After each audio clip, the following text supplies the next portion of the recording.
Recorded Books presents an unabridged recording of No More Mr. Nice Guy, a proven guide for getting what you want in love, life, and sex, by Dr. Robert A. Glover, narrated by Robert O'Keefe. This book is copyrighted 2000 and 2003 by Robert Glover. This recording is copyrighted 2004 by Recorded Books. Everyone knows a nice guy. Perhaps you are a nice guy. Filled with proven strategies and real-life stories, No More Mr. Nice Guy is an invaluable tool for you to build healthy relationships, get what you want in sex and love, and to enjoy life with confidence. And now, no more, Mr. Nice Guy. Introduction. 5 decades of dramatic social change and monumental shifts in the traditional family have created a breed of men who have been conditioned to seek the approval of others. These men are called nice guys. Nice guys are concerned about looking good and doing it right. They are happiest when they are making others happy. Nice guys avoid conflict like the plague, and will go to great lengths to avoid upsetting anyone. In general, nice guys are peaceful and generous. Nice guys are especially concerned about pleasing women and being different from other men. In a nutshell, nice guys believe that if they are good, giving, and caring, they will in return be happy, loved, and fulfilled. Sound too good to be true? It is. Over the last several years, I have encountered countless frustrated and resentful nice guys in my practice as a psychotherapist.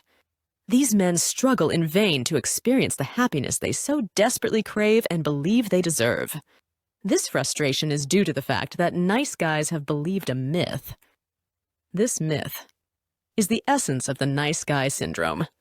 The nice guy syndrome represents a belief that if nice guys are good, they will be loved, get their needs met, and live a problem-free life. When this life strategy fails to produce the desired results, as it often does, nice guys usually just try harder, doing more of the same. Due to the sense of helplessness and resentment this pattern inevitably produces, nice guys are often anything but nice. My exploration of the nice guy syndrome grew out of my own frustration of trying to do it right, yet never getting back what I believed I deserved. I was the typical sensitive new age guy and proud of it. I believed I was one of the nicest guys you would ever meet. Yet I wasn't happy.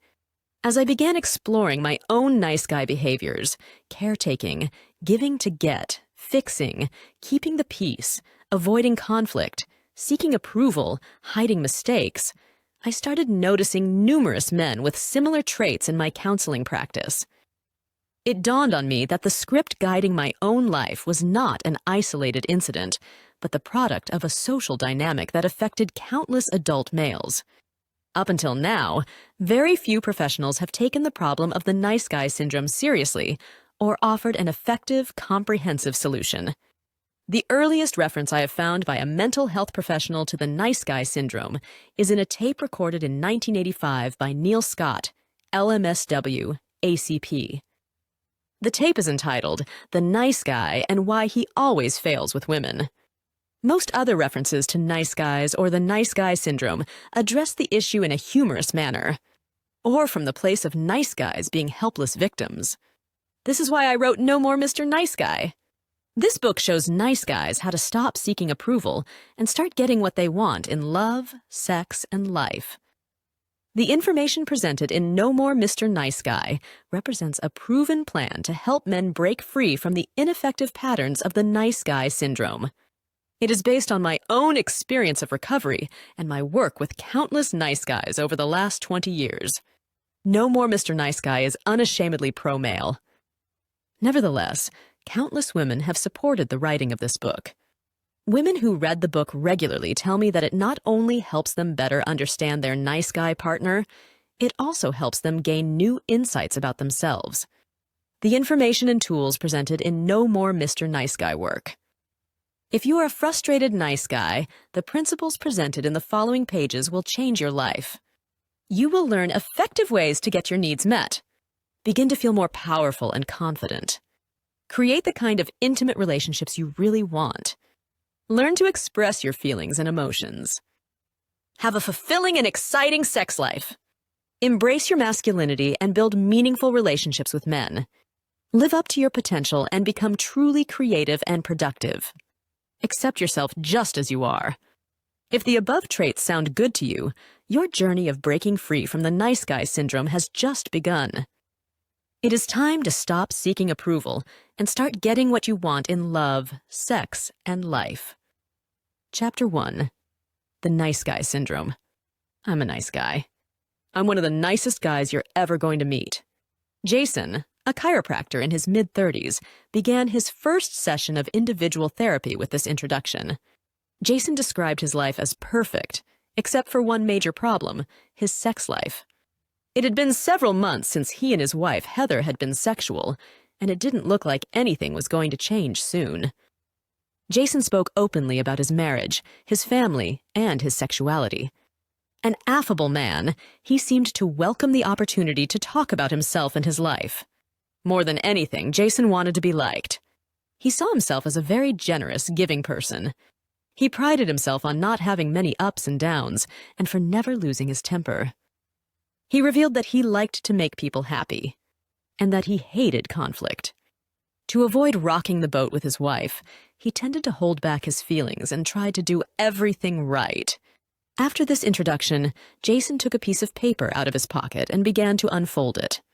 While doing so, he stated that he had written a few things down so he wouldn't forget them. I can never do it right, Jason began looking over his list.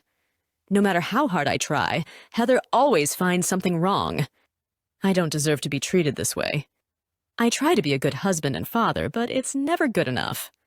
Jason paused as he looked over his list. This morning is a good example, he continued. While Heather was getting ready for work, I got our baby Chelsea up, fed her breakfast, and gave her a bath. I had her all ready to go and was about to get ready myself. Then Heather walked in and got that look on her face. I knew I was in trouble. Why'd you dress her in that? That's a good outfit. Jason mimicked his wife's tone. I didn't know she wanted Chelsea to wear something different. After everything I did to get her ready this morning, it was still wrong. Here's another example, Jason continued. The other day I cleaned the kitchen and did a real good job. I loaded the dishwasher, did the pots and pans, and swept the floor. I thought Heather would really appreciate all that I was doing to help out. Before I was finished, she walked in and asked, "How come you didn't wipe off the counters?" I wasn't even done, for goodness sake, but instead of noticing all that I had done and thanking me, she focused on the one thing I hadn't finished yet. Then there's the sex thing, Jason said. We only messed around a few times before we got married because we're both Christians. Sex is real important to me, but Heather just isn't interested. I thought once you got married, everything was supposed to be great. After all I do for Heather, you'd think she'd be willing to give me the one thing I really want. I do a lot more than most guys. It seems like I'm always giving so much more than I get. Now, looking like a little boy on the couch, Jason pleaded, all I want is to be loved and appreciated. Is that too much to ask? Some of the nicest guys you will ever meet. Men like Jason walk into my office on a surprisingly regular basis. These guys come in all shapes and sizes, yet they all have the same basic worldview. Let me introduce you to a few more. Omar. Omar's #1 goal in life is to please his girlfriend. Nevertheless, she complains that he is never emotionally available for her. In fact, every one of his previous girlfriends has had the same complaint. Since Omar sees himself as such a giver, he can't understand these accusations. Omar states that his greatest joy in life is making other people happy. He even carries a pager so his friends can get in touch with him if they need anything. Todd.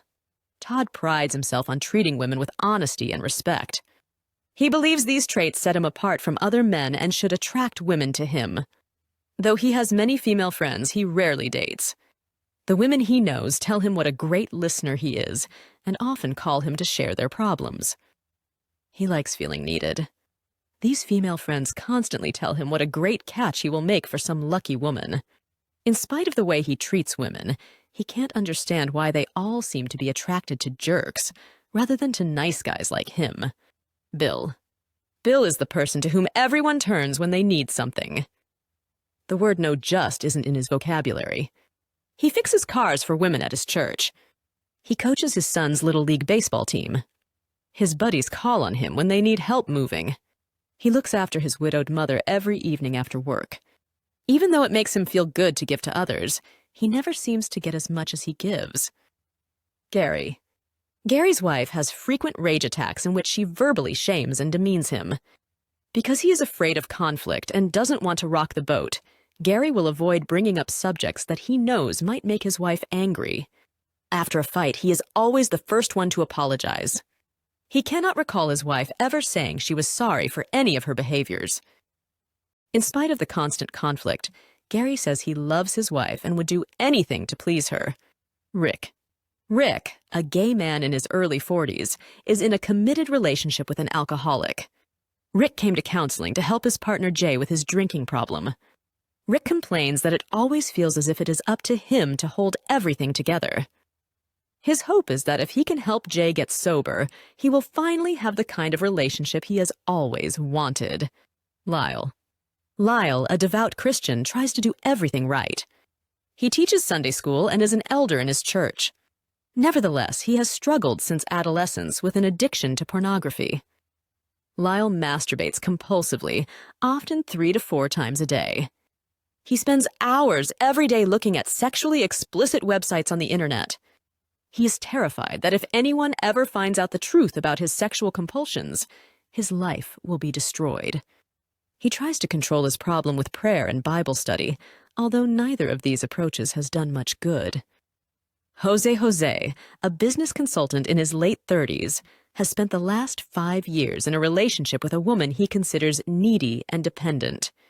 Jose began thinking about breaking up the day she first moved in.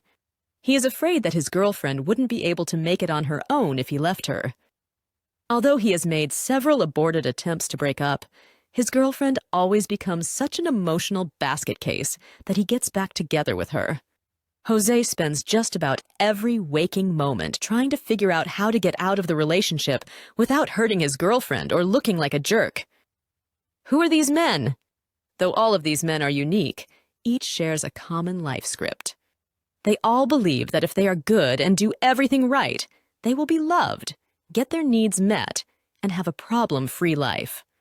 This attempt to be good typically involves trying to eliminate or hide certain things about themselves, their mistakes, needs, emotions, and become what they believe others want them to be. Generous, helpful, peaceful, etc. I call these men nice guys. Up to now, we haven't paid much attention to the nice guy, but he is everywhere. He is the relative who lets his wife run the show. He is the buddy who will do anything for anybody, but whose own life seems to be in shambles. He is the guy who frustrates his wife or girlfriend because he is so afraid of conflict that nothing ever gets resolved. He is the boss who tells one person what they want to hear, then reverses himself to please someone else. He is the man who lets people walk all over him because he doesn't want to rock the boat. He is the dependable guy at church or the club who will never say no and would never tell anyone if they were imposing on him. He is the man whose life seems so under control until, boom, one day he does something to destroy it all. Characteristics of nice guys. Every nice guy is unique, but all have a cluster of similar characteristics. These traits are the result of a script, often formed in childhood, that guides their lives. While other men may have 1 or 2 of these traits, nice guys seem to possess a significant number. Nice guys are givers. Nice guys frequently state that it makes them feel good to give to others. These men believe their generosity is a sign of how good they are and will make other people love and appreciate them. Nice guys fix and caretake. If a person has a problem, as a need is angry, depressed, or sad, nice guys will frequently attempt to solve or fix the situation, usually without being asked. Nice guys seek approval from others. A universal trait of the nice guy syndrome is the seeking of validation from others. Everything a nice guy does or says is, at some level, calculated to gain someone's approval or avoid disapproval. This is especially true in their relationships with women. Nice guys avoid conflict. Nice guys seek to keep their world smooth.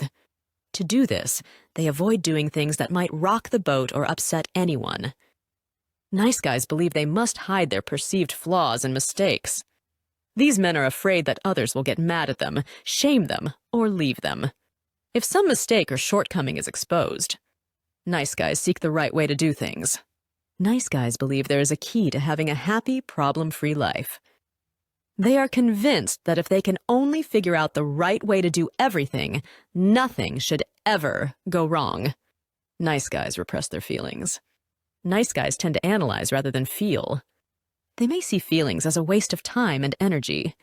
They frequently try to keep their feelings on an even keel. Nice guys often try to be different from their fathers. Many nice guys report having unavailable, absent, passive, angry, philandering, or alcoholic fathers. It is not unusual for these men to make a decision at some point in their lives to try to be 180 degrees different from dad. Nice guys are often more comfortable relating to women than to men. Due to their childhood conditioning, many nice guys have few male friends. Nice guys frequently seek the approval of women and convince themselves they are different from other men. They like to believe that they are not selfish, angry, or abusive, traits they link to other men. Nice guys have difficulty making their needs a priority. These men often feel that it is selfish to put their needs first. They believe it is a virtue to put the needs of others ahead of their own. Nice guys often make their partner their emotional center. Many nice guys report that they are only happy if their partner is happy. Therefore, they will often focus tremendous energy on their intimate relationships. What's wrong with being a nice guy? We might be tempted to minimize the problem of the nice guy syndrome. After all, how can being nice be such a bad thing? We might even chuckle at the Marvin milquetoast behaviors of these men, as portrayed in comic strips and television sitcoms. Since men already represent an easy target in our culture, the caricature of a sensitive guy might be an object of amusement rather than concern. Nice guys themselves frequently have a difficult time grasping the depth and seriousness of their beliefs and behaviors. When I begin working with these men, almost without exception, they all ask, "What is wrong with being a nice guy?" Having picked up this book and puzzled over the title, you may be wondering the same thing. By giving these men the label nice guy, I'm not so much referring to their actual behavior, but to their core belief system about themselves and the world around them. These men have been conditioned to believe that if they are nice, they will be loved, get their needs met, and have a smooth life. The term nice guy is actually a misnomer, because nice guys are often anything but nice. Here are some not-so-nice traits of nice guys. Nice guys are dishonest. These men hide their mistakes, avoid conflict, say what they think people want to hear, and repress their feelings. These traits make nice guys fundamentally dishonest. Nice guys are secretive. Because they are so driven to seek approval, nice guys will hide anything that they believe might upset anyone. The nice guy motto is, if at first you don't succeed, hide the evidence. Nice guys are compartmentalized. Nice guys are adept at harmonizing contradictory pieces of information about themselves by separating them into individual compartments in their minds. Therefore, a married man can create his own definition of fidelity, which allows him to deny that he had an affair with his secretary or intern because he never put his penis in her vagina. Nice guys are manipulative. Nice guys tend to have a hard time making their needs a priority and have difficulty asking for what they want in clear and direct ways. This creates a sense of powerlessness. Therefore, they frequently resort to manipulation when trying to get their needs met. Nice guys are controlling. A major priority for nice guys is keeping their world smooth. This creates a constant need to try to control the people and things around them. Nice guys give to get. Though nice guys tend to be generous givers, their giving often has unconscious and unspoken strings attached. They want to be appreciated. They want some kind of reciprocation. They want someone to stop being angry at them, etc. Nice guys often report feeling frustrated or resentful as a result of giving so much while seemingly getting so little in return. Nice guys are passive-aggressive.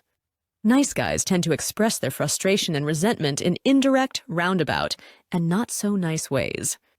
This includes being unavailable, forgetting, being late, not following through, not being able to get an erection, climaxing too quickly, and repeating the same annoying behaviors even when they have promised to never do them again. Nice guys are full of rage. Though nice guys frequently deny ever getting angry, a lifetime of frustration and resentment creates a pressure cooker of repressed rage deep inside these men. This rage tends to erupt at some of the most unexpected and seemingly inappropriate times. Nice guys are addictive. Addictive behavior serves the purpose of relieving stress, altering moods, and/or medicating pain. Since nice guys tend to keep so much bottled up inside, it has to come out somewhere. One of the most common addictive behaviors for nice guys is sexual compulsiveness. Nice guys have difficulty setting boundaries. Many nice guys have a hard time saying no, stop, or I'm not going to. They often feel like helpless victims and see the other person as the cause of the problems they are experiencing. Nice guys are frequently isolated. Though nice guys desire to be liked and loved, their behaviors actually make it difficult for people to get very close to them. In spite of the constant conflict, Gary says he loves his wife and would do anything to please her. Rick, a gay man in his early 40s, is in a committed relationship with an alcoholic. Rick came to counseling to help his partner Jay with his drinking problem. Rick complains that it always feels as if it is up to him to hold everything together. His hope is that if he can help Jay get sober, he will finally have the kind of relationship he has always wanted. Lyle, a devout Christian, tries to do everything right. He teaches Sunday school and is an elder in his church. Nevertheless, he has struggled since adolescence with an addiction to pornography. Lyle masturbates compulsively, often 3 to 4 times a day. He spends hours every day looking at sexually explicit websites on the internet. He is terrified that if anyone ever finds out the truth about his sexual compulsions, his life will be destroyed. He tries to control his problem with prayer and Bible study, although neither of these approaches has done much good. Jose, a business consultant in his late 30s, has spent the last 5 years in a relationship with a woman he considers needy and dependent. Jose began thinking about breaking up the day she first moved in. He is afraid that his girlfriend wouldn't be able to make it on her own if he left her. Although he has made several aborted attempts to break up, his girlfriend always becomes such an emotional basket case that he gets back together with her. Jose spends just about every waking moment trying to figure out how to get out of the relationship without hurting his girlfriend or looking like a jerk. Who are these men?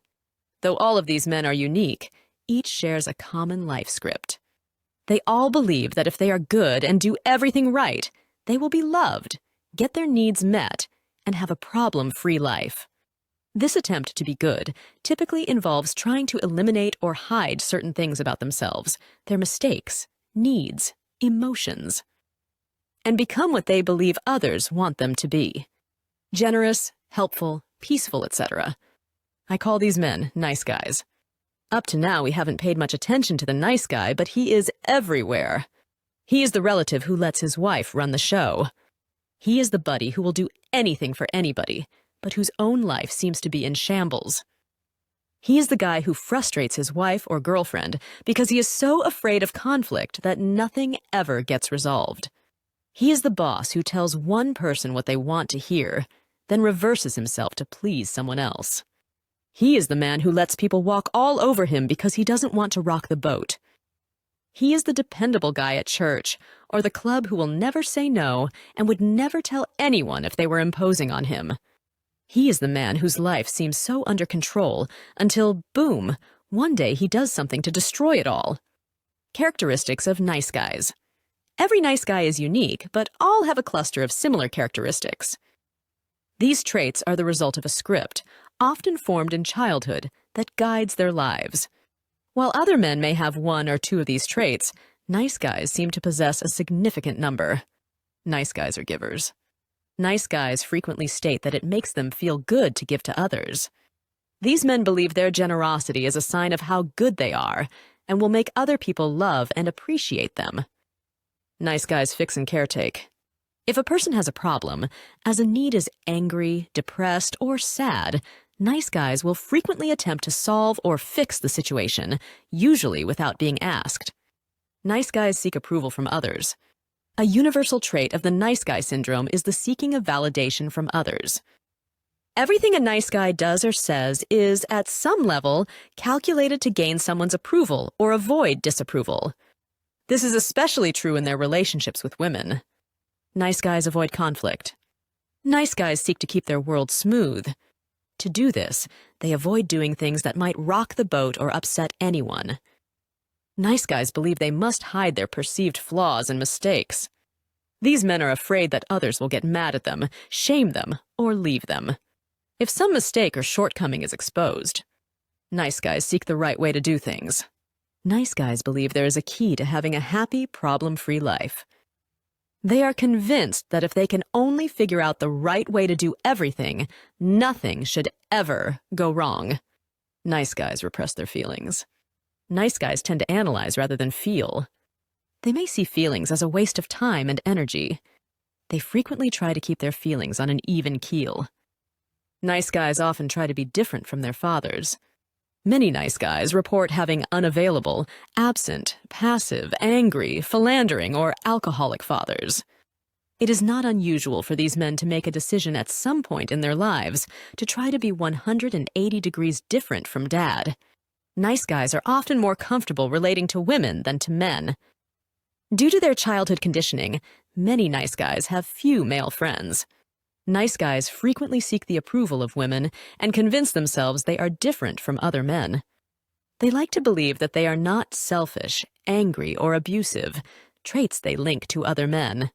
Nice guys have difficulty making their needs a priority.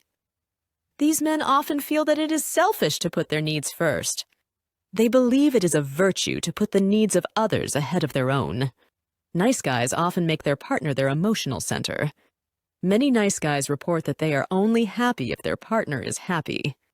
Therefore, they will often focus tremendous energy on their intimate relationships. What's wrong with being a nice guy? We might be tempted to minimize the problem of the nice guy syndrome. After all, how can being nice be such a bad thing? We might even chuckle at the Marvin milquetoast behaviors of these men, as portrayed in comic strips and television sitcoms. Since men already represent an easy target in our culture, the caricature of a sensitive guy might be an object of amusement rather than concern. Nice guys themselves frequently have a difficult time grasping the depth and seriousness of their beliefs and behaviors. When I begin working with these men, almost without exception, they all ask, "What is wrong with being a nice guy?" Having picked up this book and puzzled over the title, you may be wondering the same thing. By giving these men the label nice guy, I'm not so much referring to their actual behavior, but to their core belief system about themselves and the world around them. These men have been conditioned to believe that if they are nice, they will be loved, get their needs met, and have a smooth life. The term nice guy is actually a misnomer, because nice guys are often anything but nice. Here are some not-so-nice traits of nice guys. Nice guys are dishonest.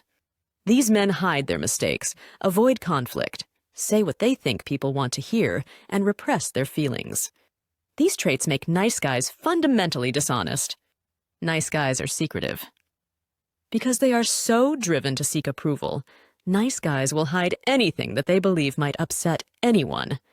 The nice guy motto is, if at first you don't succeed, hide the evidence. Nice guys are compartmentalized. Nice guys are adept at harmonizing contradictory pieces of information about themselves by separating them into individual compartments in their minds. Therefore, a married man can create his own definition of fidelity, which allows him to deny that he had an affair with his secretary or intern because he never put his penis in her vagina. Nice guys are manipulative. Nice guys tend to have a hard time making their needs a priority and have difficulty asking for what they want in clear and direct ways. This creates a sense of powerlessness. Therefore, they frequently resort to manipulation when trying to get their needs met. Nice guys are controlling. A major priority for nice guys is keeping their world smooth. This creates a constant need to try to control the people and things around them. Nice guys give to get. Though nice guys tend to be generous givers, their giving often has unconscious and unspoken strings attached. They want to be appreciated.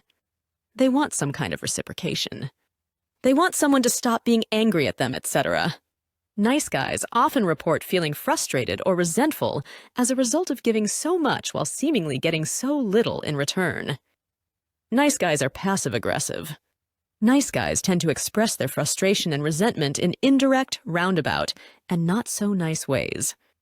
This includes being unavailable, forgetting, being late, not following through, not being able to get an erection, climaxing too quickly, and repeating the same annoying behaviors even when they have promised to never do them again. Nice guys are full of rage. Though nice guys frequently deny ever getting angry, a lifetime of frustration and resentment creates a pressure cooker of repressed rage deep inside these men. This rage tends to erupt at some of the most unexpected and seemingly inappropriate times. Nice guys are addictive.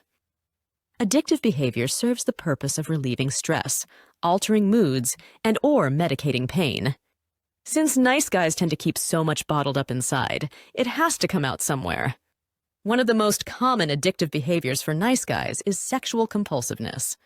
Nice guys have difficulty setting boundaries. Many nice guys have a hard time saying no, stop, or I'm not going to.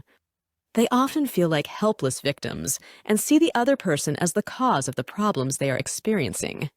Nice guys are frequently isolated.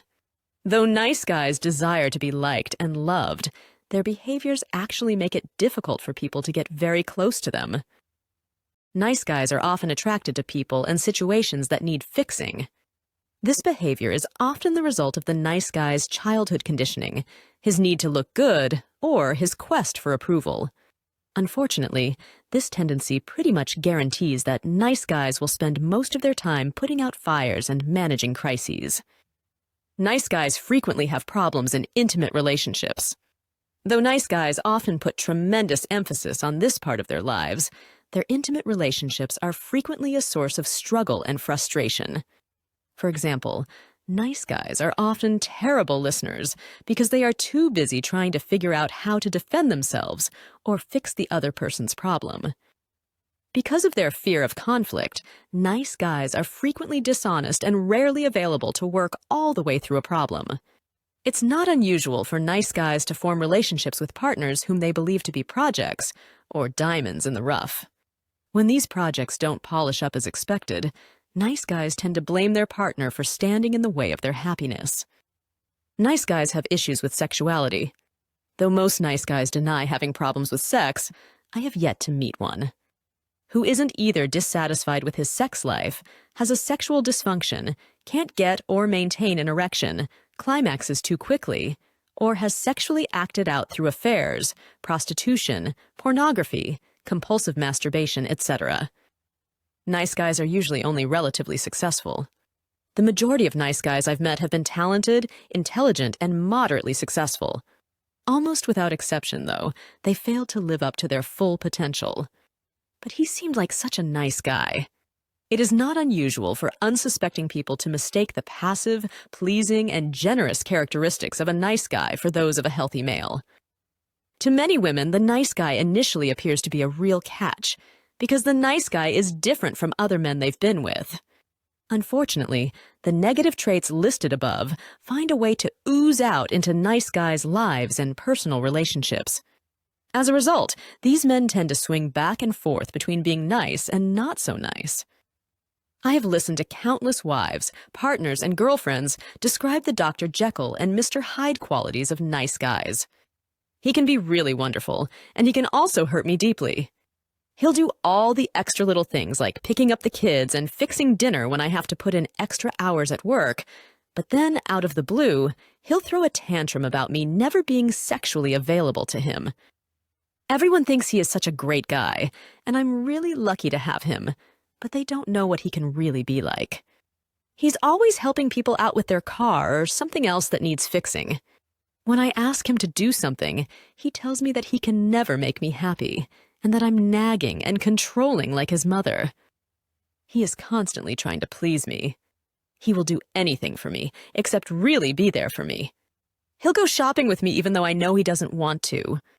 The whole time he will just sulk, which makes me miserable. I wish he would just tell me no sometimes. He will never tell me when something is bothering him. He'll just keep it in, and it will build like a pressure cooker. I won't have a clue that anything is bothering him, and then out of the blue he'll explode, and we'll end up in a big fight. If he would just tell me when he is upset about something, it would make it a lot easier. When I try to talk to him about something that is bothering me, he tries to fix it. He thinks that if I just did everything his way, it would solve all my problems. He always tells me I dwell on the negative and that he can never make me happy. All I really want is for him to listen to me. After all the other crummy men I've been with, I thought I had finally found a nice guy that I could trust. 5 years into our marriage, I found out that he was addicted to pornography and peep shows. I was devastated. I never even had a clue. I wish I could wave a magic wand, keep all of his good traits, and make all the others disappear. The integrated male. After enrolling in a No More Mr. Nice Guy therapy group, Gil, a pleasant man in his early 50s, revealed that his wife was supportive of his joining a group. Nevertheless, he harbored a secret fear that she would be angry at what the name of the group seemed to imply. How to stop being a nice guy and become an S. Oh, B. Using typical nice guy logic, Gil questioned why any woman would be supportive of men becoming not nice. Nice guys tend to be very black and white in their thinking. The only alternative they can see to being nice is becoming bastards or jerks. I frequently remind nice guys that the opposite of crazy is still crazy, so becoming a jerk isn't the answer. Recovery from the nice guy syndrome isn't about going from one extreme to another. The process of breaking free from ineffective nice guy patterns doesn't involve becoming not nice. Rather, it means becoming integrated. Being integrated means being able to accept all aspects of oneself. An integrated man is able to embrace everything that makes him unique. His power, his assertiveness, his courage, and his passion, as well as his imperfections, his mistakes, and his dark side. An integrated male possesses many of the following attributes. He has a strong sense of self. He likes himself just as he is. He takes responsibility for getting his own needs met. He is comfortable with his masculinity and his sexuality. He has integrity. He does what is right, not what is expedient. He is a leader. He is willing to provide for and protect those he cares about. He is clear, direct, and expressive of his feelings. He can be nurturing and giving without caretaking or problem-solving. He knows how to set boundaries and is not afraid to work through conflict. An integrated man doesn't strive to be perfect or gain the approval of others. Instead, he accepts himself just as he is, warts and all. An integrated male accepts that he is perfectly imperfect. Making the transformation from a nice guy to an integrated male doesn't come about by just trying harder to be a good man.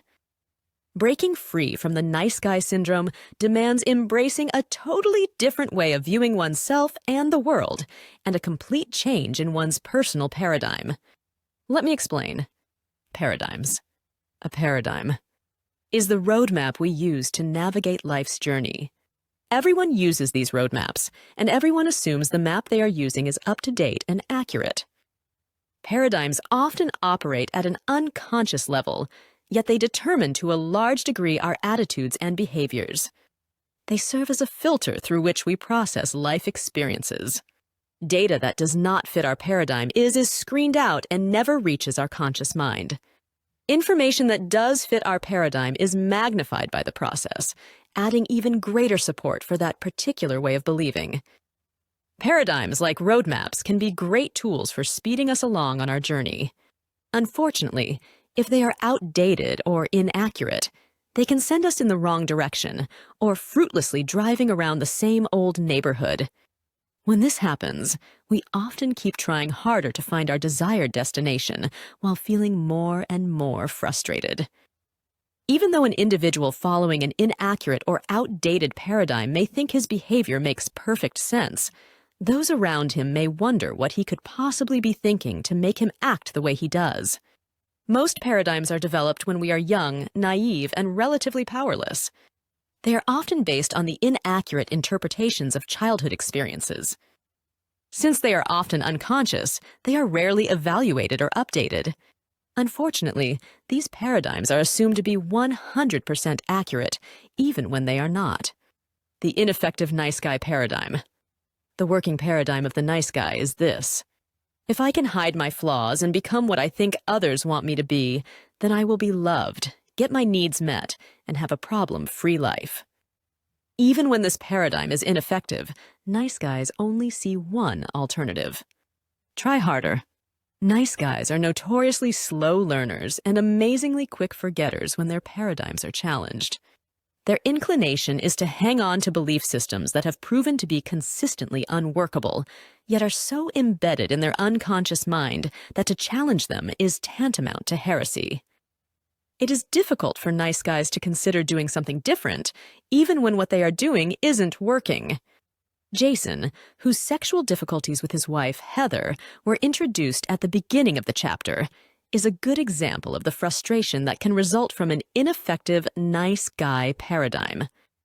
Jason had a controlling, perfectionist father who put unrealistic demands on Jason and his siblings. His father believed that there was one right way to do everything, his way. Jason's mother was an emotionally dependent woman who lived through her children. When his mother was needy, she would smother her kids. When the children had needs, she was often too emotionally distressed to respond.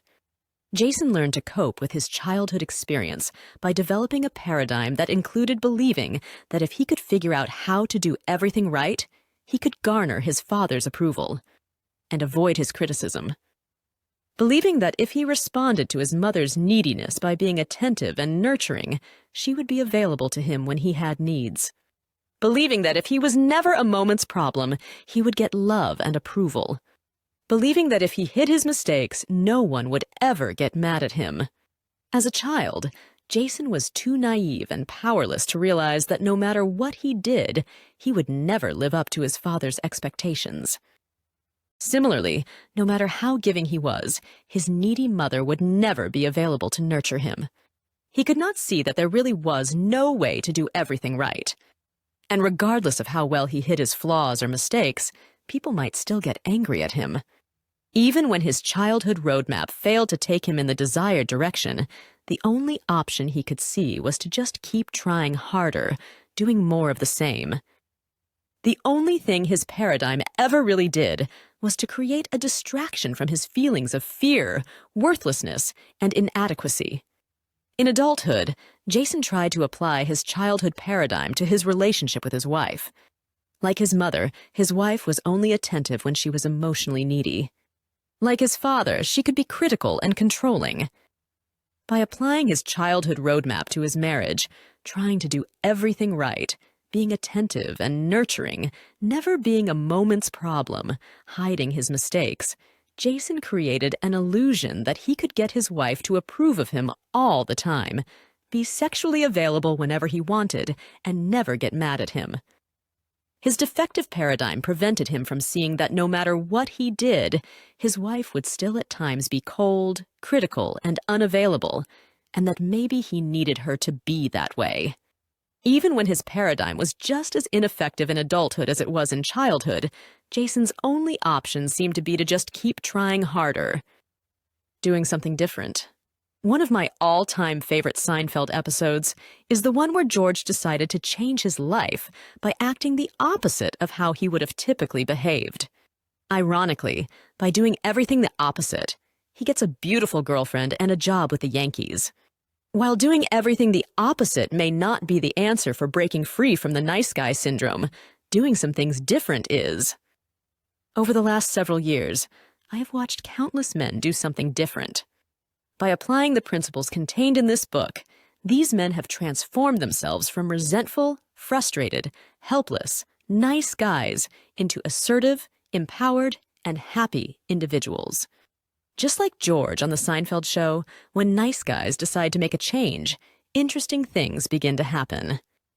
Among other things, I've watched these men accept themselves just as they are. Use their mistakes as valuable learning tools. Stop seeking the approval of others. Experience loving and intimate relationships. Make their needs a priority. Find people who are able and willing to help them meet their needs. Learn to give judiciously and with no strings attached. Face their fears. Develop integrity and honesty. Set boundaries. Build meaningful relationships with men. Create healthier, more satisfying relationships with women. Experience and express their feelings. Deal with problems directly. Develop an intimate and satisfying sexual relationship. Find peace with the changing complexities of life. Asking for help. Nice guys believe they should be able to do everything on their own. They have a difficult time asking for help and try to hide any signs of imperfection or weakness. Breaking free from the nice guy syndrome involves reversing this pattern. Recovery from the nice guy syndrome is dependent on revealing oneself and receiving support from safe people. It is essential, therefore, that men who want to break free from the nice guy syndrome find safe people to assist them in this process. I encourage recovering nice guys to begin this process with a therapist, therapy group, 12-step group, a religious leader, or close friend. Since nice guys tend to seek out the approval of women, I strongly encourage them to begin this process with men.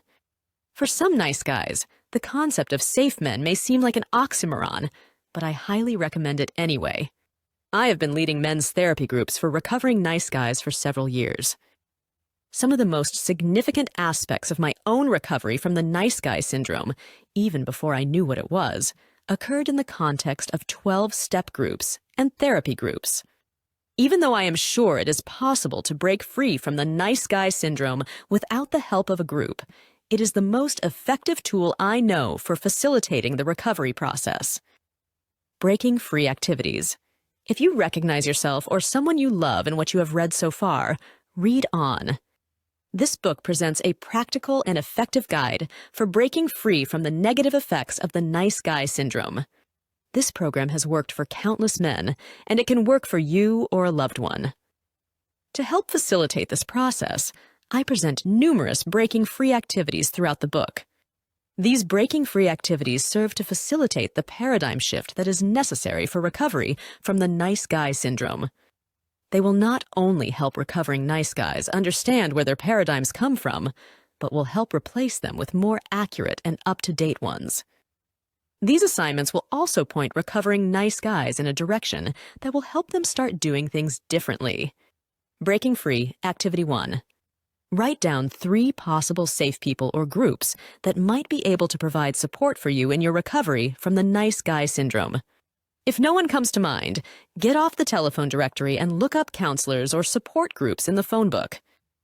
Write down 3 names and phone numbers and call them when you finish this chapter. If you are employed by a company with an employee assistance program, this is another resource. If you know someone who has been to therapy or a support group, ask them for information. If you have access to the internet, you can search for 12-step groups or support groups.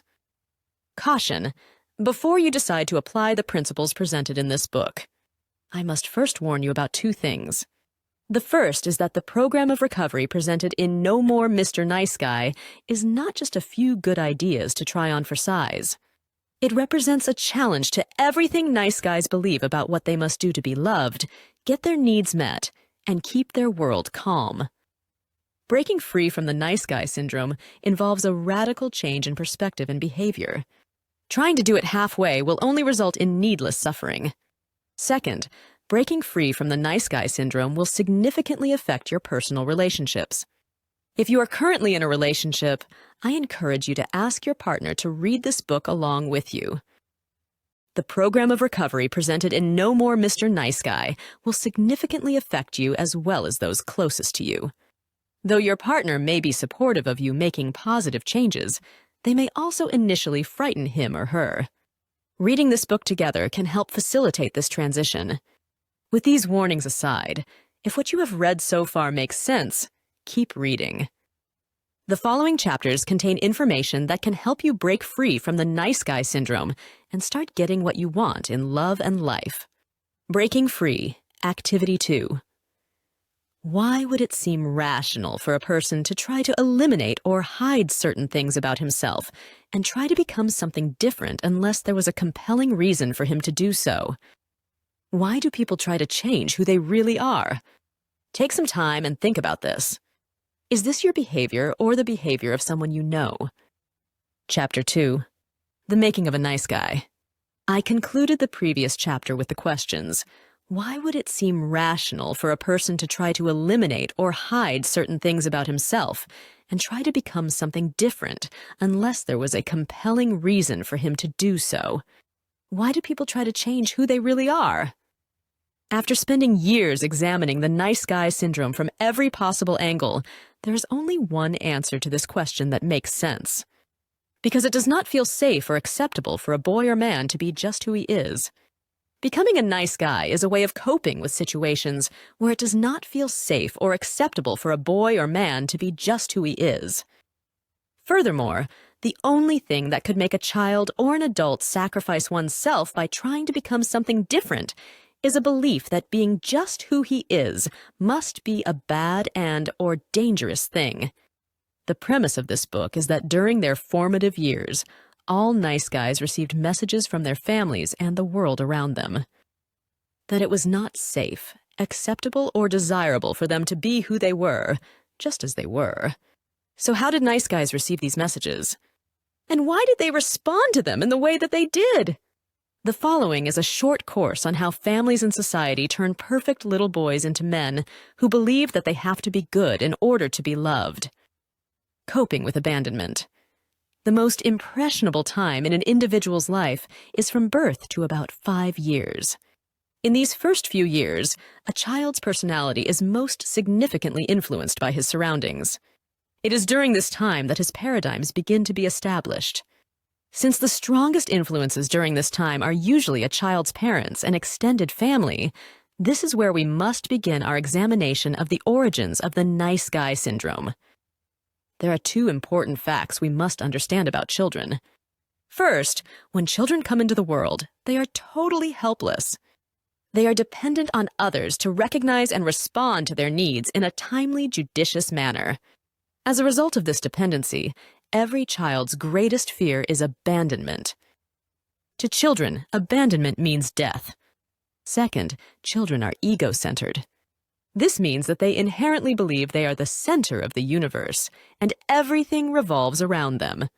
Therefore, they believe that they are the cause of everything that happens to them. These 2 factors, their fear of abandonment and their ego-centeredness, create a very powerful dynamic for all children. Whenever a child experiences any kind of abandonment, he will always believe that he is the cause of what has happened to him. These abandonment experiences might include any of the following. He is hungry and no one feeds him. He cries and no one holds him. He is lonely and no one pays attention to him. A parent gets angry at him. A parent neglects him. A parent puts unrealistic expectations on him. A parent uses him to gratify his or her own needs. A parent shames him. A parent hits him. A parent doesn't want him. A parent leaves him and doesn't come back in a timely manner because every child is born into an imperfect world and into an imperfect family. Every child has abandonment experiences, even though their belief that they are the cause of these painful events is in fact an inaccurate interpretation of their life. Children have no other way to understand the world. Toxic shame. These abandonment experiences and the naive ego-centered interpretation of them creates a belief in some young children that it is not acceptable for them to be who they are just as they are. They conclude that there must be something wrong with them, which causes the important people in their lives to abandon them. They have no way of comprehending that their abandonment experiences are not caused by something about them, but by the people who are supposed to recognize and meet their needs. This naive, ego-centered interpretation of their abandonment experiences creates a psychological state called toxic shame. Toxic shame is the belief that one is inherently bad, defective, different, or unlovable. Toxic shame is not just a belief that one does bad things. It is a deeply held core belief that one is bad. Survival mechanisms. As a result of these abandonment experiences and the faulty interpretation of these events, all children develop survival mechanisms to help them do 3 very important things. Try to cope with the emotional and physical distress of being abandoned. Try to prevent similar events from happening again. Try to hide their internalized toxic shame or perceived badness from themselves and others. Children find a multitude of creative ways to try to accomplish these three goals. Since their insight, experience, and resources are limited, these survival mechanisms are often ineffective and sometimes seemingly illogical. For instance, a child who is feeling lonely may misbehave in a way that is sure to attract his parents' attention in a negative way. Even though it may seem illogical for a child to do something that invites painful or negative attention, the consequences of the behavior may not feel as bad as feeling lonely or isolated. Trying to be good, trying to become what he believes others want him to be, is just one of many possible scripts that a little boy might form as the result of childhood abandonment experiences and the internalization of toxic shame. The origin of the nice guy paradigm. When I first began exploring my own nice guy attitudes and behaviors, I had no idea how all the pieces fit together. I believed that I came from a pretty good family and had lived a pretty good life. When I began observing other men with traits similar to my own, I encountered the same general lack of insight into the origins of their own emotional and behavioral patterns. When questioned about their childhood, nice guys frequently tell me they grew up in perfect, great, Leave It to Beaver or all American families. Nevertheless, these men learned to hide their flaws and tried to become what they believed others wanted them to be. These factors indicate that at some point in their early lives, their circumstances were less than ideal. Alan, Jason, and Jose are all nice guys. Each of these men had different childhood experiences. They are all unique in the way that their nice guy scripts are played out in their adult lives. In spite of these differences, they all developed a core belief in childhood that they were not okay just as they were. As a result of their internalized toxic shame, each developed a life paradigm that involved seeking approval and hiding perceived flaws. All of these men believed that these life strategies were necessary if they were to have any hope of being loved, getting their needs met, and having a problem-free life. Alan, the oldest of 3 children in a single-parent family, Alan prided himself on having never caused his mother a moment's pain. As a child, he performed well in sports and school. He believed that these things set him apart from his siblings and made his mother proud. Alan was the first person in his family to get a college degree, another factor he believed made him special. Alan's father, an abusive alcoholic, abandoned the family when Alan was 7. At an early age, Alan made a decision to be 180 degrees different from his father. As a result, he prided himself on being patient, giving, and even-keeled. Alan worked hard to never be angry or demeaning like his father. He was an active leader in his youth group at church and never drank alcohol or did drugs as a teenager. Alan's mother, a fundamentalist Christian, raised Alan in a sect that preached hellfire and brimstone. He came to believe that he was a sinner for having normal thoughts, impulses, and behaviors. Though he always worked hard to be a good Christian, he lived with a constant fear that he might make a mistake and suffer everlasting punishment. Alan believed his mother was a saint. She would do anything for her children. She would listen and wasn't critical. Frequently, she and Alan would commiserate with each other about all the bad things his dad did. On more than one occasion, Alan's mother told him that she was trying to raise her sons to be different from their father. She wanted them to grow up to be giving, peaceful, and respectful of women. As an adult, Alan still stays in close touch with his mother and does whatever he can to help make her life easier. Jason, introduced in Chapter 1, believed he grew up in a Leave It to Beaver family. In reality, both of Jason's parents lived through their children. Though he saw his childhood as ideal, in actuality his parents used him and his siblings to meet their own needs. Jason believed his parents were perfect. He described them as being strict and overprotective. He acknowledged that he was sheltered and sexually naive, and admitted that he might have been smothered by his parents. Jason's father closely directed the family. Jason reported that his father still tried to control Jason's life. Jason shared a chiropractic practice with his father, who ran the business, told Jason what house he should buy, what car to drive, and what church he should attend. Jason described his mother as a wonderful, loving woman. He reported that she was always involved with the kids. With no friends of her own, she turned to her children for companionship and affirmation of her worth. Jason couldn't remember his parents showing much affection to each other. He couldn't picture them having sex and wondered how they made 3 kids. Even though they did lots of things with the children, he couldn't remember them ever going out or taking a vacation just by themselves. As an adult, Jason tried to live up to the image of perfection portrayed by his parents. Everything he did was calculated to look good. He looked like a good husband, a good father, a good Christian, and a good professional. In spite of all his efforts, he always felt inadequate and defective compared to his parents. Jose. A successful business consultant, Jose was afraid of intimate relationships. Jose was highly educated and had a stressful, high-powered career. He was physically active, and his idea of recreation was taking a 100-mile bike ride or climbing a mountain. He repressed his anger and tried to never say anything that would upset anyone. He saw himself as controlling and acknowledged that his drug of choice was recognition.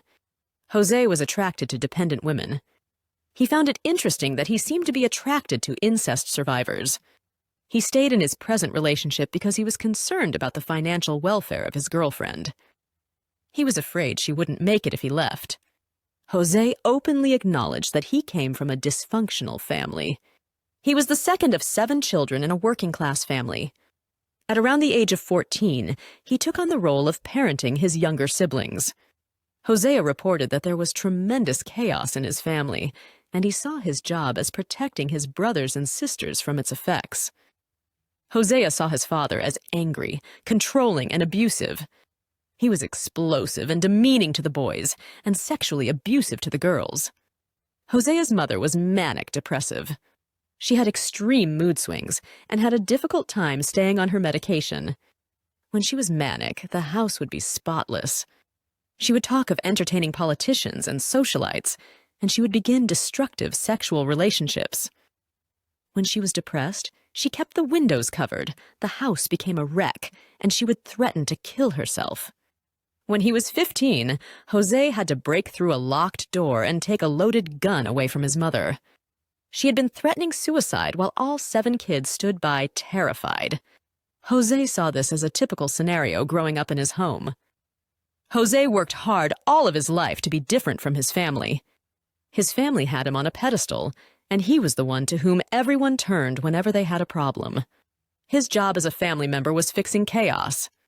His job as a business consultant was fixing chaos. His role in relationships was fixing chaos. Jose's life script required chaos, because without it, he would be out of a job. Jose considered his natural intelligence, work ethic, and ability to solve problems his saving grace. He believed these factors allowed him to escape his family dysfunction and make something of himself. Without them, he was convinced he would have ended up just like his parents and the rest of his siblings. Child Development 101, Alan, Jason, and Jose all had very different childhood experiences, yet all developed a similar script that guided their lives. Each, in various ways, internalized a belief that they were not okay just as they were, and their survival depended on becoming something different. To help us connect the dots and see how 3 very different childhood experiences could create 3 men with very similar life paradigms, it might be helpful to do a quick review of the child development principles presented earlier in this chapter. All children are born totally helpless. A child's greatest fear is abandonment. All children are ego-centered. All children have numerous abandonment experiences when their needs are not met in a timely, judicious manner. When a child has an abandonment experience, he always believes that he is the cause. This naive misinterpretation creates toxic shame, a belief that he is bad. Children develop survival mechanisms to cope with their abandonment experiences, to prevent the experiences from happening again, and to hide their badness from themselves and others. These childhood survival mechanisms reflect the child's inherent powerlessness and naive view of himself and the world. From perfect little boys to nice guys. The principles above can be applied to the childhood experiences of Alan, Jason, Jose, and every other nice guy described in this book. The progression from perfect little boy to nice guy basically occurs in 3 stages: abandonment, internalization of toxic shame, and the creation of survival mechanisms. Abandonment. Like all nice guys, Alan, Jason, and Jose were abandoned in various ways. Alan and Jose had an angry or critical parent who communicated that they were not okay just as they were. Alan worshipped his mother, but she would not intervene when his father lashed out at Alan. This implied that he wasn't worth protecting. Alan came to believe that he had to be different from his father to be seen as a good man and be loved by his mother. Alan and Jason were used and objectified by their parents. They were valued for always doing it right and never being a problem. This communicated that they were only lovable when they lived up to their parents' expectations. Since Jason believed his parents were perfect, he always felt flawed and inadequate compared to them. Neither of Jose's parents provided any guidance, nurturing, or support.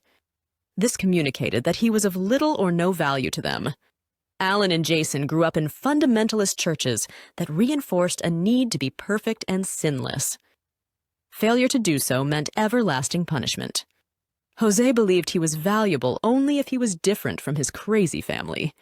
All 3, Alan, Jason, and Jose, believed that someone else's needs were more important than their own. A common occurrence in nice guy families. All of these experiences represented a form of abandonment because they communicated to these little boys that they were not okay just as they were. Shame. Regardless of whether they were abused, abandoned, neglected, shamed, used, smothered, controlled, or objectified, all nice guys internalized the same belief. It was a bad or dangerous thing for them to be just who they were. Some of these messages were communicated overtly by parents who had no concern for the child's welfare. Some were communicated indirectly by caring parents who themselves were too young, overwhelmed, or distracted to provide a nurturing environment for their child.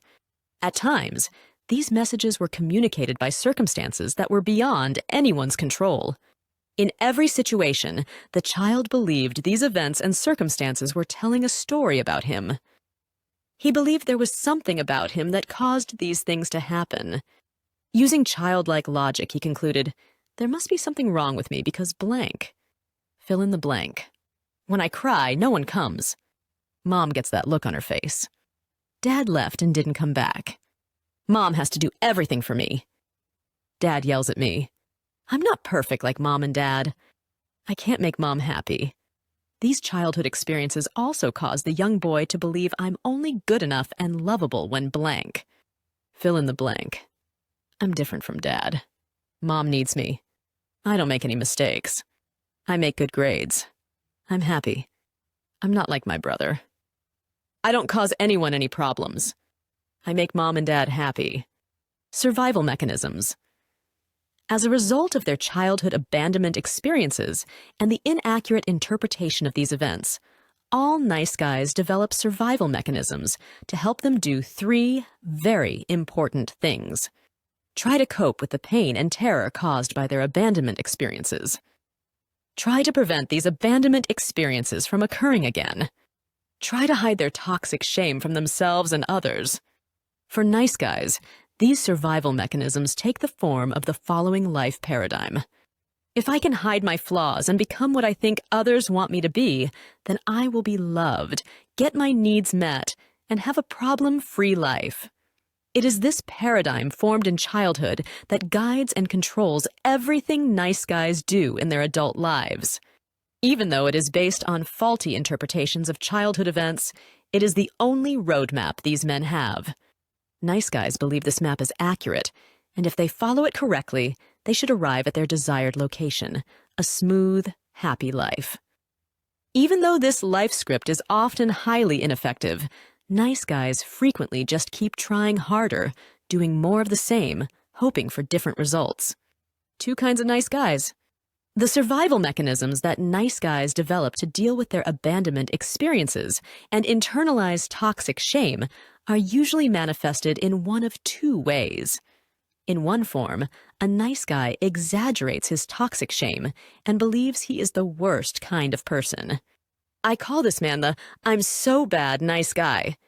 The "I'm so bad nice guy" is convinced everyone can see how bad he is. He can give concrete examples of bad behavior in childhood, adolescence, and adulthood that support his core belief about himself.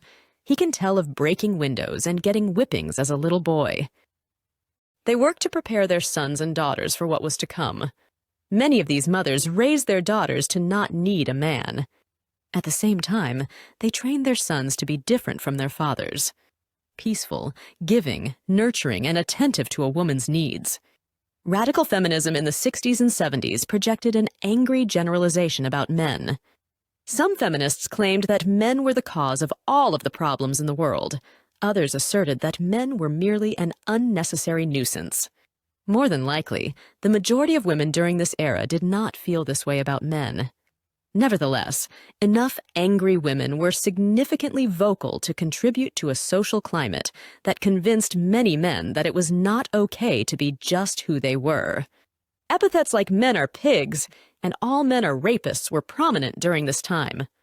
Less angry slogans of feminism asserted that a woman needs a man like a fish needs a bicycle. Men who were already conditioned to look to women for definition and approval were especially susceptible to these kinds of messages.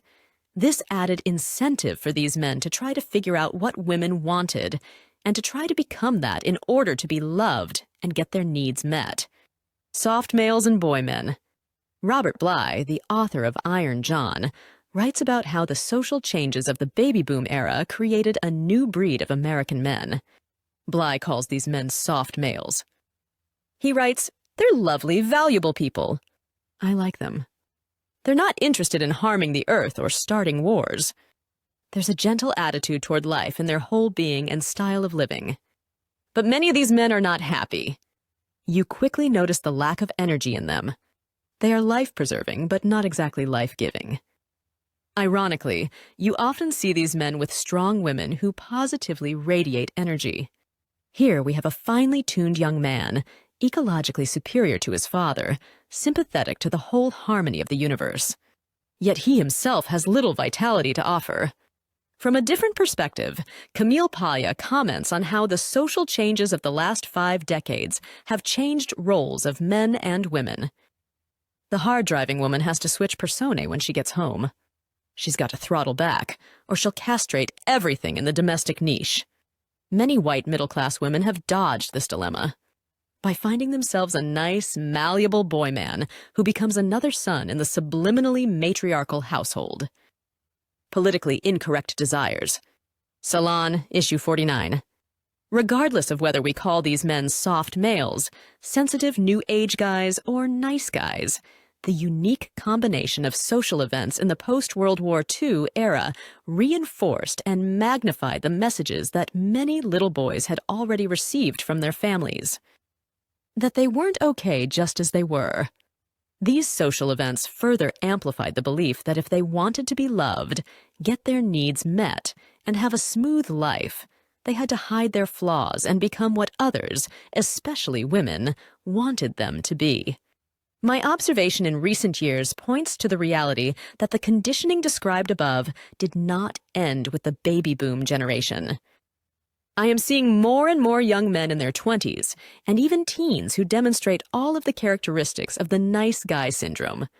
Not only have these young men been affected by all of the social dynamics listed above, even more grew up in single-parent families, or were raised by nice guy fathers. As I write this, I expect that we are just beginning on our 3rd generation of nice guys. The habits of highly ineffective men. As a result of the family and social conditioning described above, nice guys struggle to get what they want in love and life. Due to their shame and ineffective survival mechanisms, the roadmap they follow just won't take them where they want to go. This is frustrating. But rather than trying something different, their life paradigm requires that they keep trying harder, doing more of the same. I frequently tell nice guys, If you keep doing what you've always done, you'll keep getting what you've always had. To reiterate what I've illustrated before, nice guys prevent themselves from getting what they want in love and life by seeking the approval of others, trying to hide their perceived flaws and mistakes, putting other people's needs and wants before sacrificing their personal power and playing the role of a victim, dissociating themselves from other men and their own masculine energy, co-creating relationships that are less than satisfying, creating situations in which they do not have very much good sex, failing to live up to their full potential. The next 7 chapters present a proven plan to show recovering nice guys the most effective ways to do something different. Read on. It is time for you to start getting what you want in love and life. Chapter 3. Learn to please yourself. I'm a chameleon, revealed Todd, a 30-year-old single nice guy. I will become whatever I believe a person wants me to be in order to be liked. With my smart friends, I act intelligent and use a big vocabulary. Around my mother, I look like the perfect loving son. With my dad, I talk sports. With the guys at work, I cuss and swear. Whatever it takes to look cool. Underneath it all, I'm not sure who I really am, or if any of them like me just for who I am. If I can't figure out what people want me to be, I'm afraid I will be all alone. The funny thing is, I feel alone most of the time anyway. Just about everything a nice guy does is consciously or unconsciously calculated to gain someone's approval or to avoid disapproval. Nice guys seek this external validation in just about every relationship and social situation, even from strangers. Words. And people they don't like.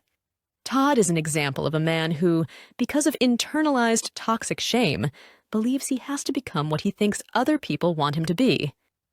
The seeking of external validation is just one way in which nice guys frequently do the opposite of what works. By trying to please everyone, nice guys often end up pleasing no one, including themselves. Seeking approval. Because nice guys do not believe they are okay just as they are, they find a multitude of ways to convince themselves and others that they are lovable and desirable. They may focus on something about themselves. Physical appearance, talent, intellect. Something they do. Act nice. Dance well. Work hard. Or even something external to themselves. Attractive wife, cute child, nice car, in order to get value and win others' approval. My word for these value-seeking mechanisms is attachments. Nice guys attach their identity and worth to these things and use them to convince themselves and others that they are valuable. Without these attachments, nice guys don't know what else about themselves would make anyone like or love them. Being a nice guy is the ultimate attachment for these men. They genuinely believe their commitment to being good and doing it right is what makes them valuable and compensates for their internalized belief that they are bad. Because of their toxic shame, it is impossible for nice guys to grasp that people might like them and love them just for who they are. They believe they are bad. The "I'm so good nice guy" is unconscious of this core belief, but it is a core belief nonetheless. And therefore they assume that if anyone really got to know them, they would discover the same thing.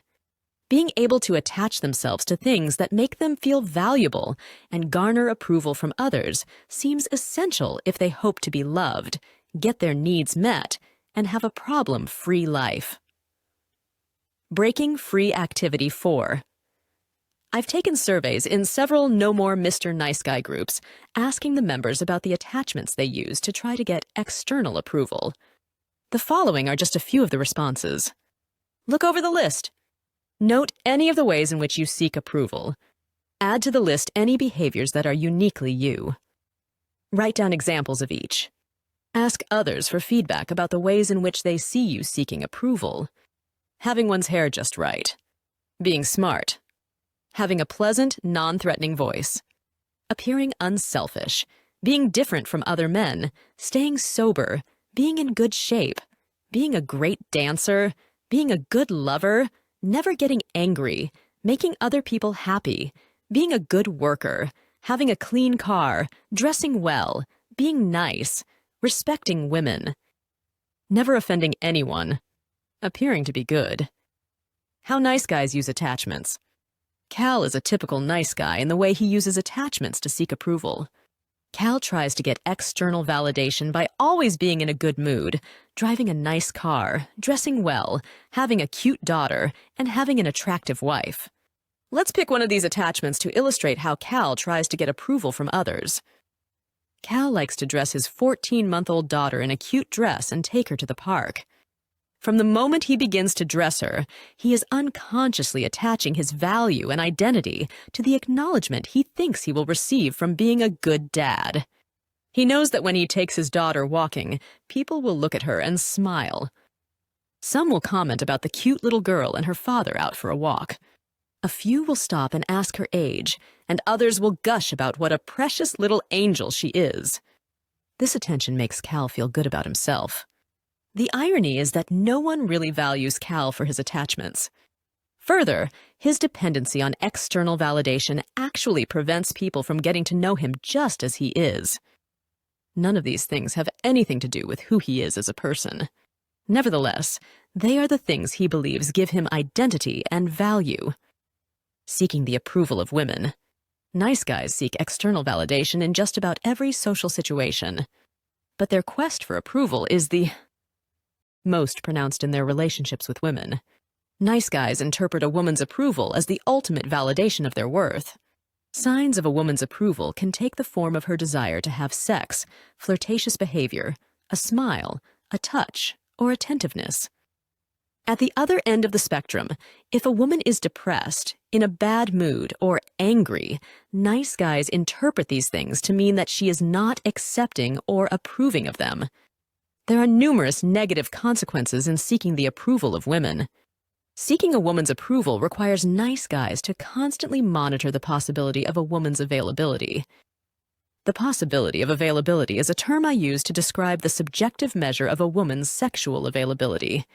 Since nice guys see sex as the ultimate form of acceptance, and they believe a woman must be in a good mood before she will have sex, these men are constantly diligent to not do anything that might upset a woman whom they desire.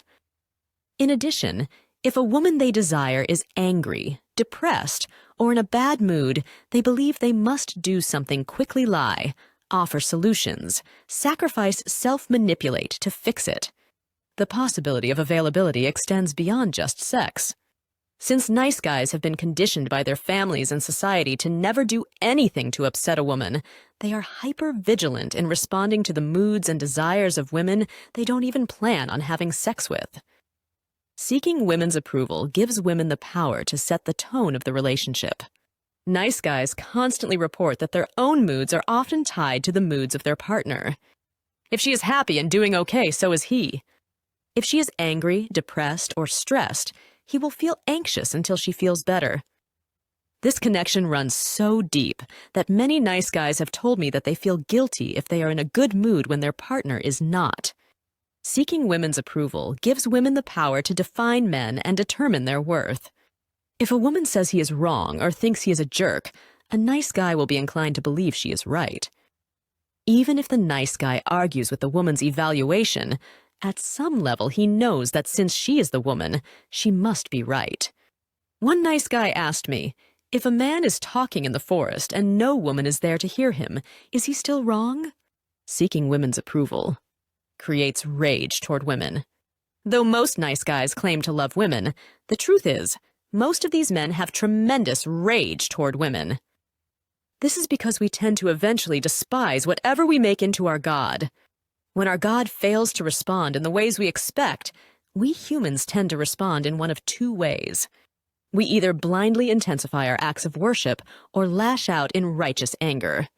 When nice guys put a woman or women on a pedestal and attempt to win their approval, sooner or later this adoration will turn to rage when these objects of worship fail to live up to the nice guy's expectations.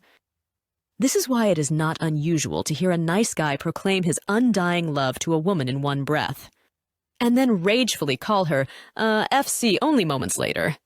I have found that many gay nice guys are just as susceptible as straight men to seeking women's approval.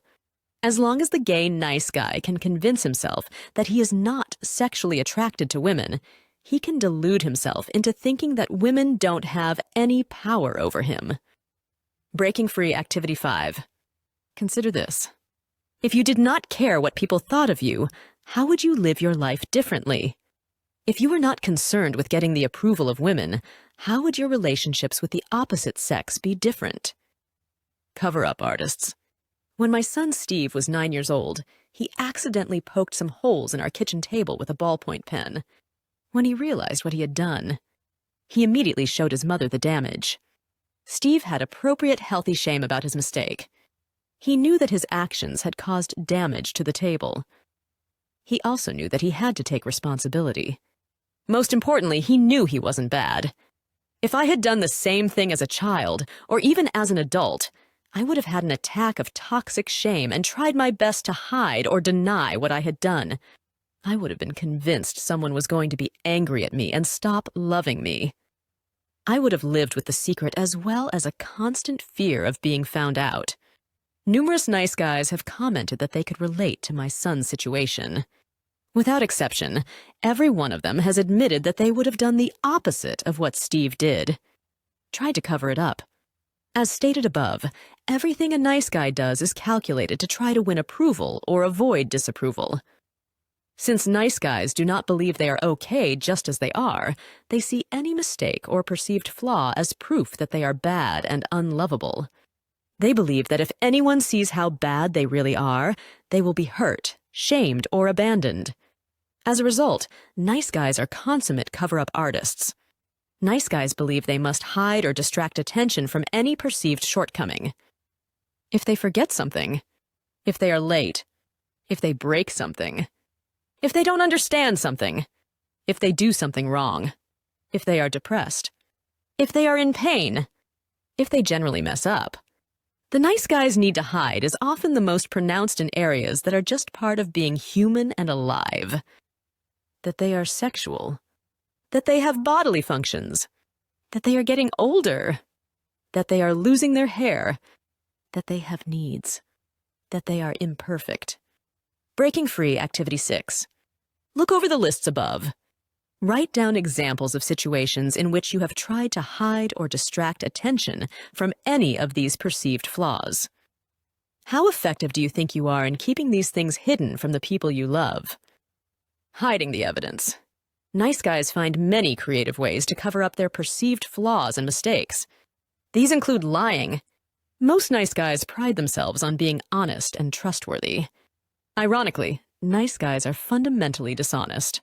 Nice guys will tell lies, partial truths, and omit information if they believe it will prevent someone from focusing on them in a negative way. Drawing on their account. Since nice guys strive so hard to be good, giving, and caring, they believe these acts should build up a credit that wipes clean any wrong they might do. Part of the nice guy's belief is that if he does most things right, no one should ever notice the few things, if any, he does wrong. Fixing. Mature people take responsibility for their actions. When they make a mistake or act inappropriately, they apologize, make amends, or repair the damage. Conversely, nice guys try to fix situations by doing whatever it takes to get the other person to stop being upset. DEAR response. DEAR is an acronym I use for defend, explain, excuse, rationalize.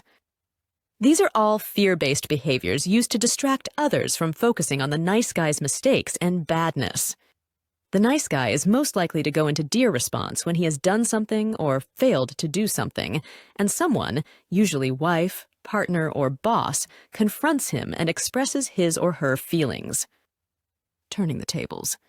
If someone gets angry at a nice guy or points out some flaw or mistake, his shame will be triggered. In an attempt to distract himself and the other person from his badness, he may try to turn the tables and do something to trigger the other person's shame. I call this shame dumping.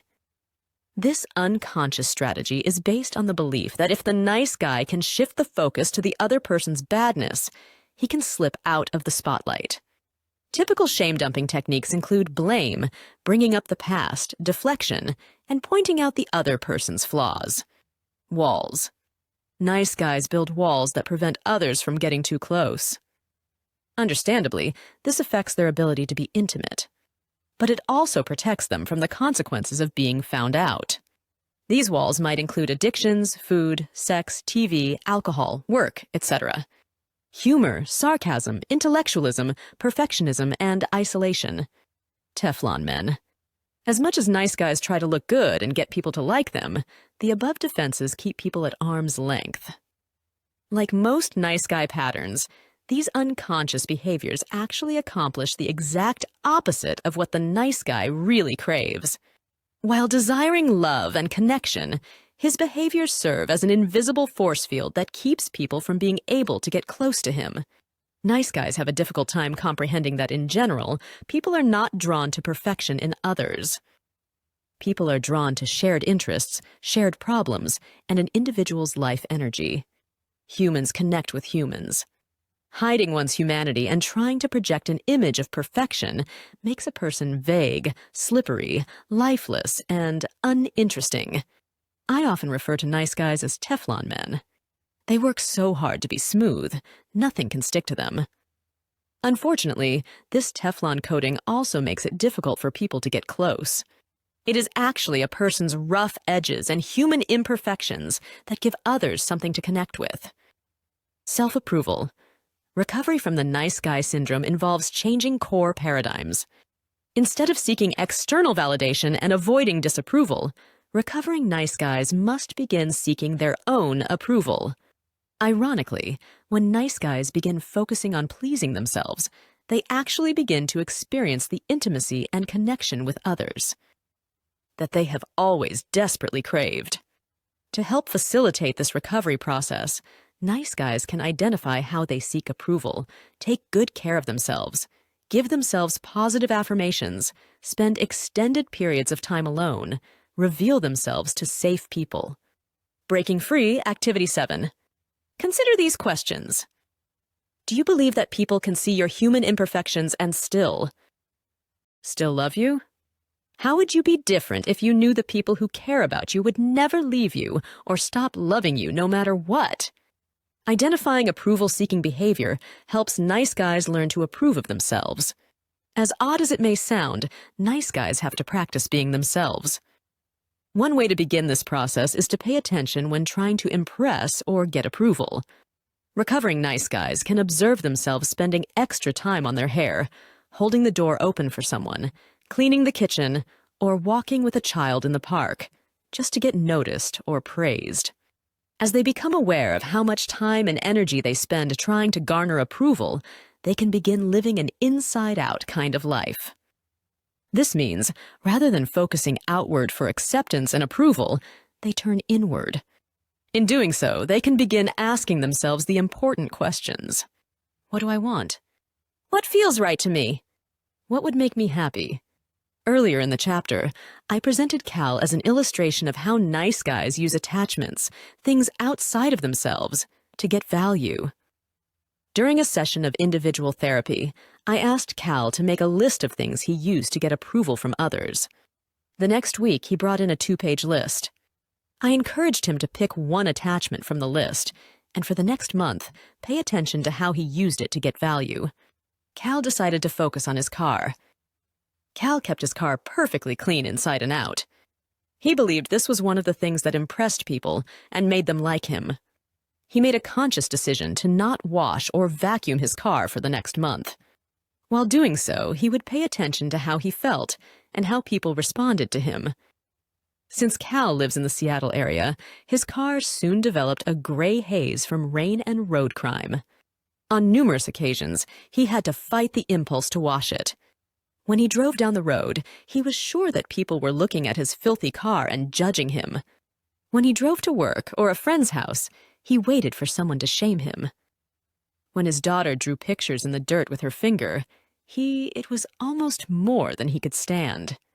At the end of the month, Cal washed and waxed his car and felt a sense of relief. Surprisingly enough, during the month, not one person had commented on his dirty car. And no one had quit liking him or removed their love from him. Likewise, washing and waxing his car after a month didn't make anyone like him better or garner him any new friends. Breaking Free Activity 8. Go back to the list of approval-seeking behaviors at the beginning of this chapter. Choose one of the ways you try to get external validation and do one of the following. First, go on a moratorium from this behavior. Set a period of time to stop doing it. Tell the people around you what you are doing. If you slip, tell a safe person about it. Use the slip as information about why, in that particular moment, you felt the need to get external approval. Second, consciously do more of this behavior. This may not make logical sense, but it is a powerful way to explore any dysfunctional behavior. Observe how you feel when you consciously try harder to get external validation. Taking good care of the self helps nice guys learn to approve of themselves. Taking good care of the self is essential for changing one's belief about the self. If a nice guy believes he isn't worth much, his actions toward himself will reflect this belief.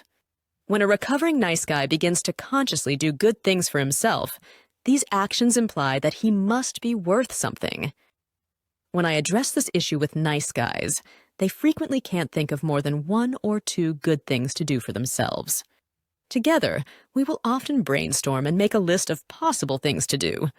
These good things can range from simple acts like drinking lots of water or flossing their teeth, to more extensive things like taking a trip or buying the car they have always wanted. Below are a few possibilities. Exercise. Work out. Go for a walk. Eat healthy food. Get enough sleep. Relax. Play. Goof off. Get a massage. Go out with buddies. Buy a new pair of shoes. Get shoes polished. Get dental work done. Get a physical. Listen to music. As the recovering nice guy begins to do good things for himself, he will feel uncomfortable.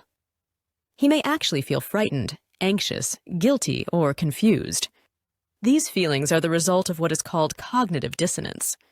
When the nice guy does something good for himself, he is doing something that implies he is valuable. This will conflict with his deeply held belief that he is worthless. As a result, he will experience dissonance, a clashing of 2 competing messages. In time, one of the beliefs will win. I encourage recovering nice guys to keep being good to themselves, no matter how frightening. In time, the core messages from childhood are replaced with new, more accurate beliefs that reflect their inherent worth. Todd, introduced in the beginning of the chapter, spent so much time trying to get the approval of others that he rarely did anything for himself. On the encouragement of other men in his No More Mr. Nice Guy group, Todd decided to consciously begin doing things for himself. He began small by buying himself new socks and underwear. After a few weeks, he started an exercise program and began working out regularly. Even though it made him feel guilty, he started going to a massage therapist every other week. After 6 months, Todd decided to spend $2,000 to join a singles activity club. He shared with the group that, even though he occasionally heard a little voice that said he wasn't worth it, doing so was one of the most affirming things he had ever done. A couple of months later, he reported that he had gone on 2 dates with 2 different women, both of whom seemed to like him just as he was. Breaking Free Activity 9. Begin with the list above and add good things that you can do for yourself. Put the list up where you will see it and choose at least 1 thing per day. And do it for yourself. Affirming self helps nice guys learn to approve of themselves. Positive affirmations can help change the nice guy's core belief about himself. Affirmations replace old, inaccurate messages about the nice guy's worth with new, more realistic ones. When used alone, the effects of affirmations are usually short-lived.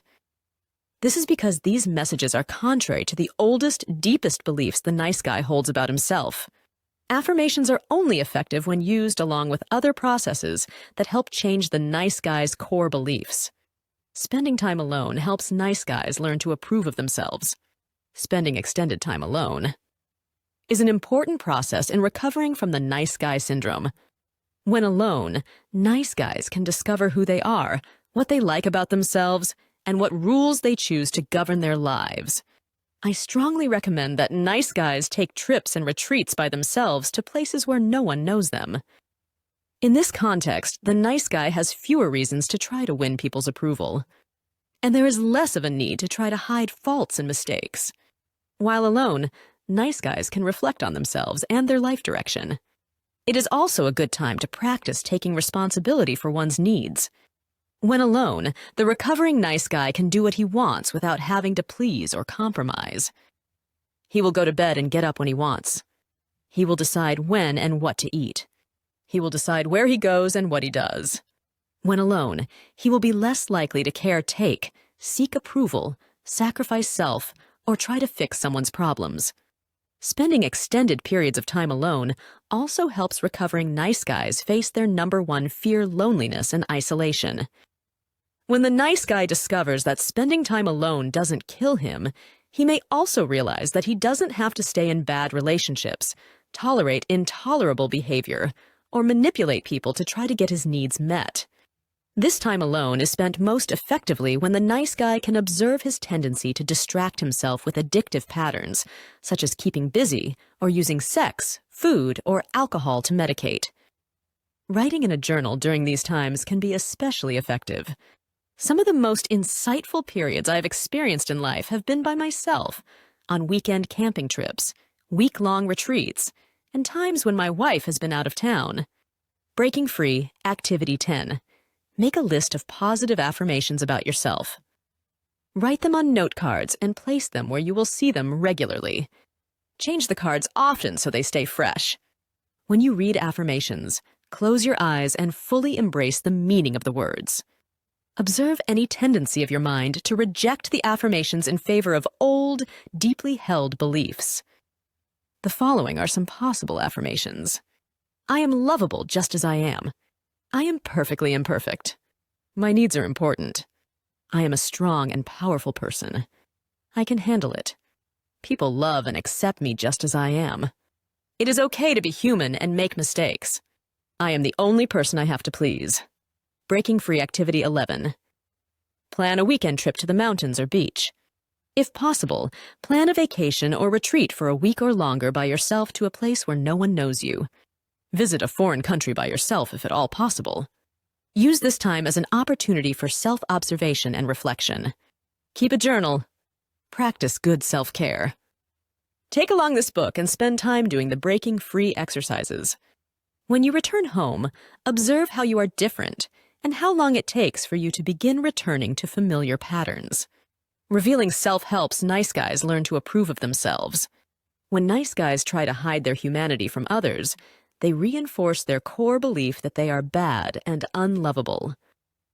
Changing this core belief requires that they bring their humanity out into the open, release their toxic shame, and receive more accurate messages than the ones internalized in childhood. By necessity, this process requires a safe person or safe people. As frightening as it may initially feel, finding these safe people is essential for learning to approve of self. The recovering nice guy cannot do this part alone. Safe people are essential for reversing the distorted beliefs all nice guys have about their worth. This process requires building trust. I suggest that the recovering nice guy set a regular time to meet with his safe person or group and, a little at a time, start revealing himself. This process begins by just talking about himself. This in itself makes many nice guys uncomfortable. Over time, the recovering nice guy can begin revealing the things about himself that he is the least comfortable letting others see. Once trust has been established, he can begin to reveal things about himself that create fear and shame. I have watched many nice guys go from being secretive and evasive to revealing their deepest, darkest secrets in the presence of safe people. Reed, a recovering alcoholic and a member of a No More Mr. Nice Guy group, is a good example of this process. Reed came into a group late one evening and remained quiet and detached for the first 30 or 40 minutes. Reed's pattern in the group was either to join in actively or stay withdrawn. His quiet periods were often a signal that he was emotionally distraught. When an opportune time arose, I told Reed that he seemed withdrawn, and I asked how he was doing. Once the attention of the group focused on him, his appearance shifted from detachment to terror. "I almost didn't come tonight," he whispered softly as he looked down at his hands. "In fact, I was thinking about quitting the group." A couple of the guys reflected the concern of the whole group by asking what was going on. "I just feel so terrible," Reed continued. "I've done something so terrible. I just didn't know if I could face all of you." My thoughts began to race as to what he could have done that might cause the group to rise up in judgment against him. One of the group members asked if he was having an affair. "No. Worse," Reed responded. "I've done something so terrible. I don't even know if I can tell you about it." As the group offered their support and encouragement, Reed broke through his fear and shame and began to open up. "Last week, I got reprimanded by my boss, and then I got into a fight with my wife.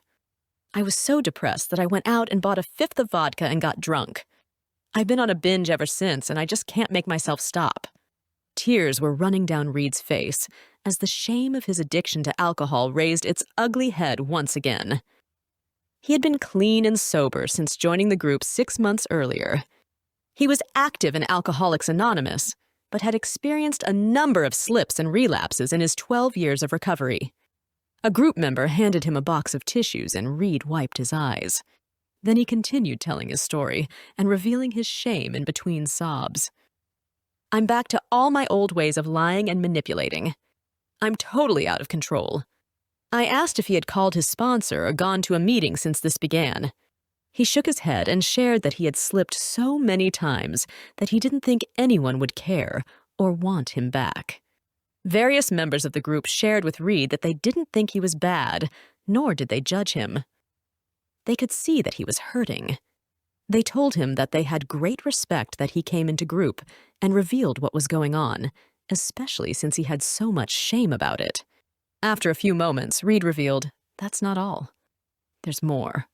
He began to sob once again. Lifting his hand to his forehead, he shook his head, as in disgust of himself. "It gets worse. I went to the peep shows near my work 2 times this week." He turned his eyes to the floor and wept, almost uncontrollably. "I had been doing so good." He choked out between sobs. "Now I've blown it all. I feel totally worthless. I don't want to go on living. I've made a mess of everything." For the rest of the hour, the group supported Reed and encouraged him to go all the way through his shame. They reassured him that he wasn't bad and that no one judged him. To the contrary, everyone respected him for revealing his shame and pain. They supported him in talking to his wife, calling his sponsor, and going to a meeting. They asked him to call one group member each day during the next week and let them know how he was doing.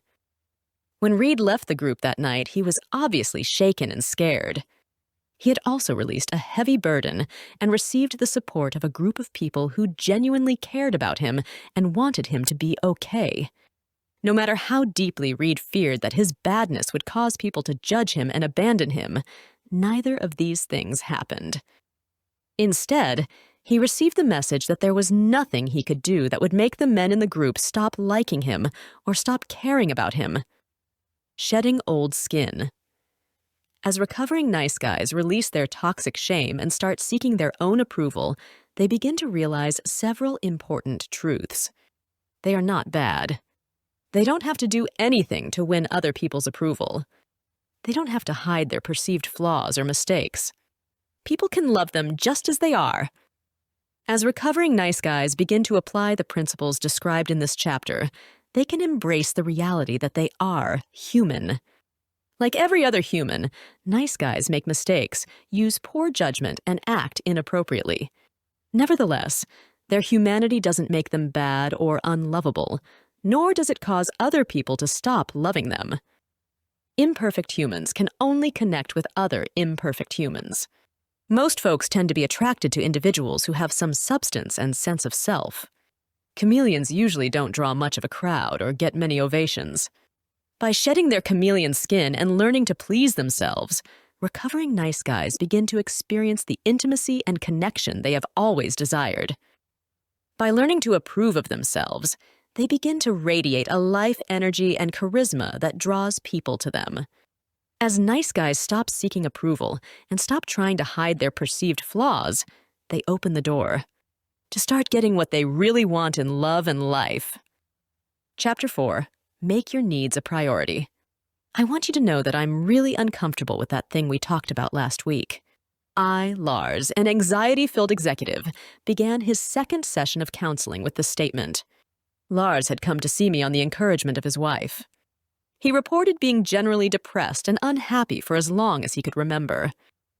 In recent months, he had found it difficult to sleep at night and was experiencing migraine headaches on a regular basis.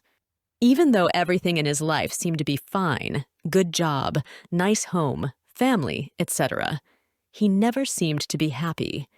In his first counseling session, Lars revealed that he had constant fantasies of chucking it all and disappearing to somewhere else in the world.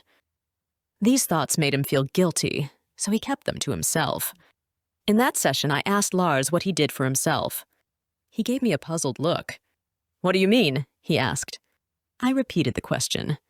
After a pause, he answered, "Not much, I guess." For the rest of the session, I shared with him the importance of making his needs a priority and taking responsibility for finding ways to meet them. This discussion was met with both fear and resistance from Lars. The same hesitancy was repeated as he began his second counseling session. "Which part of our discussion last week made you uncomfortable?" I asked. "All of it," he responded. "That part about making my needs a priority really made me uptight." I asked him what part about taking responsibility for his needs made him anxious. "Everything," he responded. "That seems like that would make me selfish and self-centered." "What's wrong with that?" I asked. "Lars!" looked at me with amazement. "What's wrong with that?" he replied, "is that being selfish would make me too much like my old man." All he ever thought about was himself, and the rest of us suffered as a result. I just couldn't do that. I couldn't be a self-centered SOB like him. I've got a wife, kids, a job, a mortgage, and bills to pay. There's no room for me to start behaving like my father. Low-maintenance kinds of guys. Lars is a fairly typical nice guy when it comes to his needs. Nice guys generally focus their attention on meeting everyone else's needs while trying to be low-maintenance kinds of guys themselves. When I talk with them about making their needs a priority, their responses are similar to that of Lars. This ubiquitous pattern among nice guys is the result of childhood conditioning. When a child's needs are not met in a timely, healthy manner, the child may come to believe that he is bad for having needs. He may also think that it is his needs that cause people to hurt him or abandon him. Typically, nice guys respond to these inaccurate interpretations of their life events by developing a number of survival, trying to appear needless and wantless, making it difficult for others to give to them, using covert contracts, caretaking, focusing attention on other people's needs. While creating an illusion of security in childhood, these survival mechanisms only increase the odds of their needs going unrecognized and unmet. Trying to appear needless and wantless prevents nice guys from getting their needs met. For nice guys, trying to become needless and wantless was a primary way of trying to cope with their childhood abandonment experiences. Since it was when they had the most needs that they felt the most abandoned, they believed it was their needs that drove people away. These helpless little boys concluded that if they could eliminate or hide all of their needs, then no one would abandon them. They also convinced themselves that if they didn't have needs, it wouldn't hurt so bad when the needs weren't met. Not only did they learn early not to expect to get their needs met, but also that their very survival seemed to depend on appearing not to have needs. This created an unsolvable bind. These helpless little boys could not totally repress their needs and stay alive, and they could not meet their needs on their own. The only logical solution was to try to appear to be needless and wantless while trying to get their needs met in indirect and covert ways. As a result of these childhood survival mechanisms, nice guys often believe it is a virtue to have few needs or wants. Beneath this facade of needlessness and wantlessness, all nice guys are actually extremely needy. Consequently, when they go about trying to get their needs met, nice guys are frequently indirect, unclear, manipulative, and controlling. Making it difficult for others to give to them prevents nice guys from getting their needs met. In addition to using ineffective strategies to get their needs met, nice guys are terrible receivers. Since getting their needs met contradicts their childhood paradigms, nice guys are extremely uncomfortable when they actually do get what they want. Though most nice guys have a difficult time grasping this concept, they are terrified of getting what they really want and will go to extreme measures to make sure they don't. Nice guys carry out this unconscious agenda by connecting with needy or unavailable people, operating from an unspoken agenda, being unclear and indirect, pushing people away, and sabotaging. A good illustration of this dynamic is the way nice guys commonly try to get their sexual needs met. Many of the nice guys I've worked with have expressed a heightened interest in sex, yet they frequently feel frustrated in their attempts to get these needs met. This is usually because their actions pretty much guarantee that they won't get what they believe they want. Nice guys have an uncanny knack of picking partners who, because of childhood sexual abuse or other negative experiences with sex, tend to have a difficult time being sexually expressive. When these partners do make themselves available to be sexual, it is not uncommon for nice guys to do something that further ensures that they don't get their needs met. The nice guy may respond by taking control rather than letting the sexual experience unfold. He may focus on his partner's sexual needs before she has a chance to pay attention to him. He may start a fight by making a comment about her weight or her past unavailability. All of these strategies pretty much ensure that the nice guy won't have to experience the fear, shame, or anxiety that might get triggered if he actually allowed someone to focus on his needs. Breaking Free, Activity 12. Ask yourself if you believe it is okay to have needs. Do you believe people want to help you meet your needs? Do you believe this world is a place of abundance? Using covered contracts prevents nice guys from getting their needs met. All nice guys are faced with a dilemma. How can they keep the fact that they have needs hidden? But still, create situations in which they have some hope of getting their needs met. In order to accomplish this seemingly impossible goal, nice guys utilize covered contracts. These unconscious, unspoken agreements are the primary way that nice guys interact with the world around them. Almost everything a nice guy does represents some manifestation of a covered contract. The nice guy's covered contract. It's simply this: I will do this, fill in the blank for you, so that you will do this, fill in the blank for me. We will both act as if we have no awareness of this contract. Most of us have had the experience of leaning over and whispering in our lover's ear, "I love you." We then wait expectantly for our beloved to respond with, "I love you too." This is an example of a covered contract in which a person gives to get. Saying "I love you" to hear "I love you too" in return is the basic way nice guys go about trying to get all of their needs met. There is nothing wrong with asking your partner to tell you she loves you, but saying "I love you" first, to get an "I love you too" in return, is indirect, unclear, and manipulative. As a result of the conditioning they received in their family and society, nice guys believe if they are good, then they should be loved, get their needs met, and have a problem-free life. In reality, the primary paradigm of the nice guy syndrome is nothing more than a big, covert contract with life. Caretaking prevents nice guys from getting their needs met. One of the most common ways nice guys use covert contracts to try to meet their needs is through caretaking. Nice guys believe their caretaking is fundamentally loving and is one of the things that makes them good people. In reality, caretaking has nothing to do with being loving or good. Caretaking is an immature and indirect attempt to try to get one's needs met. Caretaking always consists of two parts: focusing on another's problems, needs, or feelings in order to feel valuable, get one's own needs met, or to avoid dealing with one's own problems or feelings. Reese, a graphic designer in his late 20s, is a good example of the extremes to which nice guys care take in their intimate relationships. Reese, who is gay, lamented in one of his therapy sessions, "Why can't I find a partner who gives as much back to me as I give to him?" He went on to describe how all of his boyfriends seemed to be takers, and that he always did all of the giving. Within a period of a year, Reese entered into 3 intense relationships. Each began wonderfully and seemed like the partnership he had been looking for. Each failed because of the same scenario. Reese picked men who needed rescuing or fixing. His first boyfriend lived in Canada and had recently gotten off drugs.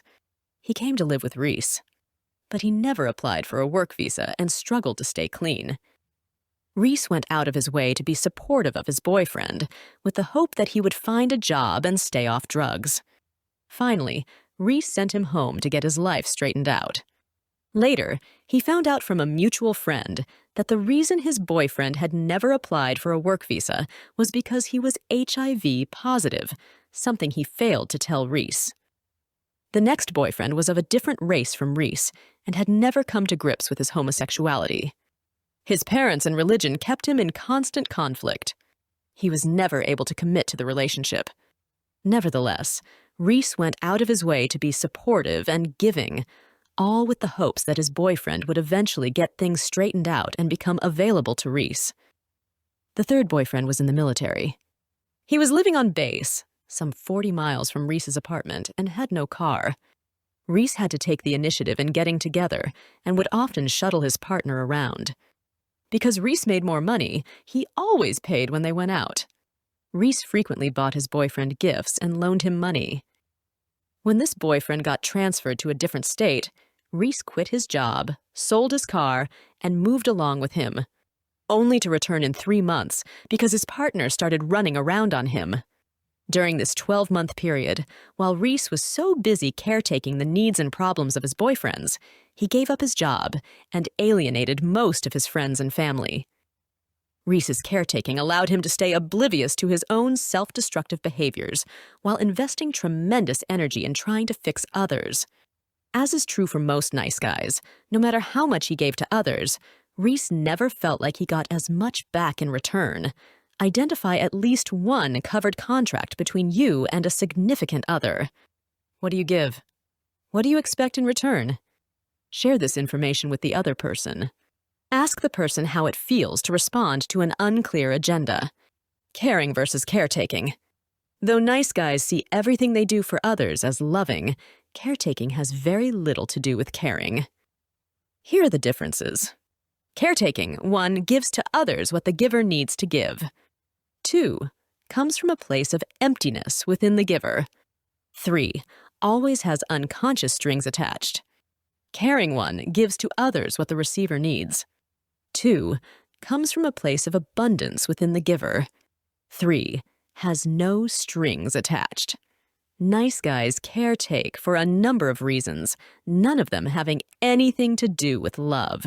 For them, even the most innocuous and subtle act often has some string attached.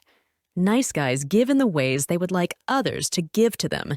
They give gifts, affection, back rubs, sex, surprises. They will encourage their partner to take a day off, buy a new outfit, go to the doctor, take a trip, quit a job, go back to school, yet would not give themselves permission to do any of the same things. Breaking free, activity 14. Identify 2 or 3 examples of your caretaking behavior. In order to stimulate awareness of your caretaking, do one of the following for a period of 1 week. First, go on a caretaking moratorium. Because nice guys have a difficult time differentiating between caring and caretaking, stop giving completely, except to young dependent children. Tell people what you are doing so they won't be confused. Observe your feelings and other people's reactions. Second, consciously try to caretake more than you already do. As odd as this assignment may sound, it is a very effective way to create awareness of your caretaking behavior. Pay attention to how you feel and how other people react to you. The victim triangle. Rather than helping nice guys meet their needs, covert contracts and caretaking only lead to frustration and resentment. When this frustration and resentment builds long enough, it often spills out in some not-so-pretty ways. Giving to get creates a cycle of craziness called the victim triangle. The victim triangle consists of 3 predictable sequences. 1.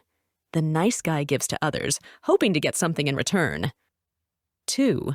When it doesn't seem that he is getting as much as he gives, or he isn't getting what he expected, he feels frustrated and resentful. Remember, the nice guy is the one keeping score, and he isn't totally objective. 3. When this frustration and resentment builds up long enough, it spills out in the form of rage attacks, passive-aggressive behavior, pouting, tantrums, withdrawing, shaming, criticizing, blaming, even physical abuse. Once the cycle has been completed, it usually just begins all over again.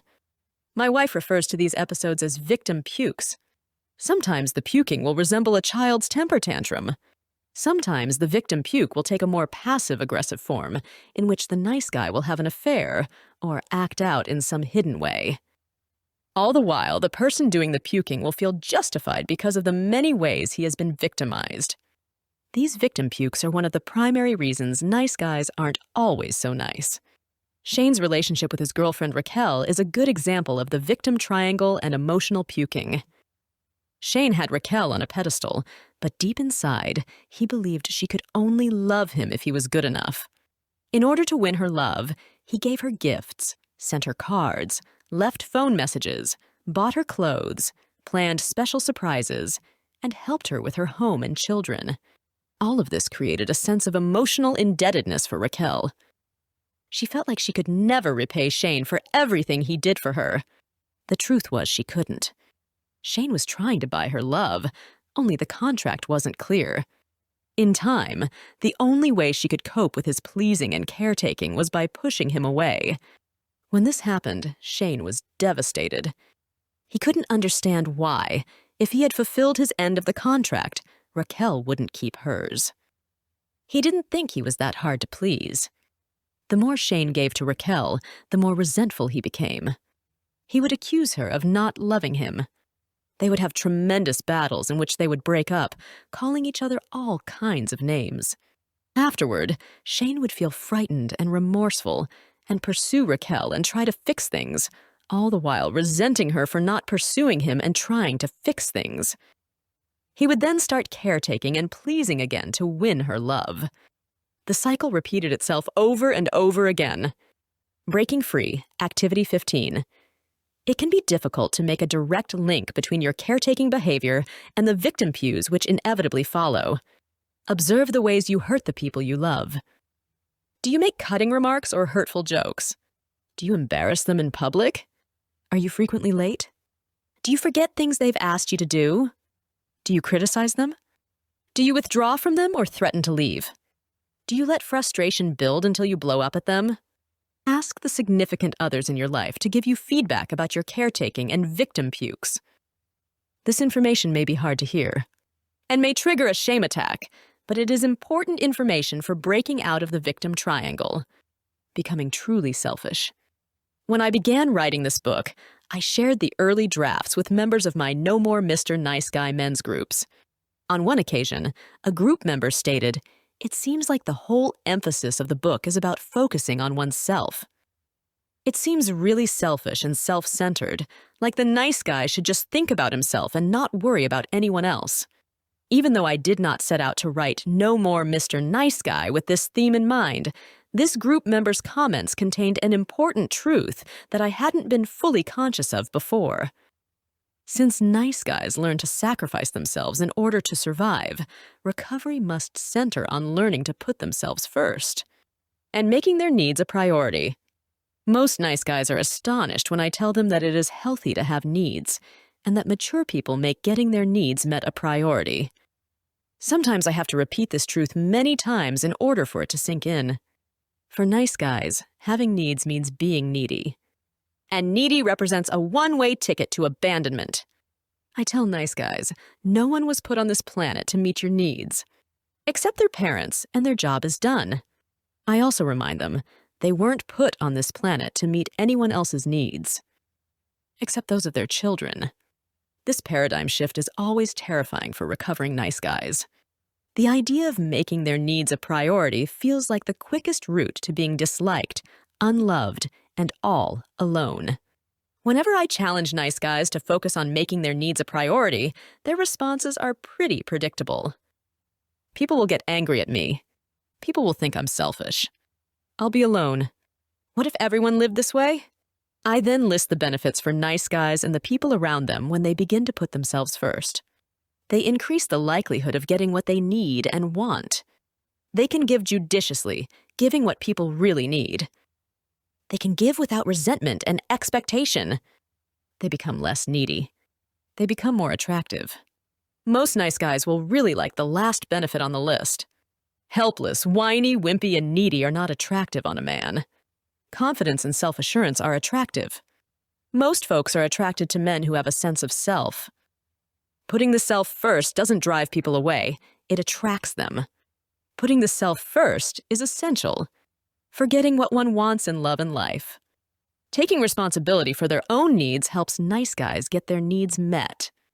In order for nice guys to get their needs met, they must begin to shift their core paradigms. This shift includes coming to believe having needs is part of being human. Mature people make meeting their own needs a priority. They can ask for help in meeting their needs in clear and direct ways. Other people really do want to help them meet their needs. This world is a place of abundance. In order to get their needs met, recovering nice guys must do something radically different from what they have done previously. For nice guys, putting the self first. It's not just a suggestion to try on for size. It is essential not only for getting needs met, but also for reclaiming personal power, feeling fully alive, and experiencing love and intimacy. Interestingly enough, when nice guys take responsibility for their own needs and make them a priority, those around them benefit too. Gone are the covered contracts, the guessing games, the anger outbursts, and passive-aggressive behavior. Gone are the manipulation, the controlling behavior, and the resentment. I learned this lesson firsthand a few years back. A holiday weekend was approaching, and our kids were going to be out of town. I tried to plan some time with my wife Elizabeth, but she seemed ambivalent and unwilling to make a commitment to what she wanted to do. I felt frustrated and put my plans on hold. Finally, upon the urging of a friend, I decided to try putting myself first over the weekend. I made plans and invited my wife to join me if she felt inclined. I did several things I wanted to do, including spending some time with friends. As it turned out, Elizabeth decided to join me on a number of occasions. On Monday, she shared with me that she had thoroughly enjoyed the weekend and didn't want it to end. A challenge. In a session of one of my No More Mr. Nice Guy men's groups, I challenged each of the group members to experiment with putting themselves first for at least a week. Though the challenge created tremendous anxiety for all of the men, each decided to accept it. The experiences of Lars, Reese, and Shane are presented below. Lars, introduced at the beginning of the chapter, went home after the group and told his wife that he was going to make his needs a priority for the following week. She was initially resistant to his proclamation, which added to his anxiety. To boost his courage, Lars called a couple of men in the group. Their encouragement gave him the support he needed to follow through with his commitment. Lars decided to keep it simple. His plan for the week involved making time every day to go to the gym and work out. Before his children were born, Lars had been physically active. The demands of job, home, and children had put an end to that. Lars decided to alternate his workouts before and after work. When he shared his plan with his wife, she applied a little guilt. "That's not fair that you get to work out and I don't," she proclaimed. Lars was tempted to back down. He had an impulse to try to find a solution so his wife could work out too. Instead, he reflected her concern and told her he was going to work out anyway. During his first couple of trips to the gym, Lars was overwhelmed with guilt and anxiety. Nevertheless, he persevered. After the third day, his wife actually asked him how his workout went. As the week continued, Lars began to feel more energized and optimistic about life. He started sleeping better. At the gym, he enjoyed being around other people who were also taking good care of themselves. Surprisingly, after his first week, his wife told him that he had inspired her to start taking better care of herself. She told him that she was going to start dropping the kids off at the daycare center, at the gym, and begin an aerobics class for herself. Reese. Reese had joined the No More Mr. Nice Guy group after his breakup with his last boyfriend.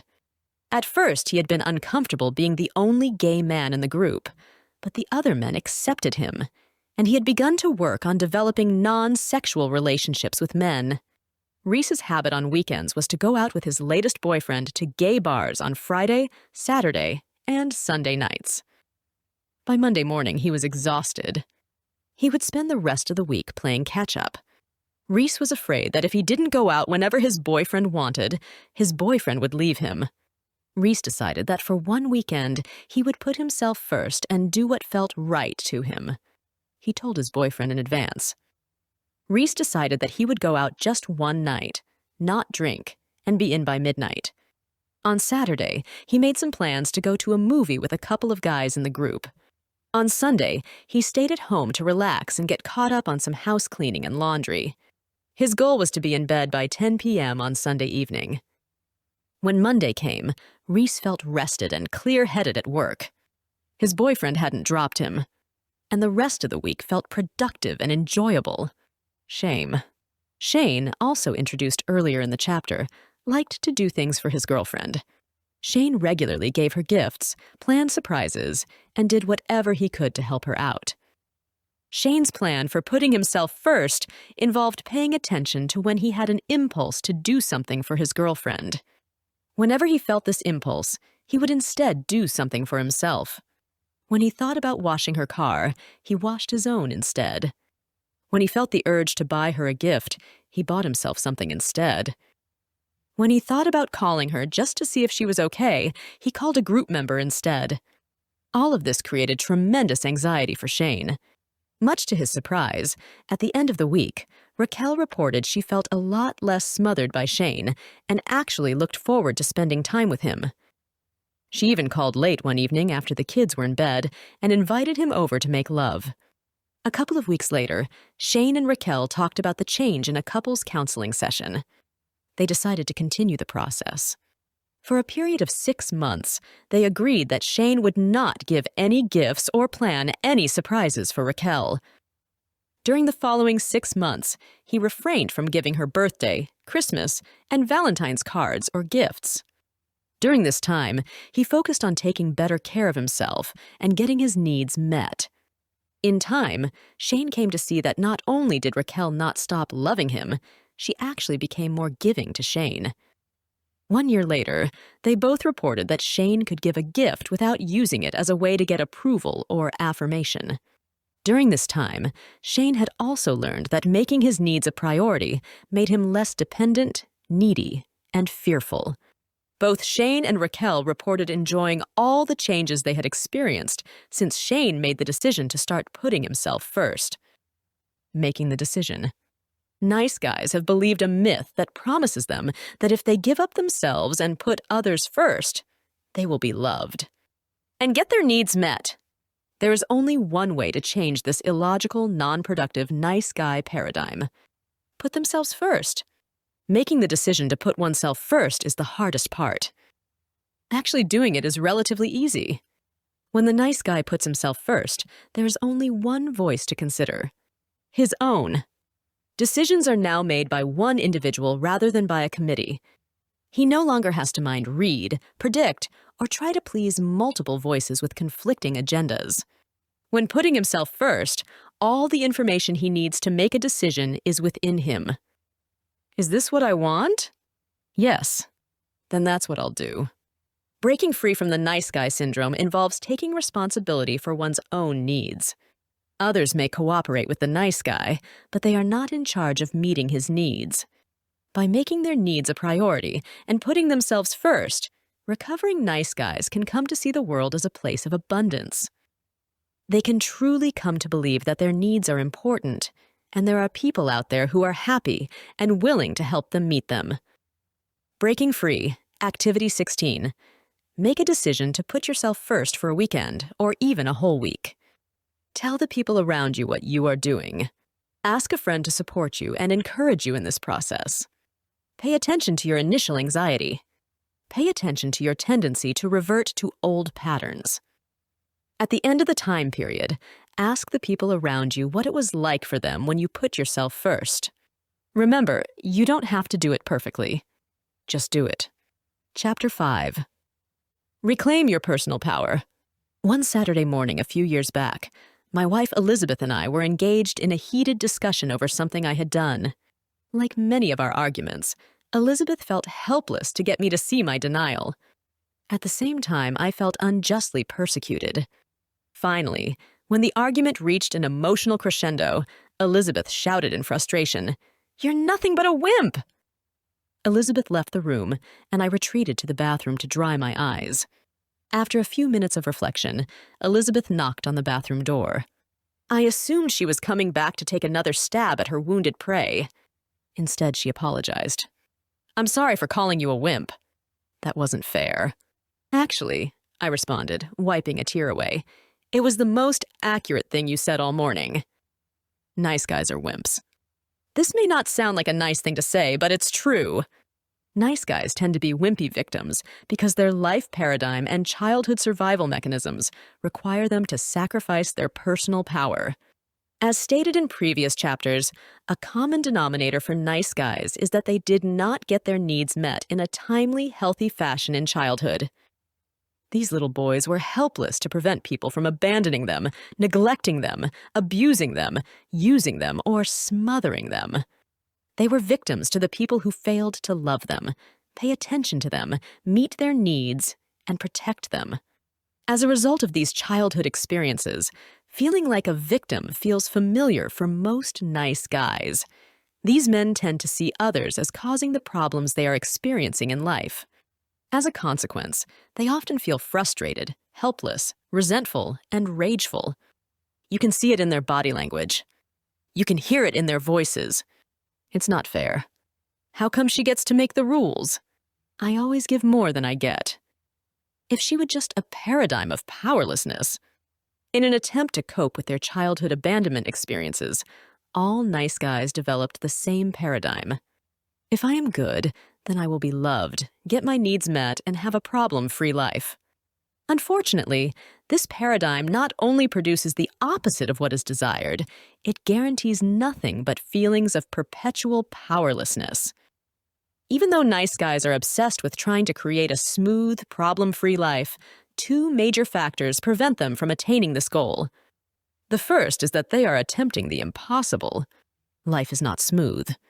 Human existence is by nature chaotic. Life is filled with experiences that are unpredictable and beyond anyone's control. Therefore, trying to create a predictable life in which everything always goes as planned is an exercise in futility. In spite of the fact that we live in a chaotic, unpredictable world, nice guys are not only convinced that life can be smooth, they believe it should be.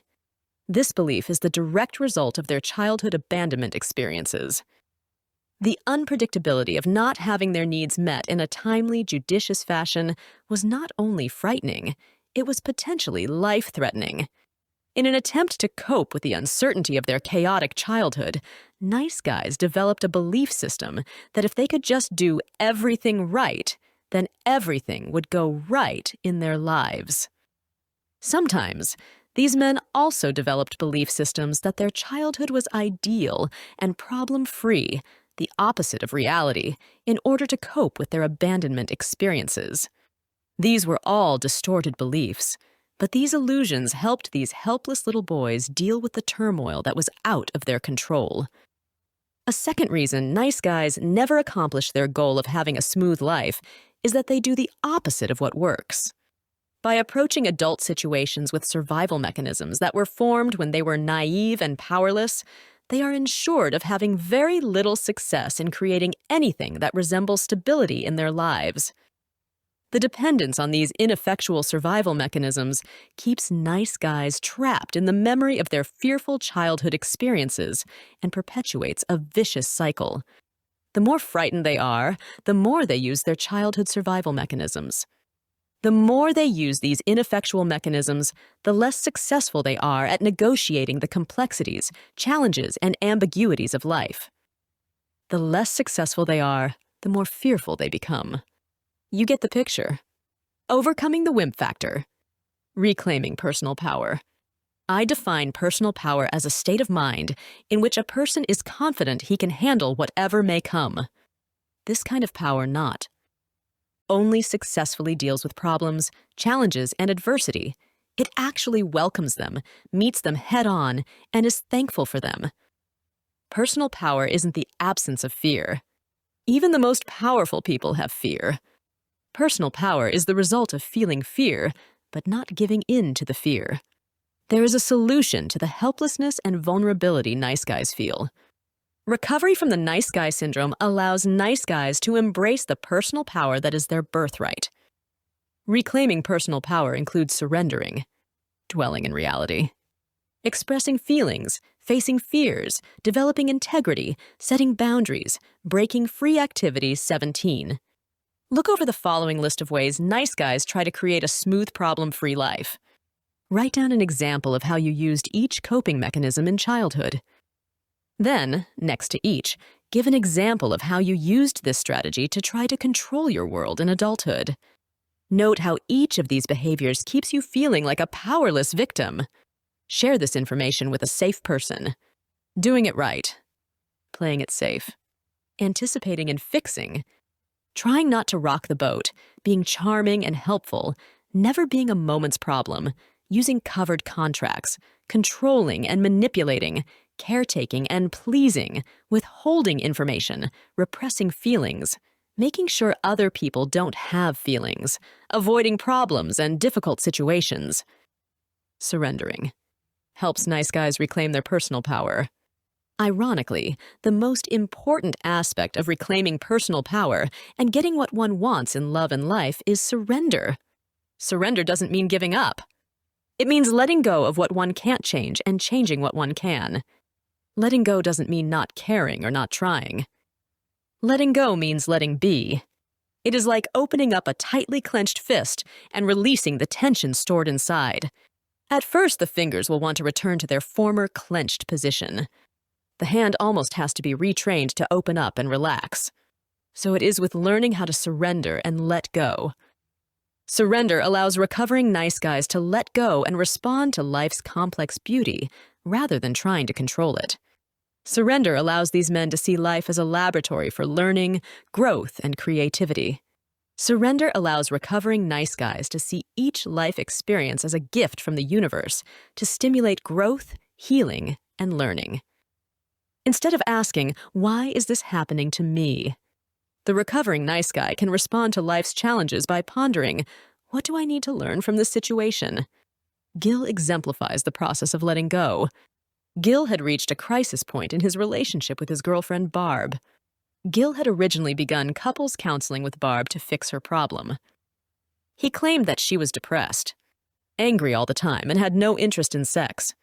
He reported that he constantly walked on eggshells trying to make sure he never did anything to upset her. Gil and Barb were both in their early 50s and had been living together for 8 years. They had discussed marriage, but both felt apprehension due to the unsettled nature of their relationship. After a couple months of couples counseling, Gil began to entertain the idea that all the problems in the relationship might not be about Barb. He began looking at his own caretaking and controlling behavior. He also became aware that he had few outside interests and no male friends. After a couple more months, he joined a No More Mister Nice Guy men's group. Even as Gil began to look at his own problems and ineffective life patterns, he kept seeking the key for making Barb better. It was a slow process, but Gil began to see that he could not do anything to change Barb, and that he was going to have to focus on himself.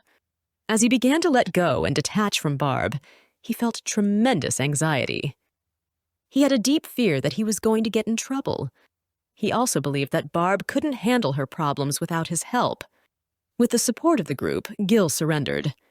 He came to realize that he would be okay regardless of whether he and Barb made it as a couple. Much to his surprise, their relationship began to improve.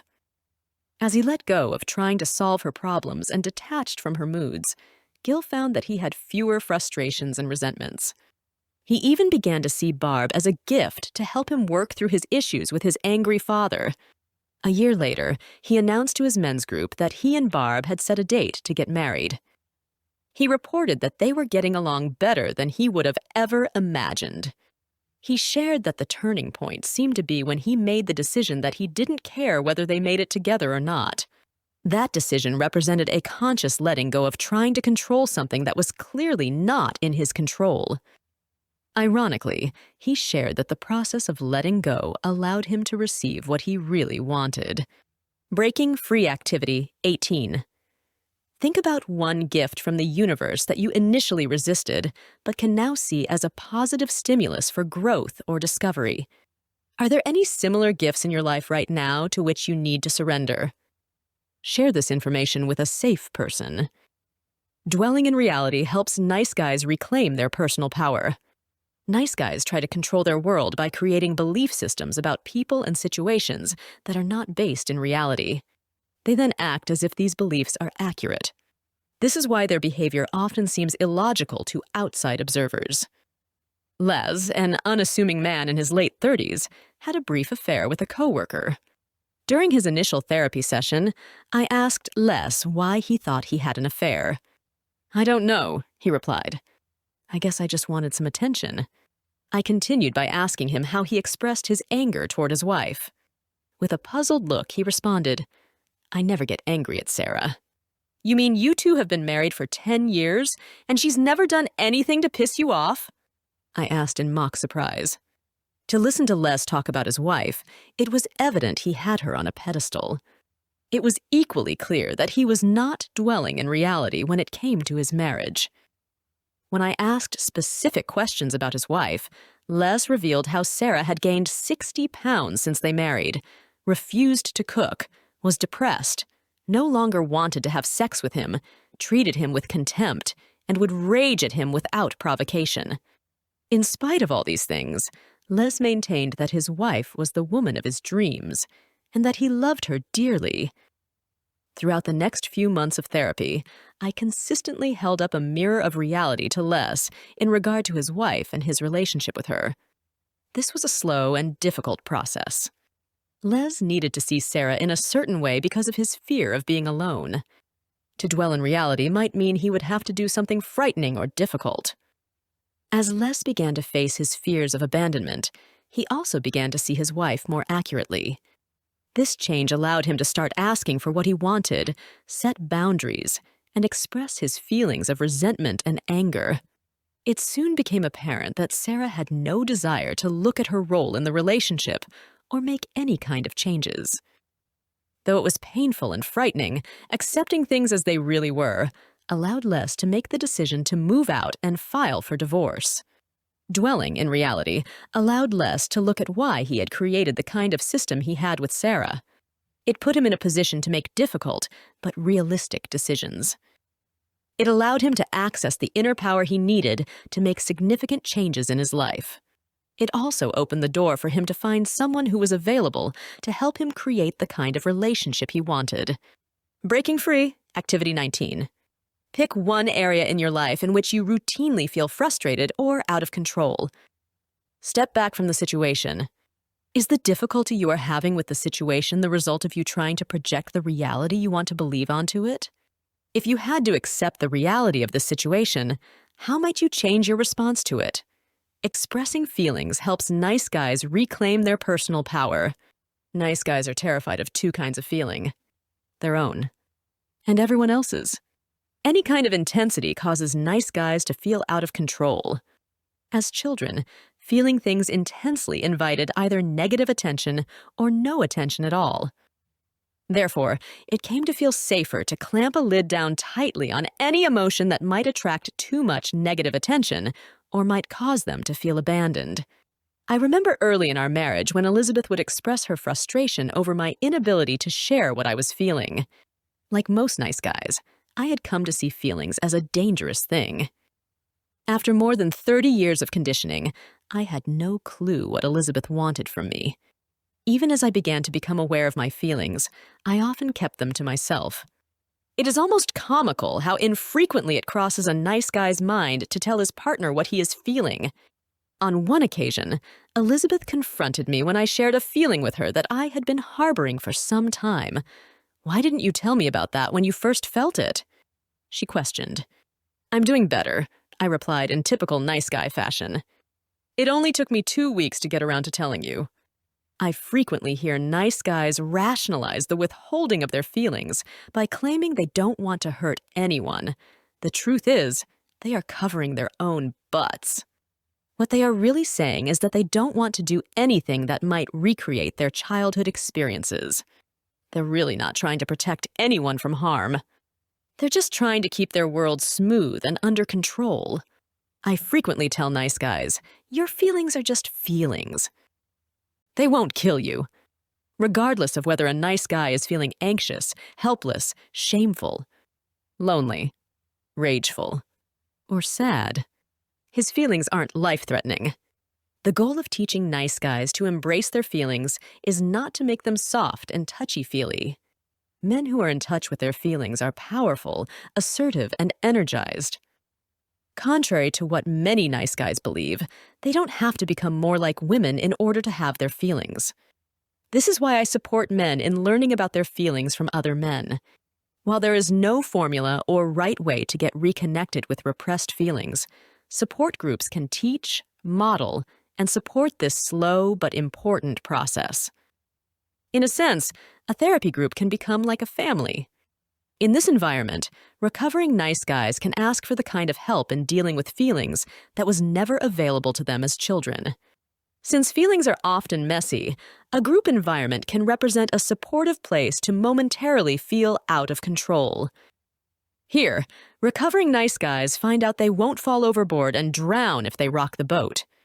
They also learn that they won't shrivel up and die if someone else around them has a feeling.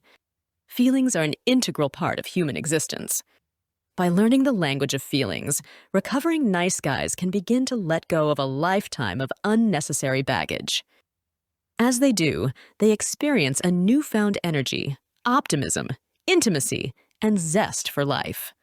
This reality hit home with me a few years ago in a very unexpected way. Elizabeth came to me one day and revealed that she had backed into a parked car. She felt like a bad little child and waited for me to scold her. Even before I had a chance to respond, she began to put up a wall and withdraw as a way of protecting herself. I got angry. Not about the car, but about the manner in which she was pushing me away. I expressed my feelings clearly and directly. Without shaming or attacking, I said, "Stop." With an intensity of emotion that surprised both of us, I let her know that I wasn't pushing her away, and I wasn't going to accept her pushing me away. I told her that I did have feelings about the car, but I had even stronger feelings about how she was acting. I said, "Just let me have my feelings about the car, and then we'll work it out." Later, Elizabeth revealed to me and several of her friends how much safer she felt when I had my feelings. She was able to hear that I was upset about the car, but that I didn't think she was bad, and I wasn't going to abandon her. The fact that I had such intensity about not letting her push me away actually made her feel secure and loved. As a result, she felt safe to stay connected to me and hear my feelings about the car. The whole incident brought us closer and has since provided a reference point for the healing power of expressing emotions in powerful and direct ways. Breaking Free Activity 20. Some guidelines about expressing feelings. Don't focus on the other person. You are making me mad. Instead, take responsibility for what you are feeling. I am feeling angry. Don't use feeling words to describe what you are thinking. As in, I feel like Joe was trying to take advantage of me. Instead, pay attention to what you are experiencing in your body. I'm feeling helpless and frightened. In general, try to begin feeling statements with I rather than you. Try to avoid the crutch of saying, I feel like, as in, I feel like you are being mean to me. Facing fears helps nice guys reclaim their personal power. Fear is a normal part of human experience. Everyone experiences fear, even those people who seem to be fearless. Healthy fear is a warning sign that danger may be approaching. This is different from the fear nice guys experience on a daily basis. For nice guys, fear is recorded at the cellular level. It is a memory of every seemingly life-threatening experience they ever had. It was born of a time of absolute dependency and helplessness. It originated in not having their needs met in a timely, judicious manner. It was fostered by fearful systems that discouraged risk and rewarded conservatism. It was heightened by the reality that life is messy and chaotic, and any kind of change promises a journey into the unknown. I call this kind of fear memory fear. Because of the memory fear created in childhood, nice guys still approach the world as if it is dangerous and overpowering. To cope with these realities, nice guys typically hunker down and play it safe. As a consequence of playing it safe, nice guys experience a lot of needless suffering. Suffering because they avoid new situations. Suffering because they stay with the familiar. Suffering because they procrastinate, avoid, and fail to finish what they start. Suffering because they make a bad situation worse by doing more of what has never worked in the past. Suffering because they expend so much energy trying to control the uncontrollable. Nolan is a good example of the paralyzing effect of memory fear. Nolan came to see me on the recommendation of a friend. He had been separated from his wife for a year, but was having a difficult time making a final decision about getting divorced. Nolan frequently told me he was confused. This confusion was mixed with a strong dose of guilt. Nolan constantly weighed all the issues. What if he left his wife and later realized that it was a mistake? What if he messed up his kids' lives? What if his children never wanted to talk to him again? What if his friends thought he was bad? What if God sent him to hell? As long as Nolan stayed confused about what he should do, he remained paralyzed. When I told Nolan that I didn't think he was confused, but that he was afraid he was initially defensive, he didn't like seeing himself as being fearful. As we explored the memory fear from his childhood, he came to realize that any mistakes he made as a child seemed to have everlasting consequences. He believed the same would be true in his present situation. Behind Nolan's fear of making a decision was the childhood fear that he wouldn't be able to handle whatever happened. Together, we brainstormed all the possible consequences of divorcing his wife. Behind each potential consequence was the unconscious belief that he wouldn't be able to handle it. I sent Nolan home with his list of fears along with a more accurate statement about each. No matter what happened, he would handle it. The following week, Nolan proudly announced that he had contacted an attorney. Even though he felt tremendous fear and anxiety, he found courage in repeating his newfound mantra, "I can handle it." Facing present-day fears is the only way to overcome memory fear. Every time the nice guy confronts a fear, he unconsciously creates a belief that he can handle whatever he is afraid of. This challenges his memory fear. Challenging this memory fear makes the things outside of him seem less threatening. As these things seem less frightening, he feels more confident in confronting them. The more this confidence grows, the less threatening life seems breaking free. Activity 21. List one fear that has been controlling your life. Once you decide to confront the fear, begin repeating to yourself, "I can handle it." No matter what happens, I will handle it. Keep repeating this mantra until you take action and stop feeling fear. Developing integrity helps nice guys reclaim their personal power. Most nice guys pride themselves on being honest and trustworthy. In reality, nice guys are fundamentally dishonest. They have the ability to tell a lie or withhold the truth and still believe the illusion that they are basically honest people. Since dishonesty is a fear-based behavior, telling lies and withholding the truth robs nice guys of their personal power. I define lying as anything less than the truth. This may seem evident to most people, but it is important to define lying and telling the truth because nice guys are adept at creating definitions that justify their behavior. It is not unusual to hear them make statements like, "I'm pretty honest," or "I'm honest most of the time," without the slightest awareness of their contradiction of terms. In an almost childlike manner, nice guys will often offer the following defense. "I didn't lie, I just didn't tell everything." Joel was the owner of a successful construction company. On occasion, he would leave work a little early and catch an afternoon movie before heading home. Because he feared his wife's disapproval, he would refrain from telling her how he spent those afternoons. He would always have some cover story ready in case she tried to call him while he was out. The irony of the situation is that there was absolutely no reason for Joel to lie to his wife. In spite of all the effort Joel put into hiding the truth of his whereabouts, it never crossed his mind that he was lying to himself and to his wife.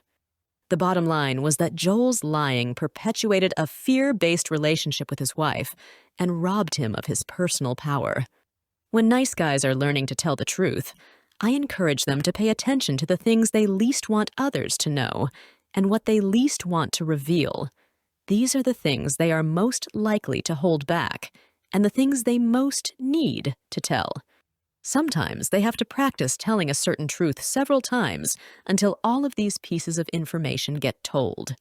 Sometimes, after telling the truth, nice guys will report that it was a mistake because someone reacted with anger.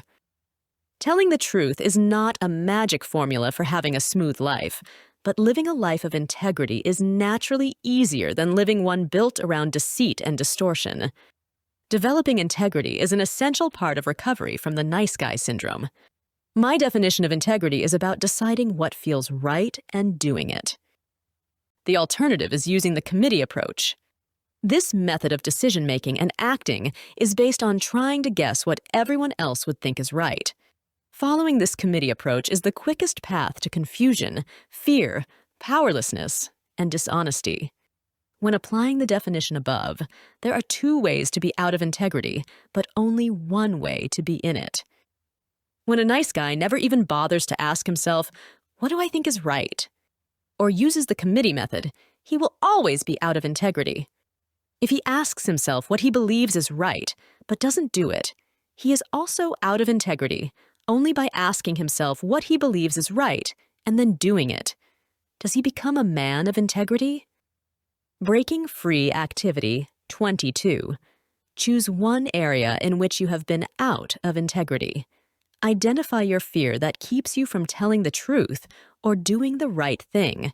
Reveal the situation to a safe person, then go and tell the truth, or do what you have to do to make the situation right. Tell yourself you can handle it, since telling the truth may create a crisis for you or others. Have faith that everyone involved will survive this crisis. Setting boundaries helps nice guys reclaim their personal power.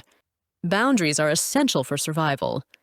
Learning to set boundaries allows nice guys to stop feeling like helpless victims and reclaim their personal power. Boundary setting is one of the most fundamental skills I teach to recovering nice guys. I demonstrate the concept of boundaries by laying a shoestring on the ground. I tell the nice guy that I'm going to cross his boundary and push him backwards. I instruct him to stop me when he begins to feel uncomfortable. It is not unusual for a nice guy to stand well back from the line, allowing me to violate his space several steps before he even begins to respond. Once I start pushing, it's not uncommon for a nice guy to let me push him back several steps before he does anything to stop me. Sometimes a nice guy will let me push him all the way to the wall. I use this exercise as a graphic demonstration of the need for boundaries in all areas of life. Nice guys are usually more comfortable backpedaling, giving in, and keeping the peace. They believe if they take one more step backward, the other person will quit pushing, and then everything will be smooth. It's not unusual for recovering nice guys to go a little overboard when they first learn about boundary setting. They have a tendency to swing from one extreme to another. They become kamikaze boundary setters. They try to set boundaries with a sledgehammer or machete.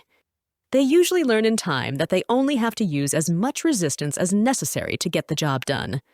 In time, they also learn that boundary setting isn't about getting other people to be different, but about getting themselves to be different. If someone is crossing their boundary, it isn't the other person's problem. It is theirs. Because of memory fear, nice guys often unconsciously reinforce the very behaviors they find intolerable. Due to their childhood conditioning, they teach the people around them that they will accept having their boundaries violated. As recovering nice guys begin to take responsibility for how they let people treat them, their own behavior begins to change. As they stop reinforcing things they aren't willing to tolerate, the people around them are given the opportunity to behave differently. This gives relationships a chance to survive and grow. Jake, an enlisted man in his mid-20s, is a good example of how tolerating intolerable behavior can kill a relationship and how setting boundaries can give a relationship a chance to survive. Just prior to his marriage to his wife Keisha, Keisha had an affair with an old boyfriend. Because Jake didn't want to lose her, he forgave her and promised to never bring up her infidelity. This established a pattern of Keisha pretty much doing whatever she wanted, while Jake withheld his feelings and walked on eggshells. He would always measure his words in order to avoid saying anything wrong that might upset her. On one occasion, while they were out drinking with some friends, Keisha got drunk. Whenever she had too much to drink, she would become belligerent and promiscuous. On this occasion, she made several demeaning remarks to Jake and spent most of the evening slow dancing with other men in the bar. After holding his tongue as long as he could, Jake finally told Keisha that she was drunk and that it was time to go home. She swore at him and kept on doing what she was doing. Jake retaliated by calling her a bitch and drove home. One of her friends brought Keisha home the next morning. For the rest of the day, she gave Jake the silent treatment. He tried to hold out, but after a few hours of misery, he apologized for calling her a bitch. Later that week, he somewhat reluctantly talked about the episode in his No More Mr. Nice Guy group. The group members lovingly confronted him. They pointed out how his willingness to tolerate his wife's intolerable behavior gave her license to act in any way she pleased. They told Jake that the problem was not Keisha. It was him. Until Jake changed, his wife would have no incentive to change. By not setting boundaries, he was robbing his marriage of the opportunity to become what it could be. The next day, Jake confronted his wife. He acknowledged his role in their situation. He told her that he was no longer going to tolerate intolerable behavior. He told her his boundaries. He would no longer tolerate Keisha dancing or flirting with other men. He would not tolerate her demeaning him in front of their friends. He told her that if she wanted to stay married to him, she had to go to treatment for her drinking problem. Keisha responded by telling Jake that no one was going to tell her what to do. She packed a bag and moved out that night to a friend's house. Even though Jake was miserable for the next few days, he resisted the temptation to call her and beg her to come back. Instead, he called some guys in the group. 3 nights later, Keisha called and said she wanted to talk. She came over and told Jake that even though she initially wanted to tell him to go to hell, she knew he was right. For the first time in their marriage, she said she felt respect for him. She said she wanted to save their marriage and was willing to do whatever it took to make it work. The following week, Keisha entered treatment. Breaking Free, Activity 23. Before you can start setting boundaries, you have to become aware of how much you back up from your line to avoid conflict or to keep the peace. For the next week, observe yourself. Do you say yes when you would rather say no? Do you agree to do something to avoid conflict? Do you avoid doing something because someone might get upset at you? Do you tolerate an intolerable situation? Hoping that it will just go away. Write these observations down and share them with a safe person. Take a walk on the wild side. There is no key to a smooth life. Being good, or doing it right, doesn't insulate nice guys from the chaotic, ever-changing realities of life. All the nice guy paradigm does is create wimpy men who allow bullies to kick sand in their face or shame them for loading the dishwasher wrong. As recovering nice guys begin to surrender, dwell in reality, express their feelings, face their fears, develop integrity, and set boundaries, they access a power that allows them to welcome and embrace the challenges and gifts of life. Life isn't a merry-go-round, it's a roller coaster. As they reclaim personal power, recovering nice guys can experience the world in all of its serendipitous beauty. Life won't always be smooth. It may not always be pretty, but it will be an adventure. One not to be missed. Chapter 6. Reclaim your masculinity. Contrary to the prevailing sentiments of the last few decades, it is okay to be a guy. Men born after World War II had the misfortune of growing up during the only era of recent Western history in which it was not always a good thing to be male. This was primarily the result of 2 significant family and social changes in the post-war era. Boys were disconnected from their fathers and other healthy male role models. and boys were forced to seek approval from women and accept a female definition of what it meant to be male. As a result of these two dynamics, many boys and men came to believe that they had to hide or eliminate any negative male traits, like those of their fathers or other bad men, and become what they believed women wanted them to be. For many men, this life strategy seemed essential if they wanted to be loved, get their needs met, and have a smooth life. Due to the continuing social change of the last half of the 20th century, this belief system is no longer limited to just men of the baby boom generation. I frequently observe men in their 30s, 20s, and teens with strong nice guy traits. It seems that each successive generation of men are becoming more and more passive. This social conditioning affects nice guys in many ways. Nice guys tend to be disconnected from other men. Nice guys tend to be disconnected from their own masculinity. Nice guys tend to be monogamous to their mothers.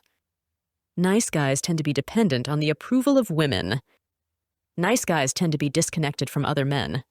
I frequently hear nice guys make comments such as, "I'm just not comfortable with other men. I don't know what to talk about. Most men are jerks. I used to have male friends, but my wife made it such a hassle to do things with them that I just gave up. I tend to be a loner." Many nice guys have difficulty connecting with men because of the limited positive male contact they experienced in childhood. Because these men did not have a positive bond with their father, they never learned the basic skills necessary to build meaningful relationships with men. Another common trait among nice guys is the belief that they are different from other men. This distorted thinking usually began in childhood when they tried to be different from their bad or unavailable father. In adulthood, nice guys often create a similar dynamic with men in general.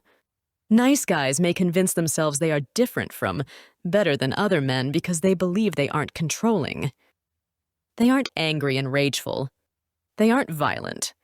They are attentive to a woman's needs. They're good lovers. They're good fathers. As long as nice guys are disconnected from men or believe they are different from other men, they cut themselves off from the many positive benefits of male companionship and the power of a masculine community.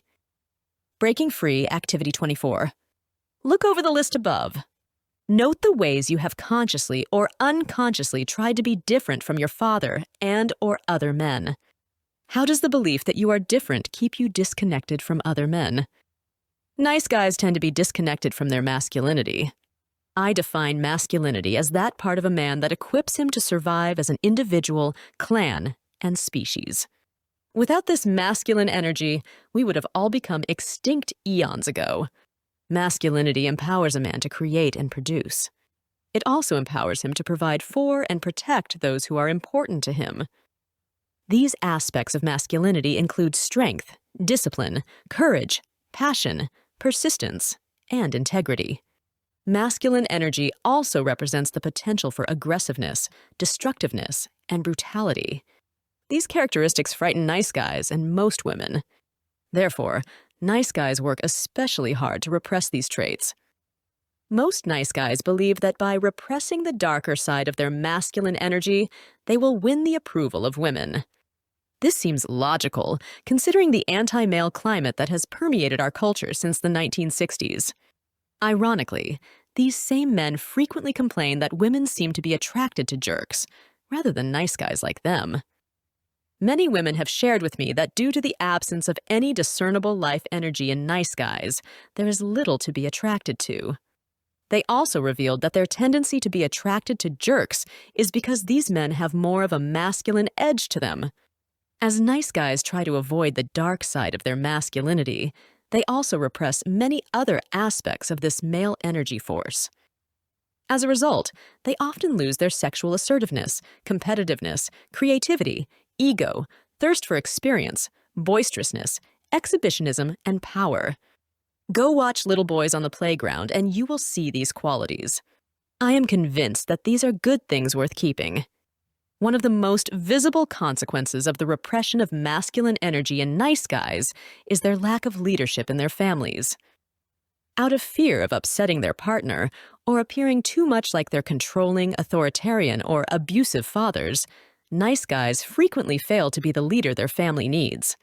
Consequently, the job of leading the family often falls on the wives. Most of the women I talk to don't want this job, but end up taking it by default. Nice guys tend to be monogamous to their mothers. Becoming and remaining monogamous to their mothers is a common pattern for nice guys. This unconscious bond is the result of a normal childhood developmental phenomenon gone amok. Let me explain. All little boys naturally fall in love with their mother and desire to have her all to themselves. Healthy mothers and fathers help their sons successfully move through this normal developmental stage.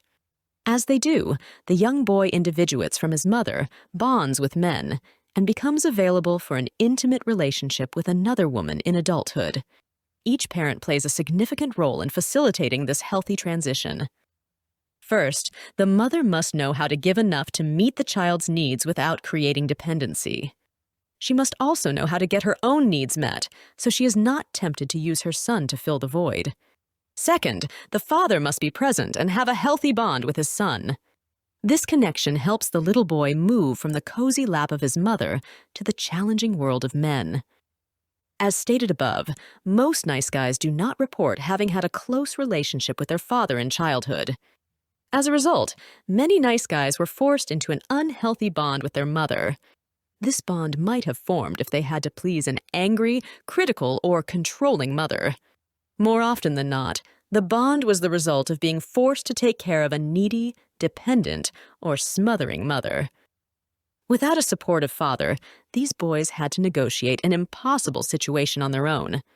Both childhood situations, trying to please an angry or controlling mother, or becoming mother's little partner, created a dynamic in which nice guys unconsciously became monogamous to their mothers and did not individuate in a healthy way. When a nice guy has been conditioned to be monogamous to his mother in childhood, his adult partner will know at some level that he is not really available. The partner may not consciously connect this to his bond with his mother, but she knows something is missing. Anita, a woman in her late 50s, was married to a man who was monogamous to his mother. I met Anita when she called and made an appointment for individual counseling. She believed her husband was having an affair, and she wanted some advice. As we began our session, she sat down on the couch and smiled nervously. "I feel so foolish coming here, but I just don't know who to talk to. I feel crazy because I think my husband is having an affair with his secretary. He denies it. But I know something is going on. There's just too much evidence." Anita's smile disappeared and was replaced with a look of grief. She took a tissue and dabbed the corner of her eye. "Dutton, that's my husband, has been through so much lately. He's under a lot of pressure at work. Things have been tight financially, and his mother died last year. He was really close to her, and I think it was really hard on him." Anita told of her suspicions of her husband's infidelity, but then came back to the subject of his mother again. "If I didn't know better, I'd say his infatuation with his secretary began right after his mother died. It's like he needed something to fill a hole in his life. I always liked his mother. She was a nice lady. But I always had the feeling that Dutton was more connected to her than he was to me. Is that crazy?" she asked quizzically. "To be. Jealous of your mother-in-law?" I encouraged Anita to tell me more about Dutton's family. Other than his father, she continued, he believes his family is great. That's because of his mother, of course. She was a real saint. His father was extremely harsh with the kids. Their mom was the one they turned to for nurturing. She was really good at listening and being there for them. Anita seemed relieved to be able to talk about something besides her suspicions of her husband. Before she died, Dutton paid for them to get carpet in their house and bought them 2 nice reclining chairs because he knew his father never would. He used to drive her places because he knew his father wouldn't. He treated his mother real special. I think to make up for what she had to go through living with his dad. One time I was angry at him, and I accused him of treating his mother better than he treated me. He blew up. Anita made an explosion gesture with her arms. He told me to never say that again. He didn't talk to me for 2 weeks after that. I learned not to bring up that subject. I need to pause for a moment. Do you think there could be any connection between his mom dying and him having an affair? They loved each other so much. Maybe his secretary fills that void. Does that sound crazy to you? Nice guys tend to seek the approval of women. Due to their family and social conditioning, nice guys tend to seek the approval of women. Even as they are trying to become what they believe women want them to be and doing what they believe women want them to do, nice guys tend to experience tremendous frustration in gaining the approval they so intensely desire.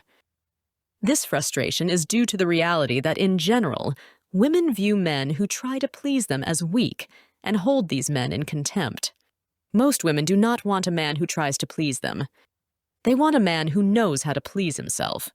Women consistently share with me that they don't want a passive, pleasing wimp. They want a man, someone with his balls still intact, getting your testicles back, avoiding relationships with men, and seeking the approval of women prevents nice guys from getting what they really want in love and life. In order to reverse the effects of the nice guy syndrome, nice guys have to reclaim their masculinity. The process involves believing that it really is a good thing to be a man and embracing all of their masculine traits. Reclaiming one's masculinity involves connecting with other men, getting strong, finding healthy male role models, re-examining one's relationship with one's father. Connecting with men helps nice guys reclaim their masculinity. Connecting with men is essential for reclaiming masculinity. Building relationships with men requires a conscious effort. This process begins with a commitment to develop male friendships. In order to do this, recovering nice guys must be willing to make the time, take risks, and be vulnerable. For most nice guys, time seems to be a big factor that keeps them disconnected from men. It takes time to talk with a neighbor, call up a friend, or go to a ball game. Since many nice guys are enmeshed with their wives, families, or work, this means taking time away from these things. Connecting with men involves doing guy things with guys. There's no right way to do this, but it can include joining a team, going to sporting events, joining a prayer or discussion group, having a poker night, doing volunteer work, going fishing, going for a run, or just hanging out. Alan is an example of what can happen when a recovering nice guy makes the decision to connect with men. Alan had a difficult time doing things for himself, especially with other men. When he made a conscious effort to begin addressing this issue, he had to first take a look at what kept him disconnected from men and what he could do to start changing the pattern. One of the first things Alan did was to join a men's therapy group. Even then, it took more than a year before he began doing things with the men outside of the group.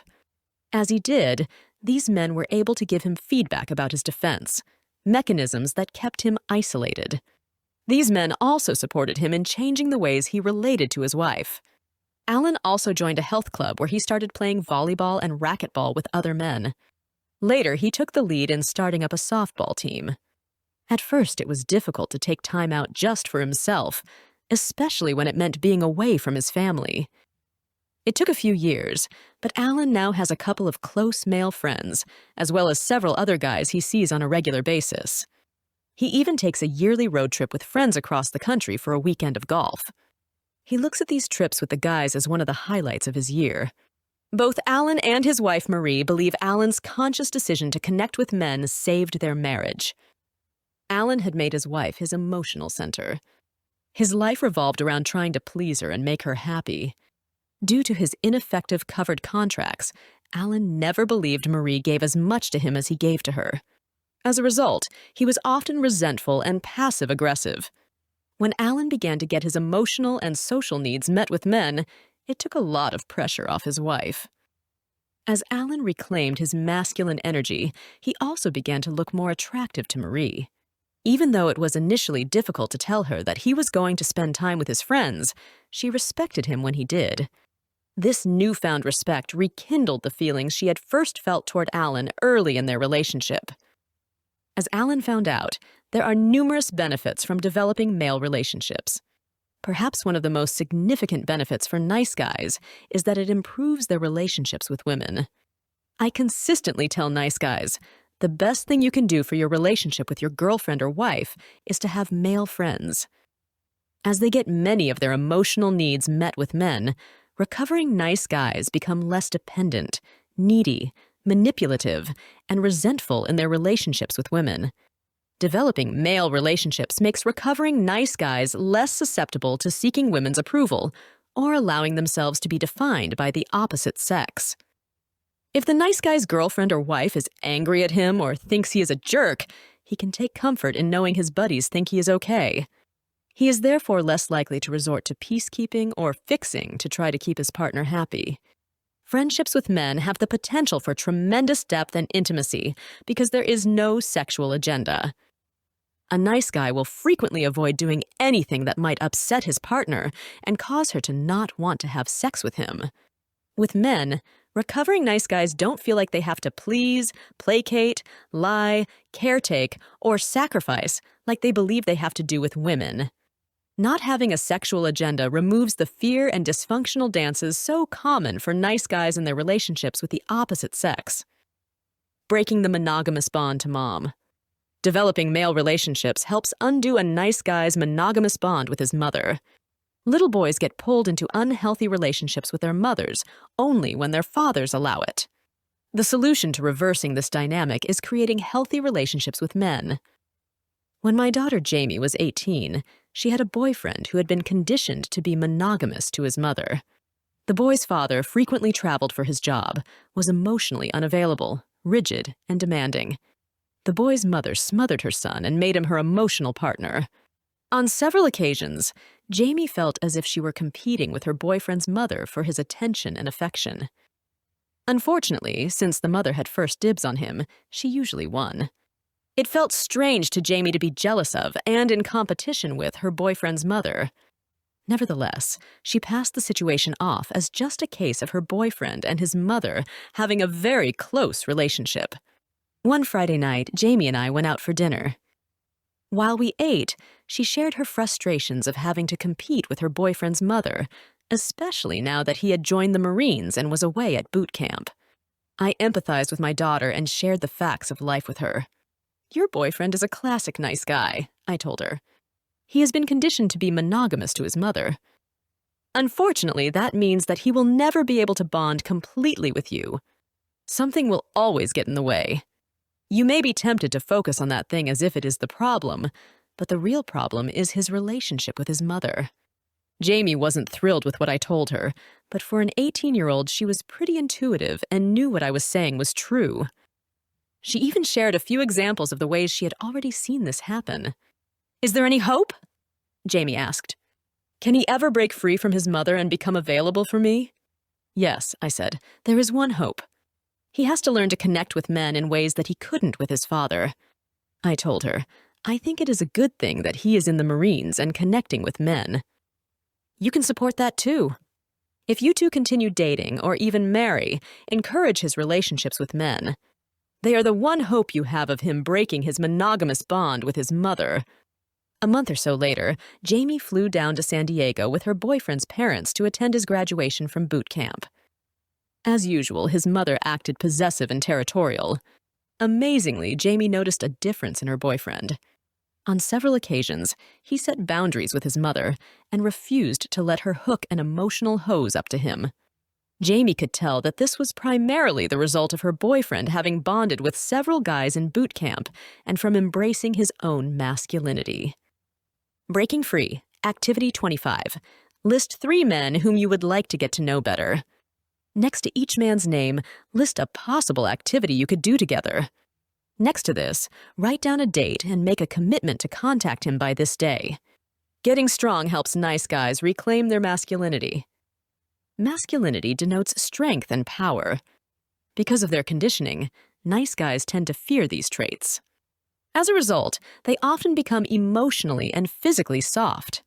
Some even take pride in this softness. I've met many nice guys who work out or practice martial arts, but who are still afraid of their strength. Embracing one's masculinity means embracing one's body, power, and spaciousness. In order to do this, recovering nice guys have to stop putting junk into their bodies and train them to respond to the physical demands of being male.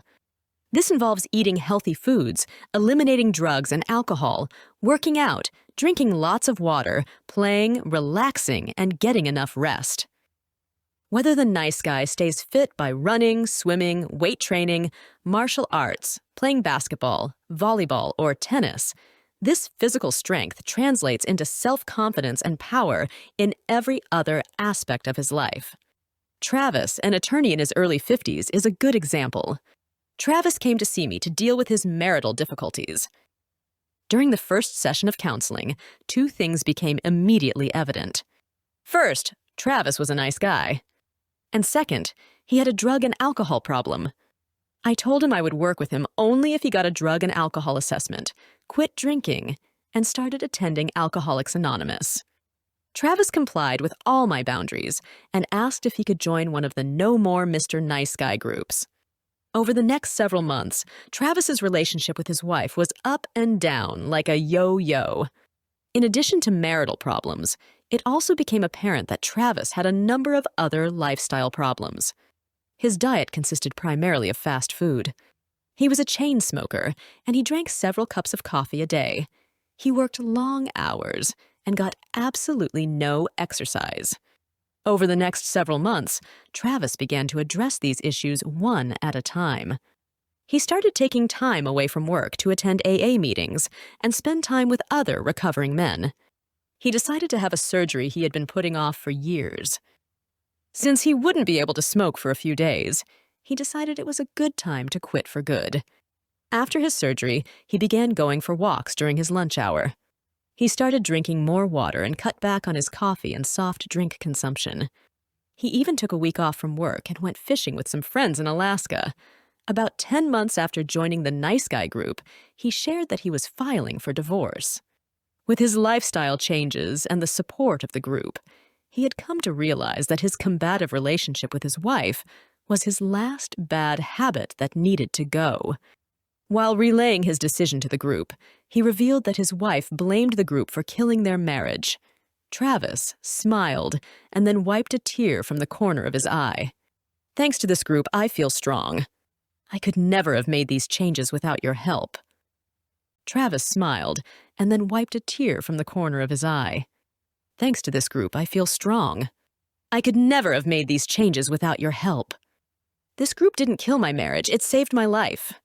Breaking Free Activity 26. Identify 3 ways in which you neglect your body.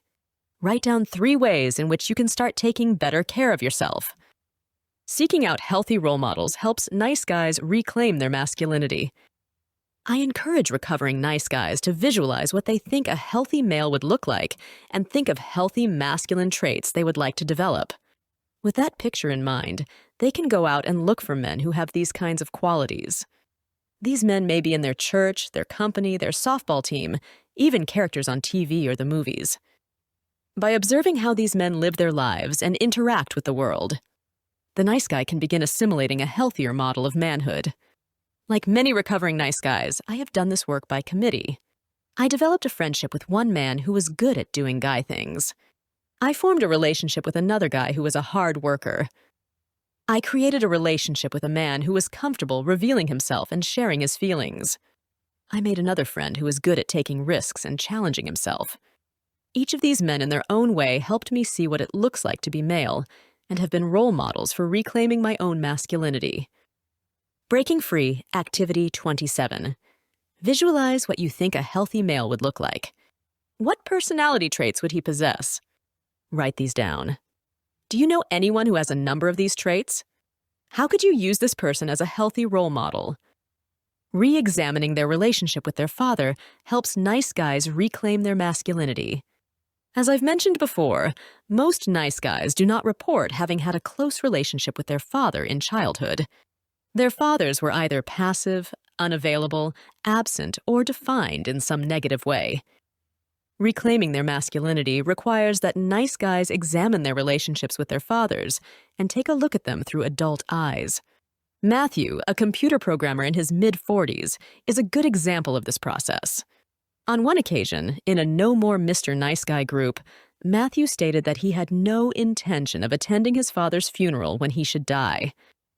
Months later, After exploring his relationship with his father in the group, he decided to call and confront his dad when he didn't get invited to a family function.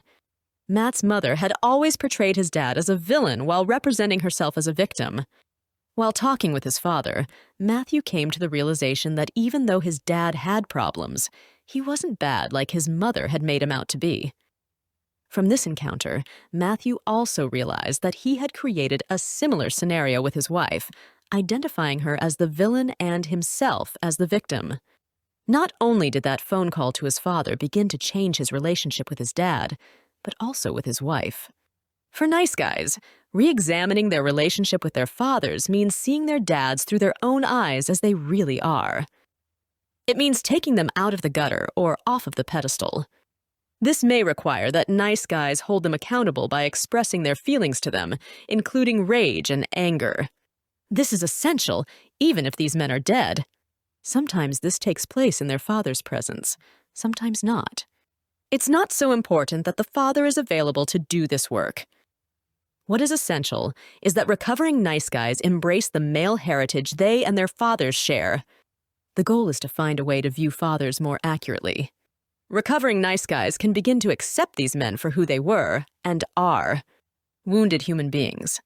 This shift is essential if nice guys are going to view themselves more accurately, accept themselves for who they are, and reclaim their masculinity. Breaking Free Activity 28. Embracing masculinity involves coming to see Dad more accurately. To facilitate this process, create a list. On the left side, list a number of your father's characteristics. Write the opposite characteristic on the right side. Indicate where on the spectrum between the two that you see yourself. When recovering nice guys do this exercise, they are often surprised at what they discover about their fathers and themselves. They often see how they have made their fathers into a caricature, a distortion of who they really are. They may realize that if the man they have become is based on a reaction to how they saw their fathers, they too have become caricatures. Remember, the opposite of crazy is still crazy. They realize that if their lives are a reaction to Dad, then Dad is still in control. They discover that they can be different from Dad without being the opposite. They often come to realize that they have more traits in common with their fathers than they had previously realized or wanted to accept. Passing the benefits of masculinity on to the next generation. Part 1. Snakes and Snails. As I work to raise my sons, I realize that they are growing up in a world very much like the one that created my generation of nice guys. Boys are disconnected from men and are dependent on gaining the approval of women.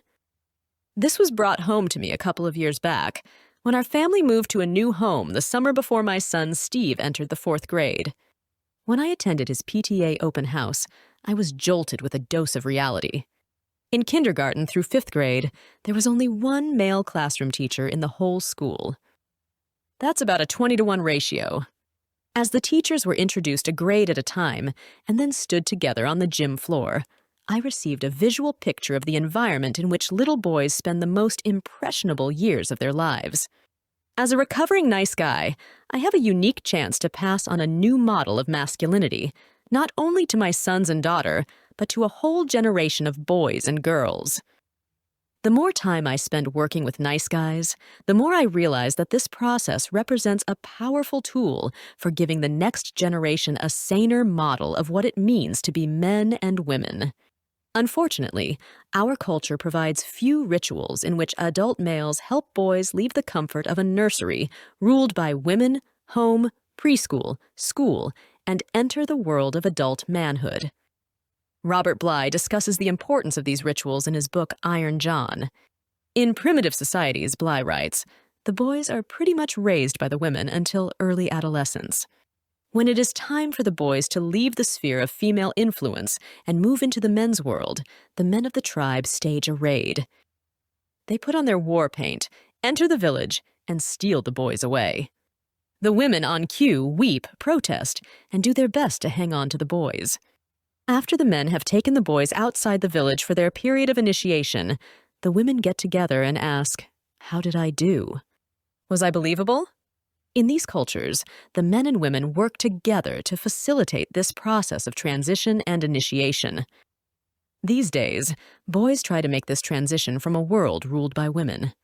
But they can't do it on their own. I have a theory that the phase that adolescent boys pass through, where they dress sloppily, look scraggly, act aggressively, hole up in their room, slouch, play loud music, swear, and spit a lot, are all unconsciously aimed at making themselves so repulsive that even their mothers can't stand them. This helps them break the symbiotic bonds with their moms.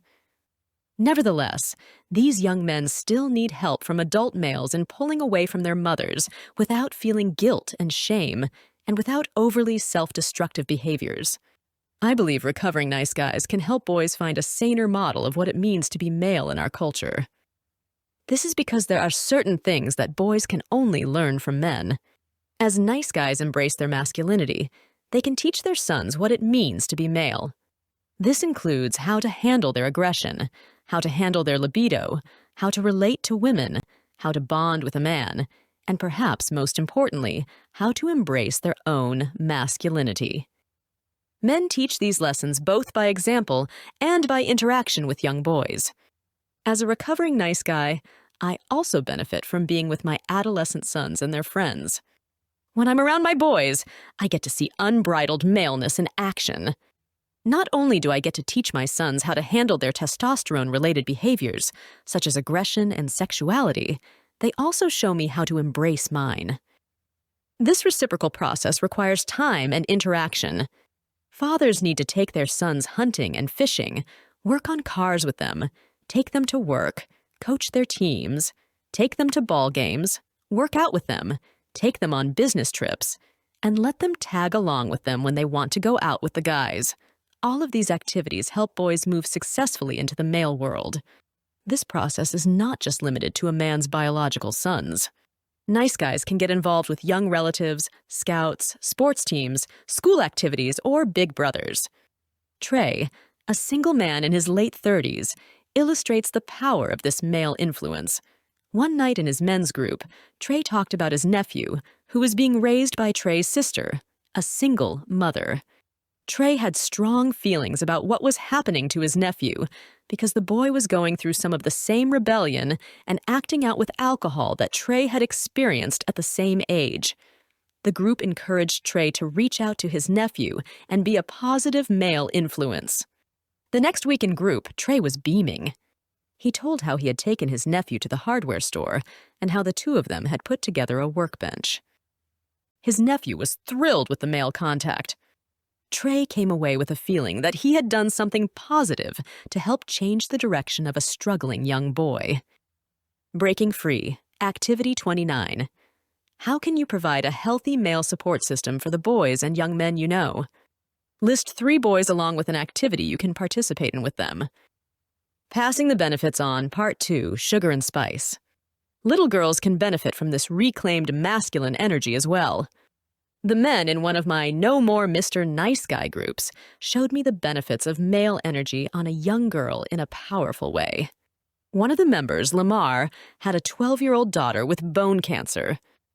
She had to have a leg removed and undergo chemotherapy and radiation. As a result, she had spent countless days and nights in a hospital bed. One Friday evening, while Lamar was sitting at the hospital at his daughter's bedside, the members of his men's group showed up unexpectedly to take him out to dinner. In addition to providing masculine support for Lamar during a difficult time, the men also produced an unexpected dividend. Energized by their presence, Lamar's daughter sat up and received hugs from each guy. That night, she needed less medication and slept better than she had in weeks. The next day, all she could talk about was her guys, who had come to visit her the night before. Recovering nice guys can show their daughters what a real man looks like. Girls benefit by seeing their fathers set boundaries, ask for what they want in clear and direct ways. Work hard, create, produce, have male friends, and make their own needs a priority. As with little boys, girls can learn what it means to be male, both by watching their fathers and by interacting with them. This modeling will have a positive influence on their choice of future partners. A no-lose situation. As nice guys reclaim their masculine energy, everyone wins. Not only does the recovering nice guy get to experience deeper bonds with men, but his relationships with women grow too. Perhaps most significantly, a whole new generation of boys and girls reap the benefits of seeing what a healthy male really looks like. Chapter 7. Get the Love You Want Success Strategies for Intimate Relationships. I'm a victim of her dysfunction. Carl, a successful businessman in his mid-30s, began his first counseling session with the preceding analysis of his relationship with his wife, Danita. Though over 6'2" and professionally dressed in a dark suit and tie, Carl looked like a little boy sitting on the sofa in my office. Carl's frustration and helplessness regarding his most intimate relationship was unmistakable. As Carl continued to talk about his marriage, it became apparent that he was intimidated by his wife, Danita. He claimed she was angry all the time. When talking about her, he used adjectives like relentless and steamroller. Because of his fear of her anger, he lied to her and avoided interacting with her. In many ways, Carl revealed, Danita is just like my mother. There was just no pleasing Mom. I learned to just avoid her and tune her out when she was bitching. I really got good at lying and hiding what I didn't want her to know about. I guess I'm still pretty good at that today. As Carl brought the discussion back to the present, he revealed, every other area of my life is great. If it wasn't for Danita, my life would be perfect. I just don't think she knows how to be happy. Intimate strangers. In general, nice guys end up in my office for one of two reasons. Sometimes some hidden behavior, an affair, surfing for pornography on the internet, smoking pot, has blown up in their face and created a crisis with their wife or girlfriend. More often, their call to a therapist is motivated by some problem or dissatisfaction in their most intimate relationship. Their partner doesn't want to have sex as often as they do. She's depressed, angry, unavailable, or unfaithful, or all of the above. These men usually believe there is a simple answer to their problem. Some of them are sure everything will be okay if they can just stop doing that one thing that keeps making their partner so angry. The rest of them are convinced that if they can get their partner to change, then life will be great. A note. The majority of the men with whom I work are heterosexual. Though I have observed similar relationship issues with gay men, many of the examples I use in this chapter reflect male-female relationships. More often than not, I will use the pronoun she or her when referring to the nice guy's partner. Intimate relationships are often an area of great frustration and bewilderment for nice guys. Most nice guys profess a great desire for intimacy and happiness with their significant other. Nevertheless, intimacy represents an enigmatic riddle for the majority of these men. Here's what I have concluded after several years of observing countless nice guys. Even though nice guys often profess a deep desire to be intimately connected with another individual, their internalized toxic shame and childhood survival mechanisms make such connections difficult and problematic. Why nice guys struggle to get the love they want? There are a number of reasons why nice guys have difficulty getting the love they want. These include the dysfunctional relationships they co-create, their patterns of enmeshment and avoidance, the familiar childhood relationship dynamics they recreate, their unconscious need to remain monogamous to their mother. They are bad enders. Toxic shame prevents nice guys from getting the love they want. Intimacy implies vulnerability. I define intimacy as knowing the self, being known by another, and knowing another. Intimacy requires two people who are willing to courageously look inward and make themselves totally visible to another. Internalized, toxic shame makes this kind of exposure feel life-threatening for nice guys. Intimacy, by its nature, would require the nice guy to look into the abyss of his most inner self and allow others to peer into these same places. It would require the nice guy to let someone get close enough to see into all the nooks and crannies of his soul. This terrifies nice guys, because being known means being found out. All nice guys have worked their entire lives to become what they believe others want them to be, while trying to hide their perceived flaws. The demands of intimacy represent everything nice guys fear most. Co-creating dysfunctional relationships prevents nice guys from getting the love they want. The nice guy's ongoing attempt to hide his perceived badness makes intimacy a challenge. The moment a nice guy enters a relationship, he begins a balancing act. In relationships, a life and death struggle is played out to balance their fear of vulnerability with their fear of isolation. Vulnerability means someone may get too close to them and see how bad they are. Nice guys are convinced that when others make this discovery, these people will hurt them, shame them, or leave them. The alternative doesn't seem any better. Isolating themselves from others recreates the abandonment experiences that were so terrifying in childhood. In order to balance his fear of vulnerability and fear of abandonment, a nice guy needs help. He finds it in people who are equally wounded and also have difficulty with intimacy. Together, they co-create relationships that simultaneously frustrate all parties while protecting them from their fear of being found out. Even though it may look like many of the problems nice guys experience in relationships are caused by the baggage their partner brings with them, this is not the case. It is the relationship the nice guy and his partner co-create that is the problem. It is true that nice guys often pick partners who appear to be projects. And indeed, they do at times pick some pretty messed up people. The fact that these partners may have challenges. They are single moms. They have financial problems. They are angry, addictive, depressed, overweight, non-sexual, or unable to be faithful is precisely the reason nice guys invite these people into their lives. As long as attention is focused on the flaws of the partner, it is diverted away from the internalized toxic shame of the nice guy. This balancing act ensures that the nice guy's closest relationship will most likely be his least intimate. Patterns of enmeshment and avoidance prevent nice guys from getting the love they want. This intimacy balancing act gets played out in two distinct ways for nice guys. The first is through becoming overly involved in an intimate relationship at the expense of oneself and other outside interests. The second is through being emotionally unavailable to a primary partner while playing the nice guy role outside of the relationship. I call the first type of nice guy an enmesher and the second type an avoider. The enmeshing nice guy makes his partner his emotional center. His world revolves around her. She's more important than his work, his buddies, his hobbies. He will do whatever it takes to make her happy. He will give her gifts, try to fix her problems, and arrange his schedule to be with her. He will gladly sacrifice his wants and needs to win her love. He will even tolerate her bad moods, rage attacks, addictions, and emotional or sexual unavailability, all because he loves her so much. I sometimes refer to enmeshing nice guys as table dogs. They're like little dogs who stand beneath the table just in case a scrap happens to fall their way. Enmeshing nice guys do this same hovering routine around their partner just in case she happens to drop him a scrap of sexual interest, a scrap of her time, a scrap of a good mood, or a scrap of her attention. Even though they are settling for the leftovers that fall from the table, enmeshing nice guys think, they are getting something really good.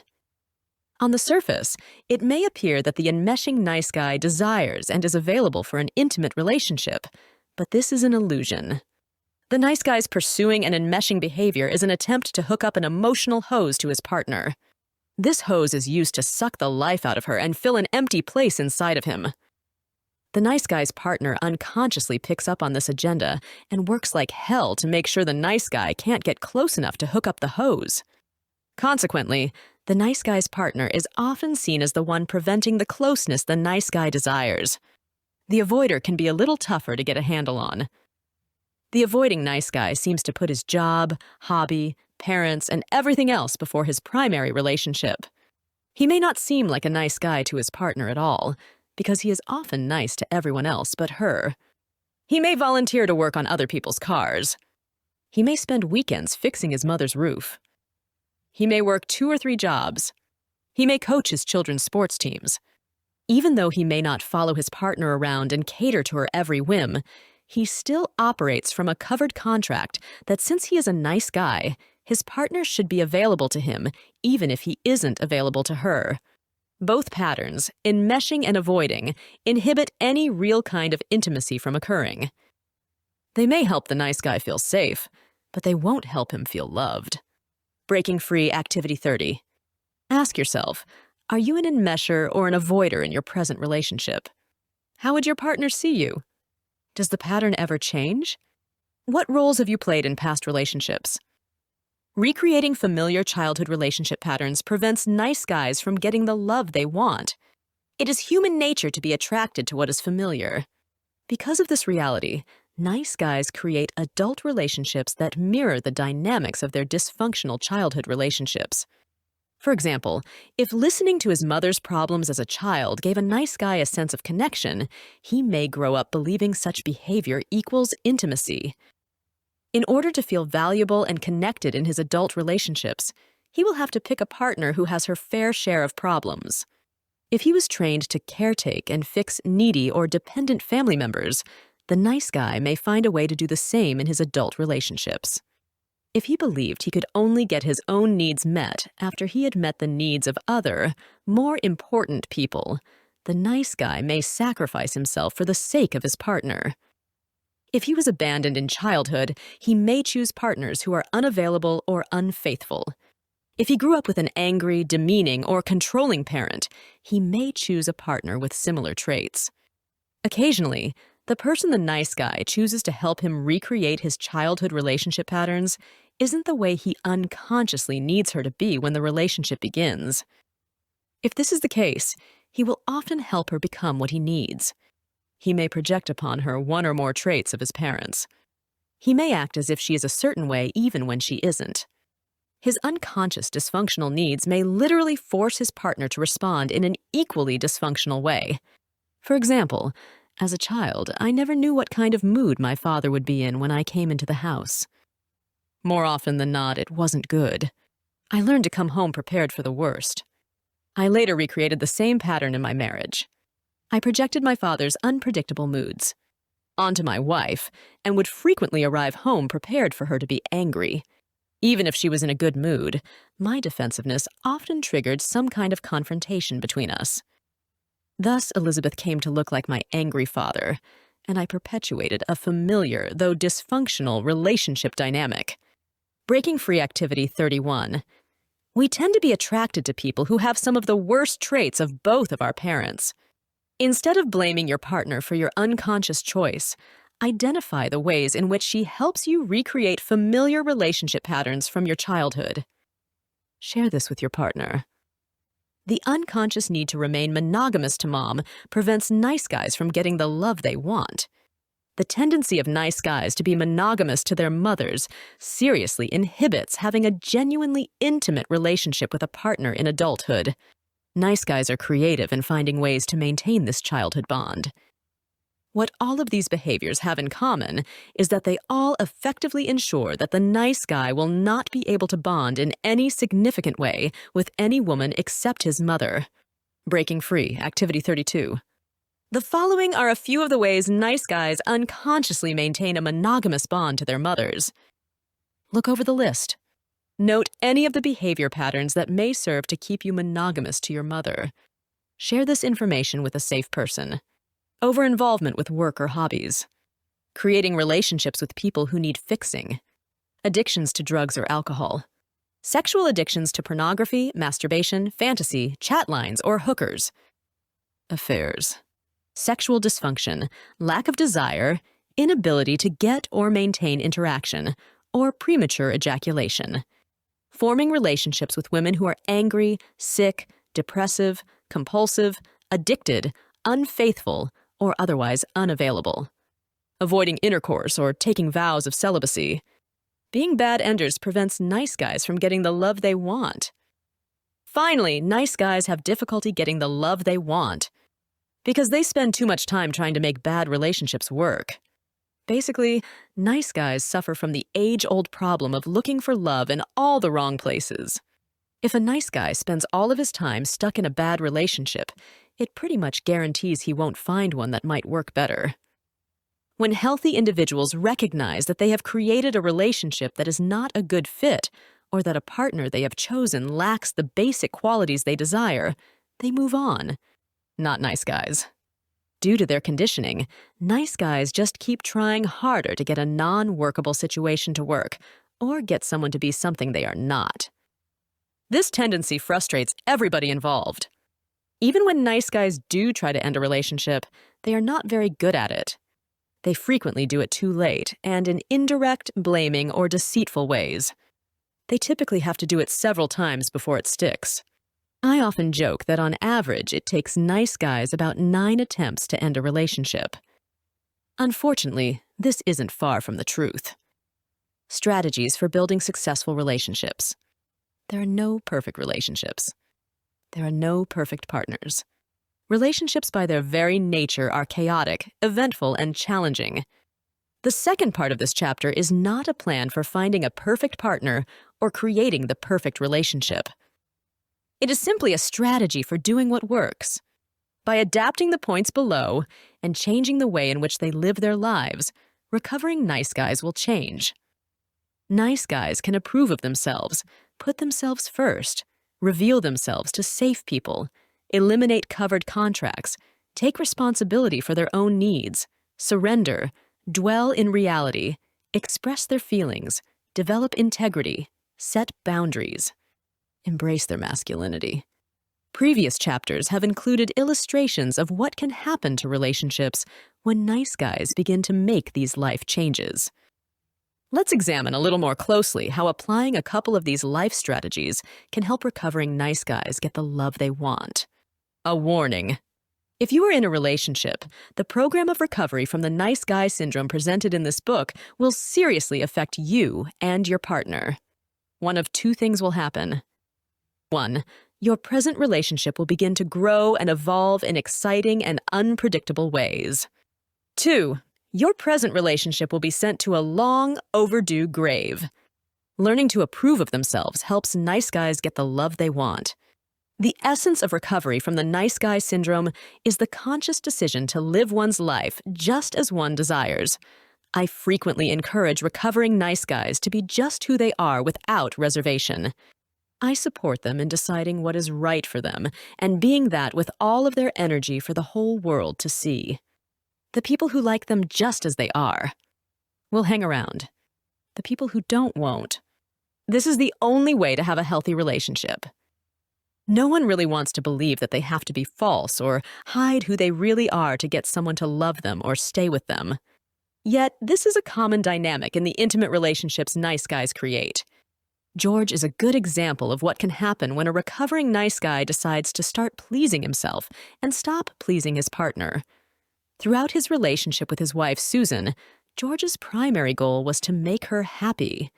Over a period of 5 years, George gave up hunting and fishing, 2 of his passions, quit hanging out with his friends, turned the control of his finances over to Susan, and supported her in quitting her job because she was unhappy at work. These changes occurred gradually. All were an attempt on George's part to please Susan. Nevertheless, Susan was rarely happy. By the time George joined a No More Mr. Nice Guy group, he felt helpless and resentful and was ready to leave his wife. George saw Susan as the cause of the frustration he was feeling. George spent the first few weeks in our group complaining about his wife. Eventually, the group members began to confront George on his victim role and challenged him to do something different instead of blaming Susan. It took a few more months, but George began to change. The most significant change was a conscious decision to quit trying to make Susan happy. He realized that his attempts to please her weren't working and were causing him to feel resentful. George began by setting aside 1 weekend a month to go hunting or fishing. When Susan tried several different methods to manipulate him or guilt him out of his decision, he held fast. Next, instead of handing his paycheck over to Susan to control, he began giving himself an allowance to spend how he wanted. This, too, drew resistance from his wife. Perhaps the most frightening step was when George set up a budget and told Susan that if she wanted more control over the income, she would have to go back to working full-time. Ironically, 2 things began to happen. George felt less like a victim and actually started having more positive feelings towards Susan. Second, Susan began taking charge of her own life and became less dependent on George. After about a year in the group, George shared how much more content he was and how much his marriage had improved. He gave credit to the group members who supported him in finding the courage to start pleasing himself and stop trying to make Susan happy. Breaking Free Activity 33. List some of the ways you try to please your partner. What changes would you make if you did not have to worry about making her happy? Setting boundaries helps nice guys get the love they want. The subject of boundaries was presented in Chapter 5. Nowhere is the issue of boundary setting more important for nice guys than in their most intimate relationships. By setting healthy boundaries with their partners, nice guys create situations in which both they and their partner can feel safe to be vulnerable and experience true intimacy. I show nice guys, often with their partners watching, how to step up to their line and set boundaries. On more than one occasion, I have had the partner of a nice guy applaud during the demonstration. The nice guy will turn slack-jawed and say, "You mean you want me to stand up to you, dear?" "Of course I do," she will respond. "I don't want to be married to someone I can walk all over." Then I warn him, "Your wife is telling you the truth. She doesn't feel safe knowing she can push you around. She wants to know that you will stand up to her. That is how she will feel secure in the relationship. But here's the catch. She has to test to see if she can trust you. The first time you set a boundary with her, she may react intensely. She will push against it. She will tell you that you are wrong for setting that boundary. She will do her best to find out if your boundary is for real. When a recovering nice guy sets boundaries with his partner, it makes her feel secure. In general, when women feel secure, they feel loved. She will also come to know that if her partner will stand up to her, he is also likely to stand up for her. Setting boundaries also creates respect. When a nice guy fails to set boundaries, it communicates to his partner that he doesn't really honor himself. So why should she?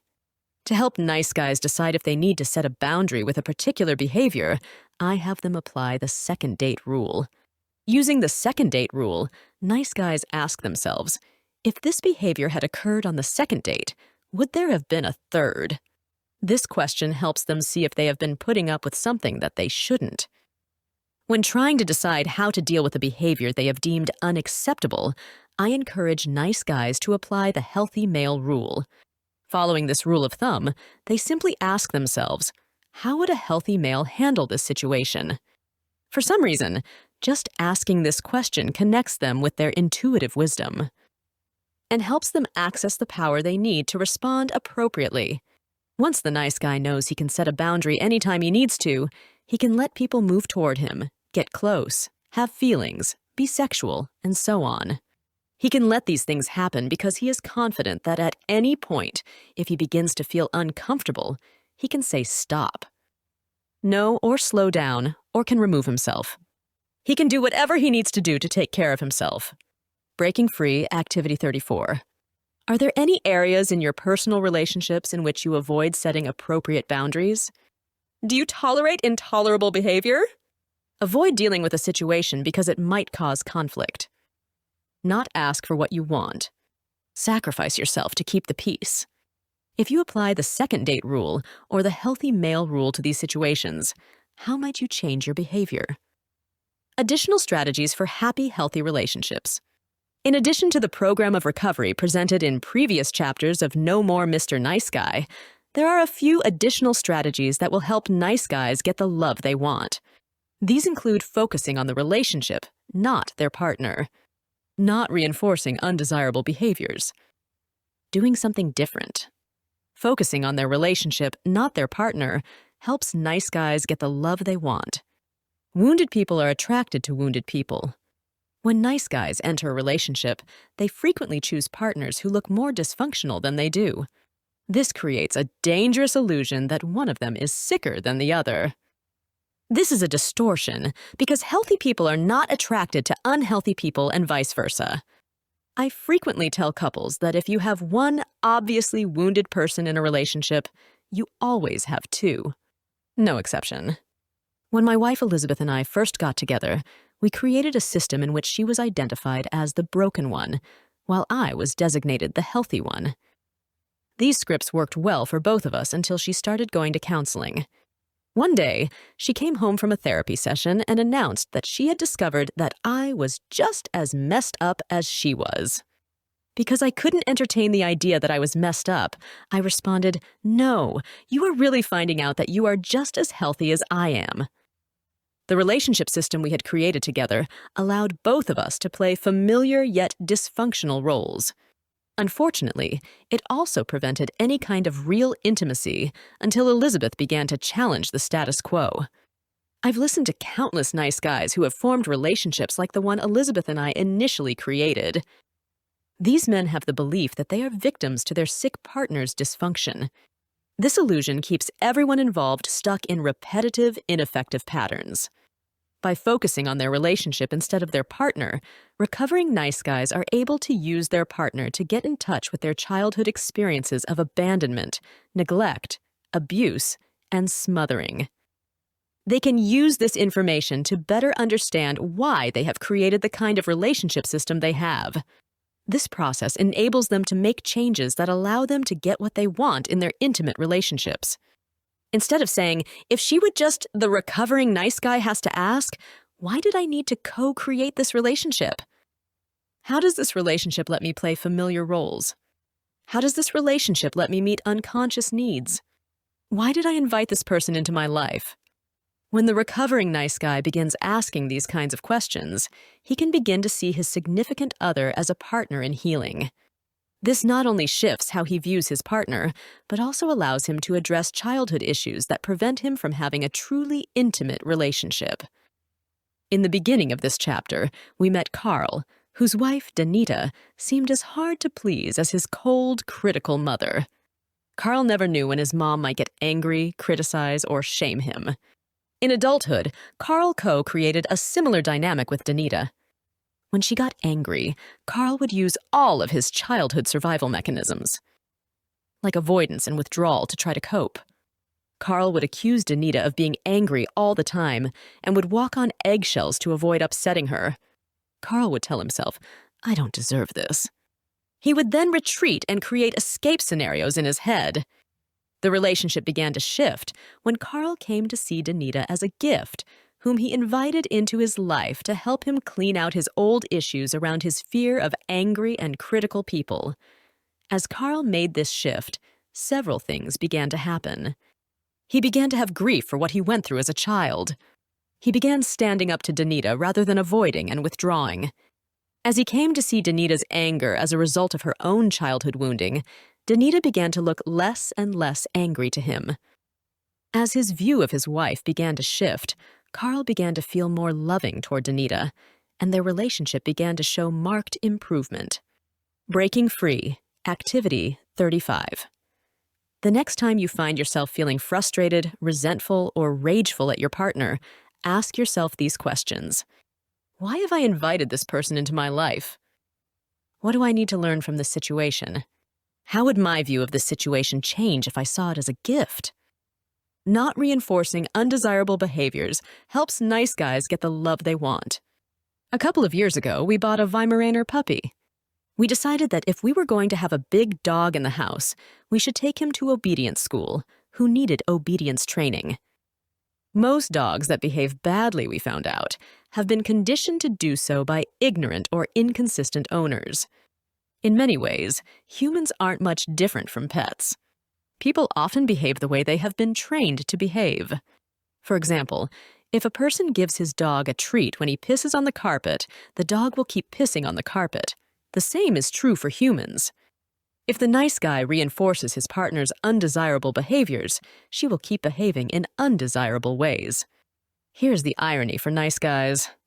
Nice guys like the idea of a smooth and problem-free relationship. Typically, if their partner is unhappy, depressed, angry, or having a problem, they will jump right in and try and fix it or make it better. They believe that by doing so, they will make the problem go away, and everything will quickly get back to normal.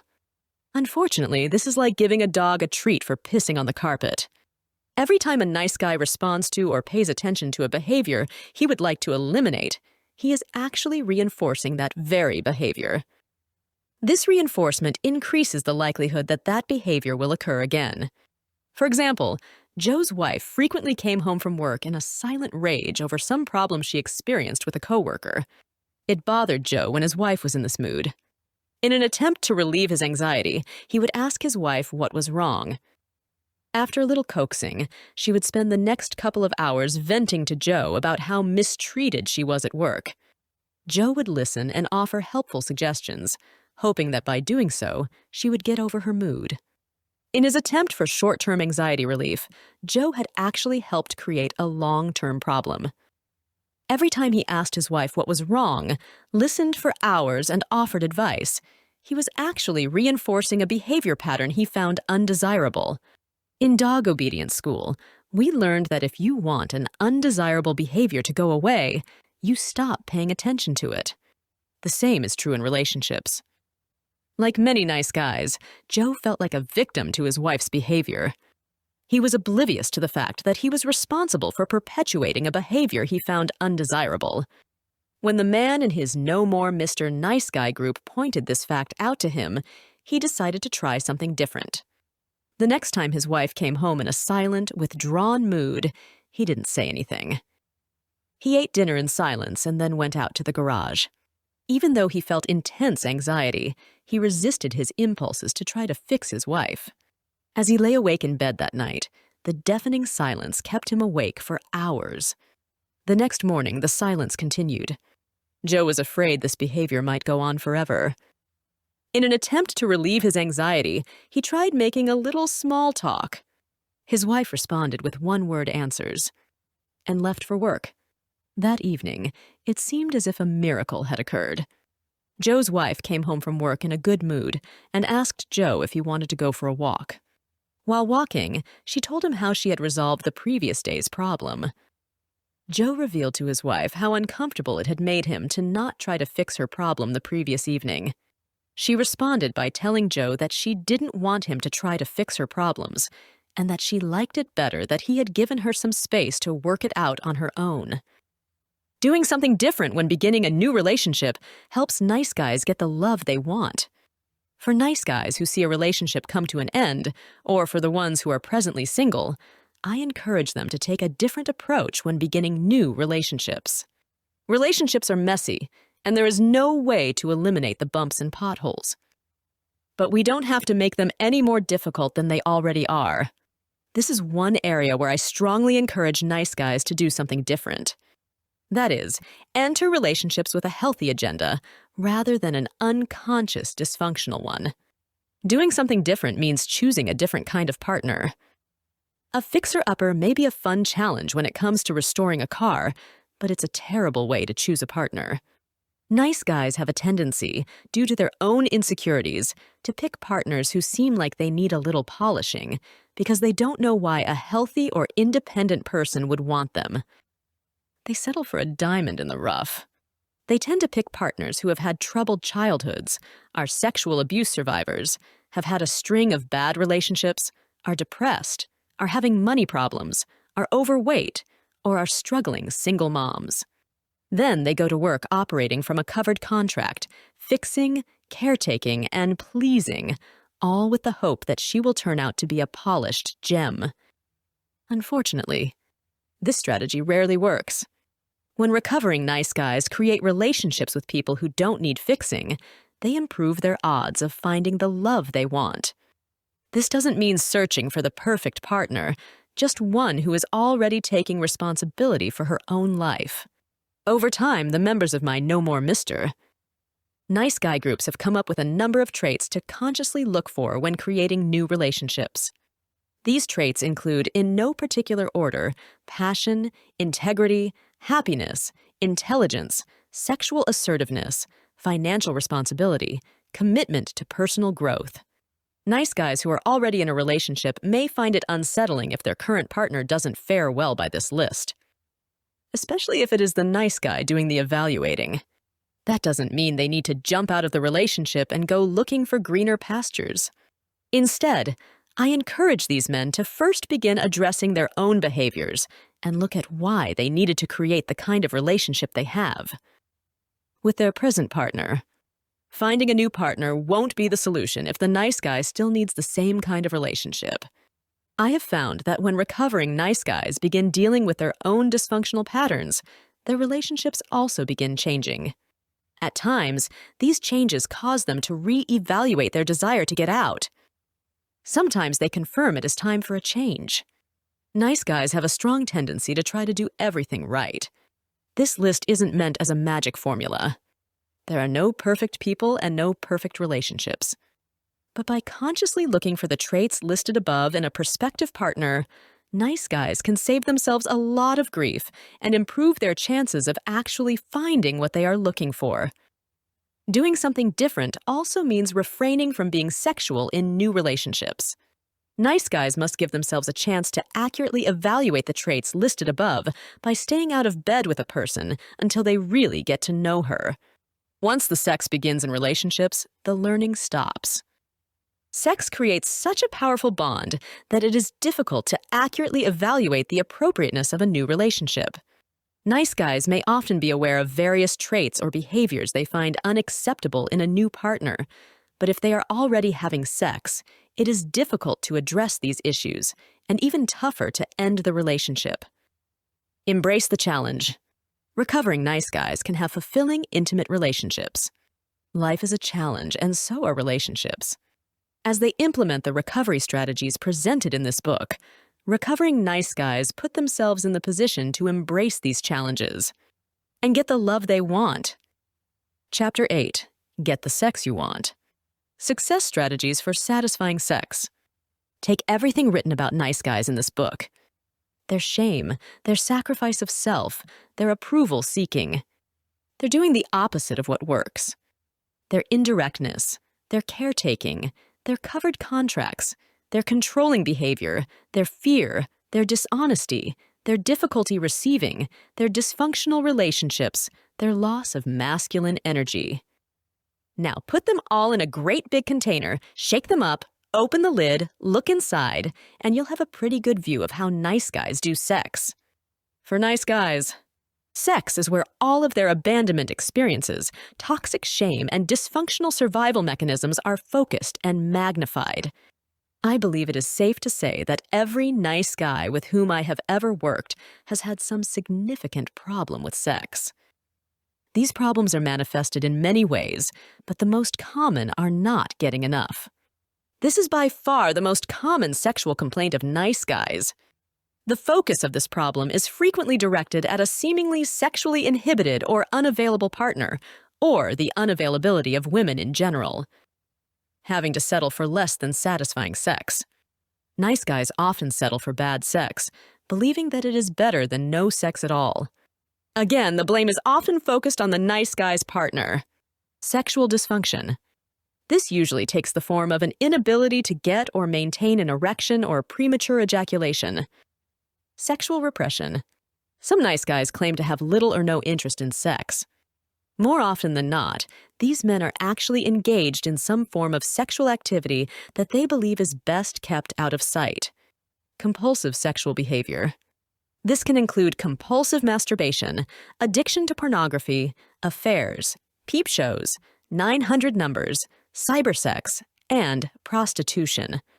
When you add all of these dynamics together, you end up with a breed of men who don't have very much sex and/or don't have very much good sex. Even though most nice guys have a tendency to focus on factors outside of themselves as the cause of this problem, the opposite is closer to the truth. It is nice guys themselves who are masters at making sure that their sex lives are less than satisfying. Shame and fear. The difficulty nice guys have with sex can be directly linked to two issues. Shame and fear. All nice guys have shame and fear about being sexual and about being sexual beings. In my experience, this is probably the most difficult concept for nice guys to understand and accept about themselves. This is so important, I will say it again. All nice guys have shame and fear about being sexual and about being sexual beings. If you could peel back a nice guy's brain and find the part of the unconscious mind that controls sex, here is what you would find. Memories of childhood experiences that made him feel like he was bad. The pain of not getting his needs met in a timely, healthy manner. The effects of growing up with sexually wounded parents. the sexual distortions and illusions of a really screwed up society, the absence of accurate sexual information when it was needed, the sexual guilt and shame associated with centuries of religious influence, the effects of covert sexual bonds created by his mother, the trauma of sexual violations, the memories of early sexual experiences wrapped in secrecy, the distorted and unrealistic images of bodies and sex in pornography, the shame of hidden compulsive behaviors, the memories of previous sexual failures or rejections. Every time a nice guy has a sexual feeling or is in a sexual situation, he must negotiate through all of this unconscious baggage. Nice guys find numerous creative ways to avoid or distract themselves from their sexual shame and fear. Unfortunately, these avoidance and distraction mechanisms prevent nice guys from having much of anything that resembles a good sex life. These avoidance and distraction mechanisms include avoiding sexual situations and sexual opportunities, trying to be a good lover, hiding compulsive sexual behaviors, repressing their life energy, settling for bad sex. Avoidance of sexual situations and sexual opportunities prevents nice guys from getting the sex they want. As odd as it may sound, nice guys find many creative ways to avoid sex. I have coined the term vagophobia to describe this propensity. Vagophobia is a syndrome where the penis tries to stay out of vaginas or gets out quickly once it is in. While this survival mechanism may help protect the nice guy from having to experience his shame and fear, it also guarantees he won't have very much sex. Alan could be the vagophobia poster child. Alan began therapy due to a problematic habit of entering into sexualized relationships outside of his marriage. Some of these trysts became overtly sexual, yet none were ever consummated with intercourse. The problem came to a head after he began a relationship with one of his wife's girlfriends, and his wife found an incriminating note in his coat pocket. In therapy, Alan revealed that he liked the attention of women. In social situations, he always felt more comfortable connecting with women. Over time, it became apparent that, due to childhood conditioning, a monogamous bond with his mother, the decision to be different from his father, and the effects of fundamentalist religious teachings, Alan found creative ways to get the attention of women while avoiding putting his penis in their vaginas. I refer to this common nice guy behavior as flirting without fucking. As long as the nice guy doesn't put his penis in a vagina, he can exchange all kinds of sexual energy, yet convince himself he hasn't really had sex or hasn't done anything wrong. On one occasion, Alan shared an example with his No More Mister nice guy group of this behavior.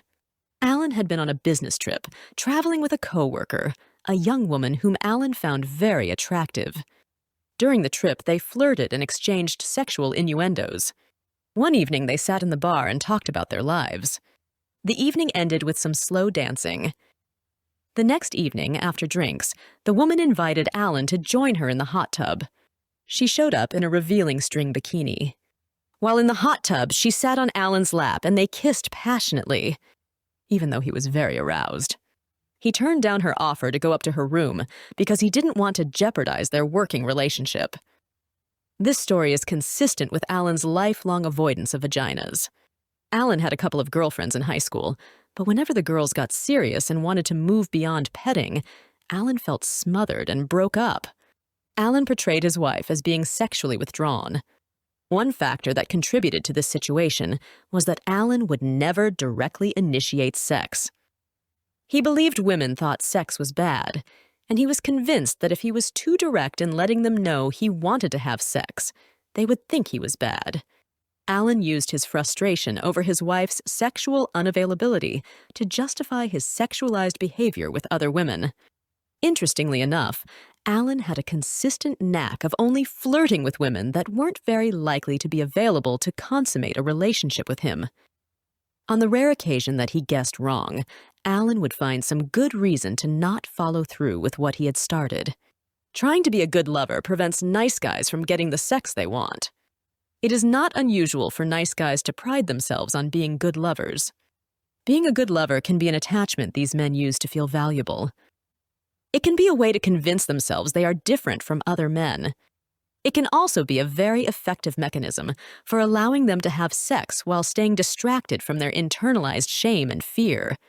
As long as they are focused on the arousal and pleasure of their partner, nice guys can distract themselves from their own toxic shame, feelings of inadequacy, or fear of being smothered. Terrence, a nice guy in his mid-30s, is a good example.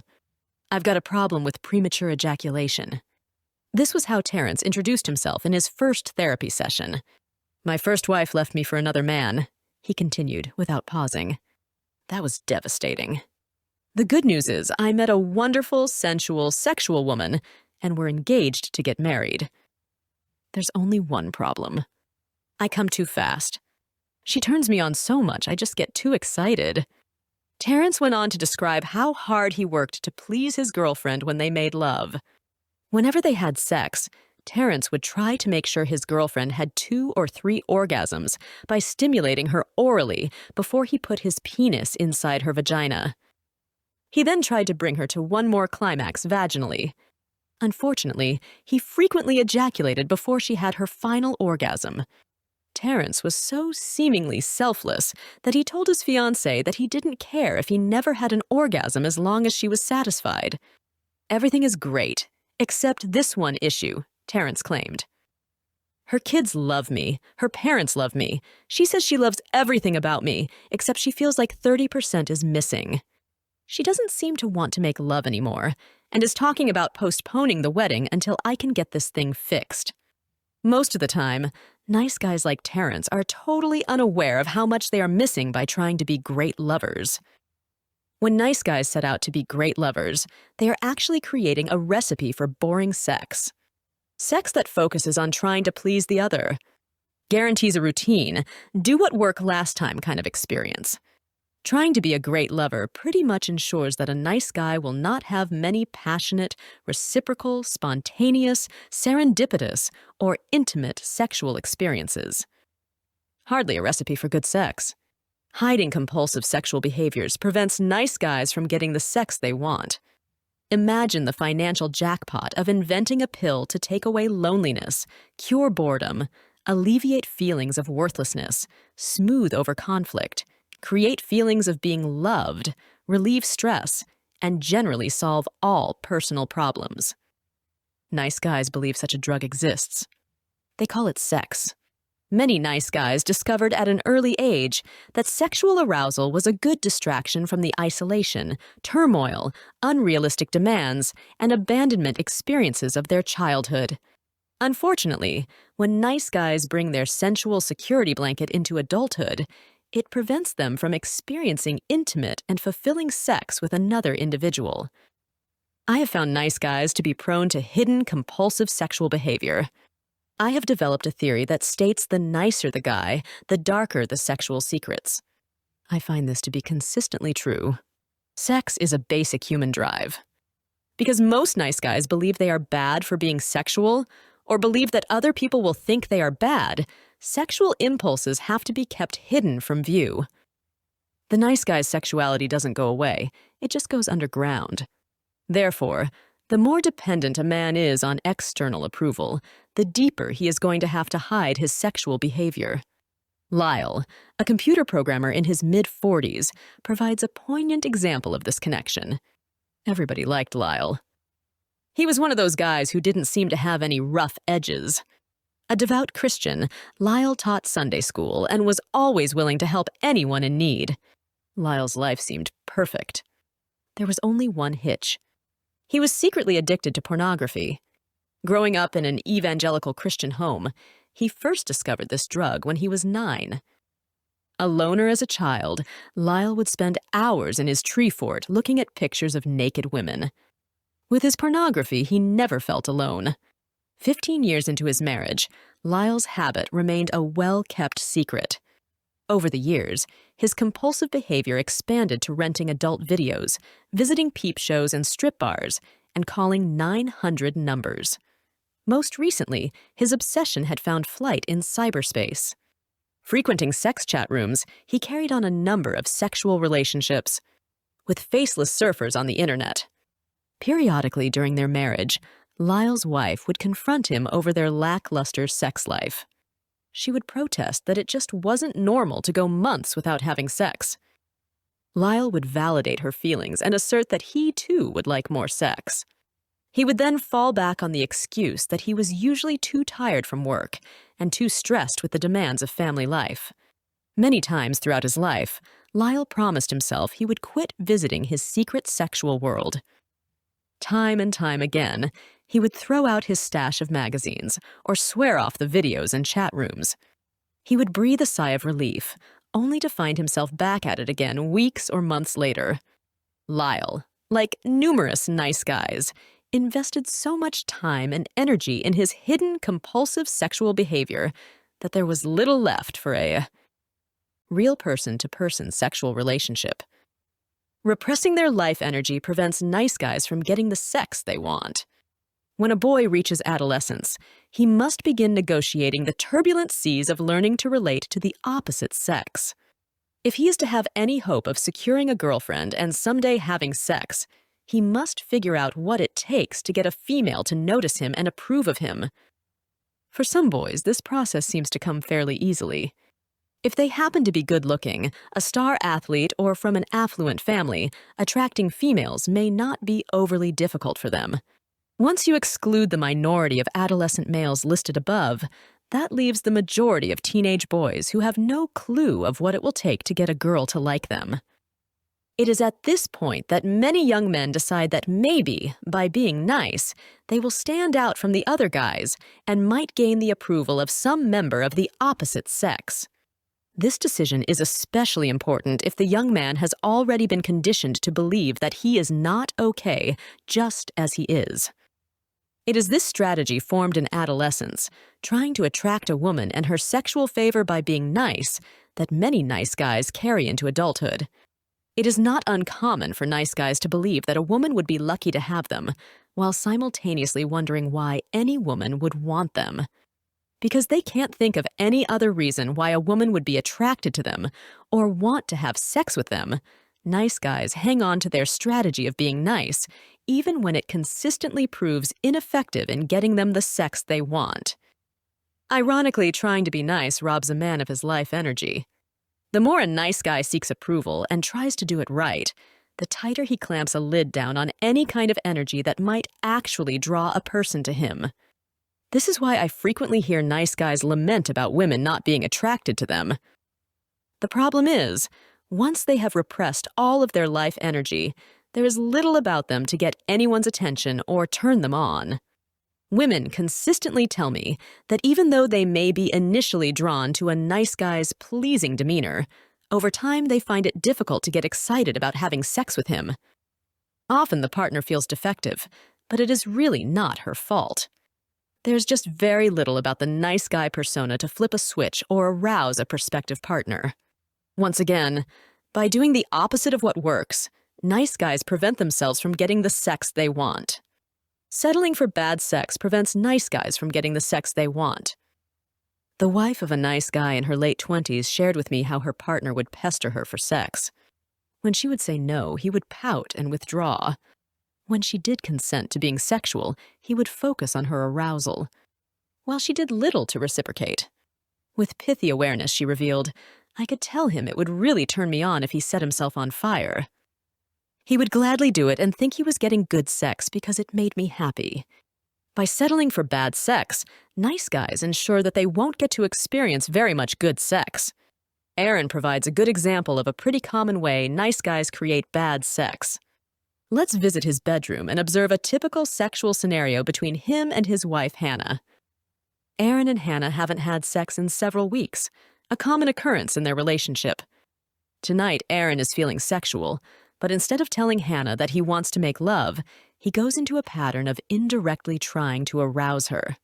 Even though Hannah has let Aaron know on several occasions, she resents his pastoring. He moves up behind her in bed and begins to rub her back. As he massages her shoulders, he momentarily tunes out his resentment over her sexual unavailability. As he slowly moves his hands down to rub her buttocks, he also tunes out that her body is totally unreceptive to his touch. He hopes that by moving slowly and not alarming her by being too overtly sexual, she will get in the mood. This approach has occasionally worked in the past. By the time he lightly strokes one of her breasts, Aaron is totally unaware of anything going on inside of his own body.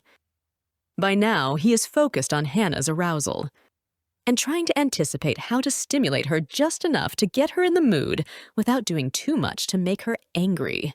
Finally, because she hasn't rebuffed his advances, he rolls her over and for the next 20 minutes focuses all of his attention on her arousal until she has an orgasm. Since he is disconnected from his own physical arousal, he has a difficult time climaxing himself. To help himself along, he fantasizes about the young secretary at work. When he finally has an orgasm, he immediately shifts his focus back to his wife to check in on her emotional state. Later, as he rolls over and goes to sleep, Aaron feels empty and resentful. Breaking Free, Activity 36. How's your love life? Are you ready to start getting good sex? If so, read on. Getting good sex. The rest of this chapter presents a strategy for helping recovering nice guys experience satisfying sex. The process includes coming out of the closet, taking matters into their own hands, saying no to bad sex, following the example of the bull moose. Coming out of the closet helps nice guys get the sex they want. Internalized shame and fear are the greatest barriers to a satisfying sex life. A man can read all the books he wants on how to pick up women, or watch all the instructional videos on improving sexual technique.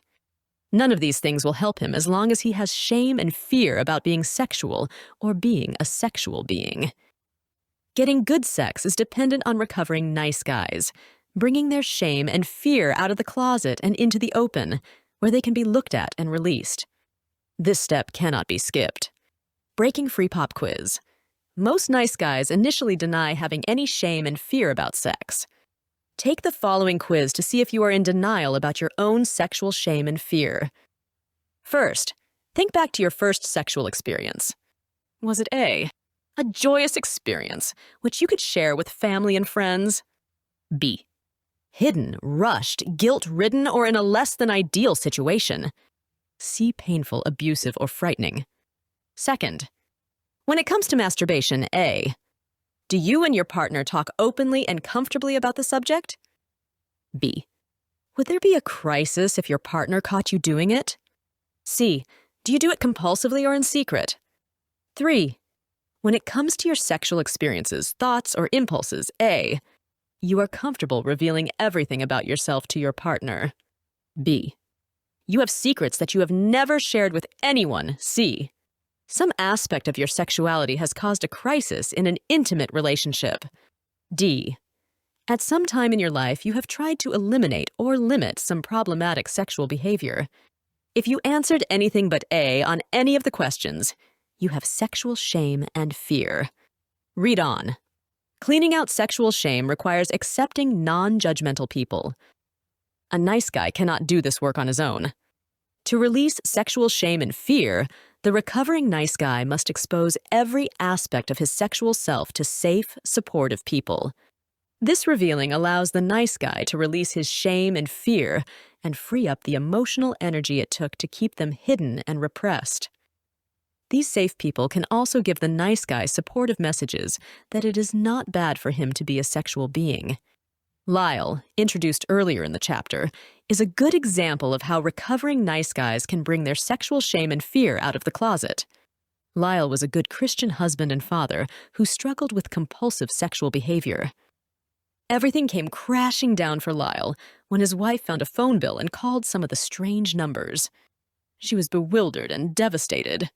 Never in her wildest dreams, or nightmares, did she think that Lyle might be involved in anything like pornography or phone sex. Little did she know, she had just discovered the tip of the iceberg. Confronted with the evidence, Lyle initially feigned surprise and denied any knowledge of its origin. Finally, he broke down and told all. Well, almost all.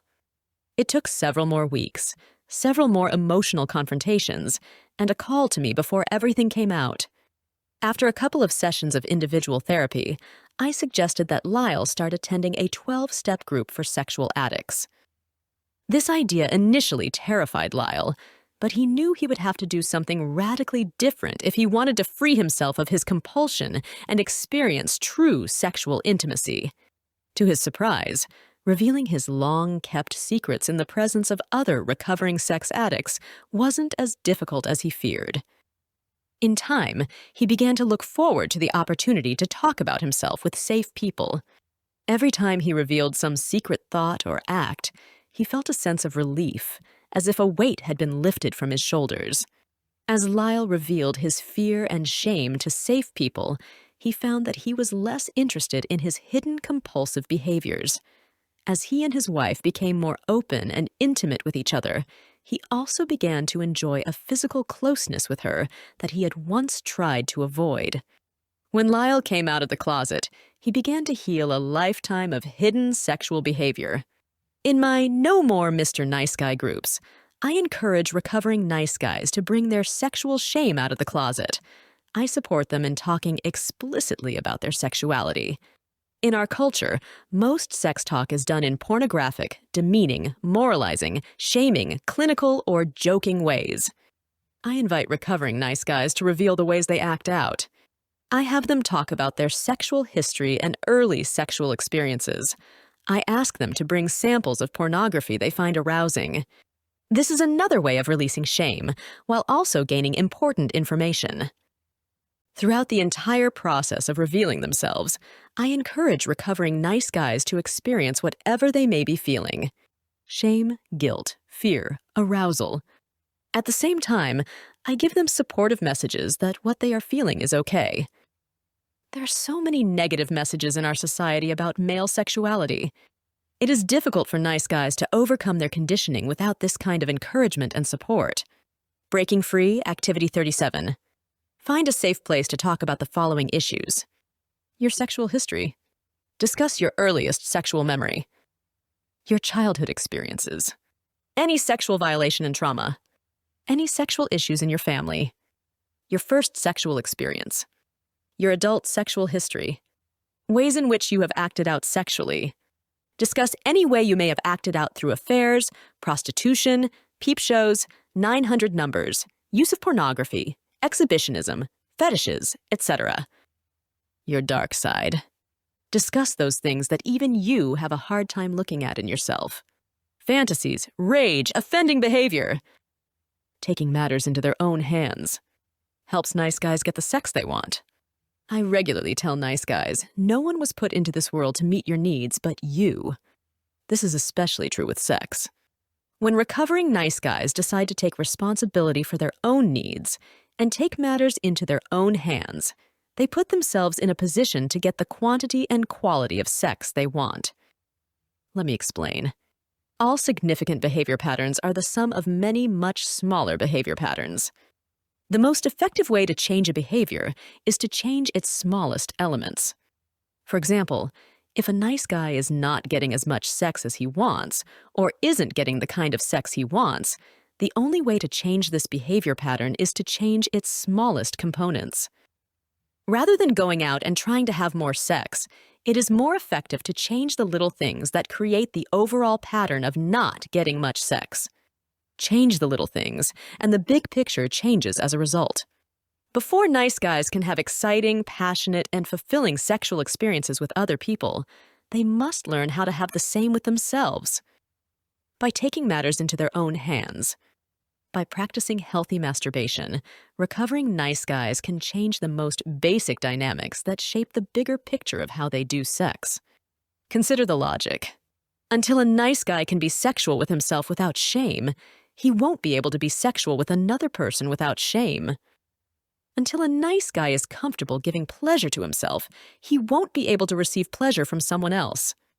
Until a nice guy can take responsibility for his own arousal and pleasure when he is by himself, he won't be able to take responsibility for his own arousal and pleasure when he is with someone else. Until a nice guy can be sexual with himself without using pornography or fantasy to distract himself, he won't be able to have sex with someone else without needing similar things to distract him. Nice guys can begin to change these dynamics by practicing what I call healthy masturbation. Healthy masturbation is a process of letting sexual energy unfold. It has no goal or destination. It's not just about orgasms. It does not require outside stimulation from pornography and doesn't use trances or fantasy to stay distracted from shame and fear. It is about learning to pay attention to what feels good. Most of all, it is about accepting sole responsibility for one's sexual pleasure and expression. Many nice guys are initially uncomfortable with the discussion of healthy masturbation. The concept seems like an oxymoron. In general, nice guys have tremendous internalized shame around masturbation. They also frequently surround themselves with people who reinforce this shame. Partner, religion, etc. Many nice guys also struggle with compulsive masturbation. They fear that attempting any kind of self-gratification might open up Pandora's box.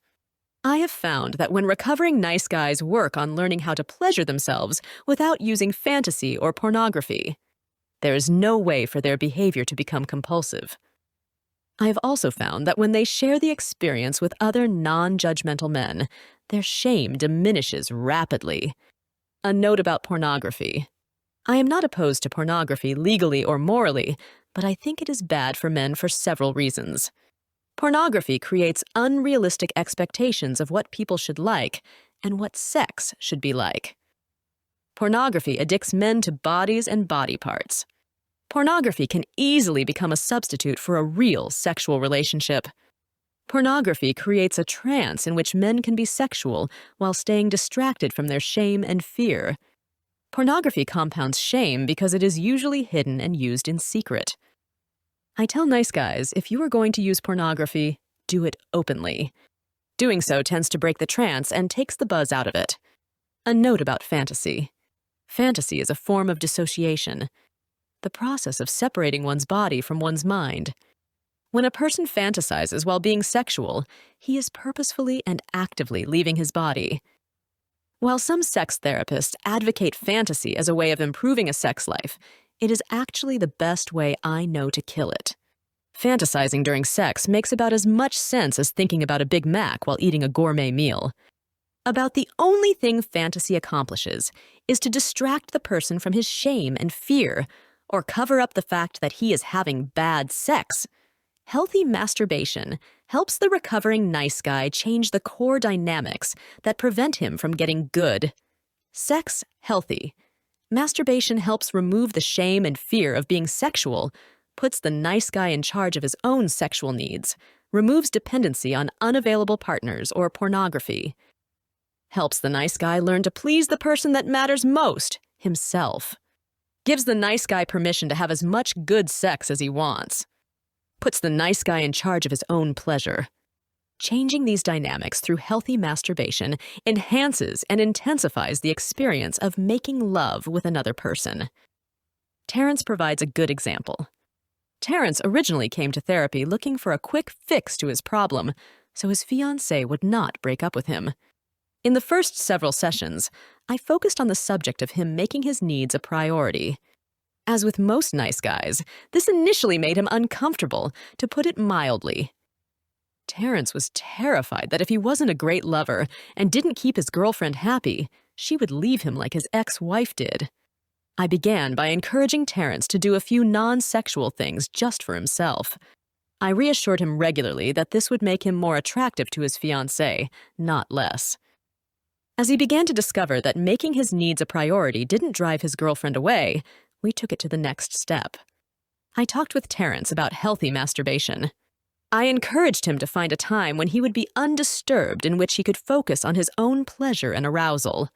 I suggested that he do this without having a goal of climaxing and without using fantasy or pornography. I encouraged him to pay attention to what felt good to him and to observe the ways he unconsciously tried to distract himself from his shame and fear. It took a few weeks for Terrence to carry out the assignment. The first time he tried it, he reported not feeling much of anything. I encouraged him to continue the assignment at least once a week. After a few weeks, he reported that he was actually beginning to enjoy pleasuring himself, but felt some shame and fear that his fiancée would be mad at him. I invited Terrence to bring his fiancée to therapy to work on shifting their sexual patterns. We talked about Terrence taking his focus off her arousal and orgasms and beginning to focus more on himself. His girlfriend actually expressed relief. She revealed that it felt like a burden when Terrence expected her to have multiple orgasms. Instead of telling him this in the past, she had just faked it. As they communicated about their experience of making love, the patterns began to shift. They actually began spending more time talking with each other about what they liked and didn't like while they were having sex. Even though it was initially difficult, Terrence shared with his fiancée what he had found out about himself from his own healthy masturbation. He was surprised when she expressed interest in pleasuring him and having a reciprocal sexual relationship with him. After a few months, Terrence and his fiancée got married as planned. Both expressed how relieved they were to discard their old way of doing sex for a more intimate, connecting way. Breaking Free Activity 38 set aside a time to practice healthy masturbation. Choose a comfortable place where you will not be disturbed. Practice by looking at yourself and touching yourself without using pornography or fantasy. Pay attention to how it feels to experience your sexuality without any goals or agendas, such as having an orgasm. Also, observe any tendency to distract yourself from what you are experiencing, going into fantasy, becoming goal-oriented, having distracting thoughts, loss of physical sensation. Just observe these experiences and use them as information about your shame and fear. Saying no to bad sex helps nice guys get the sex they want. When it comes to sex, nice guys are consummate bottom feeders. They settle for scraps and come back begging for more. Nice guys settle for distorted images of bodies in pornography. They settle for the faceless sex of 900 numbers in chat rooms.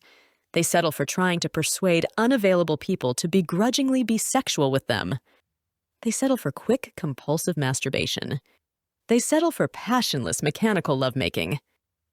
They settle for trances and fantasy. Nice guys do a lot of settling. As long as a nice guy is willing to settle for bad sex, he limits his opportunities to experience good sex. I regularly tell nice guys, you have to be willing to let go of what you've got to get what you want. Good sex can occur only when a recovering nice guy decides to stop settling for bad sex.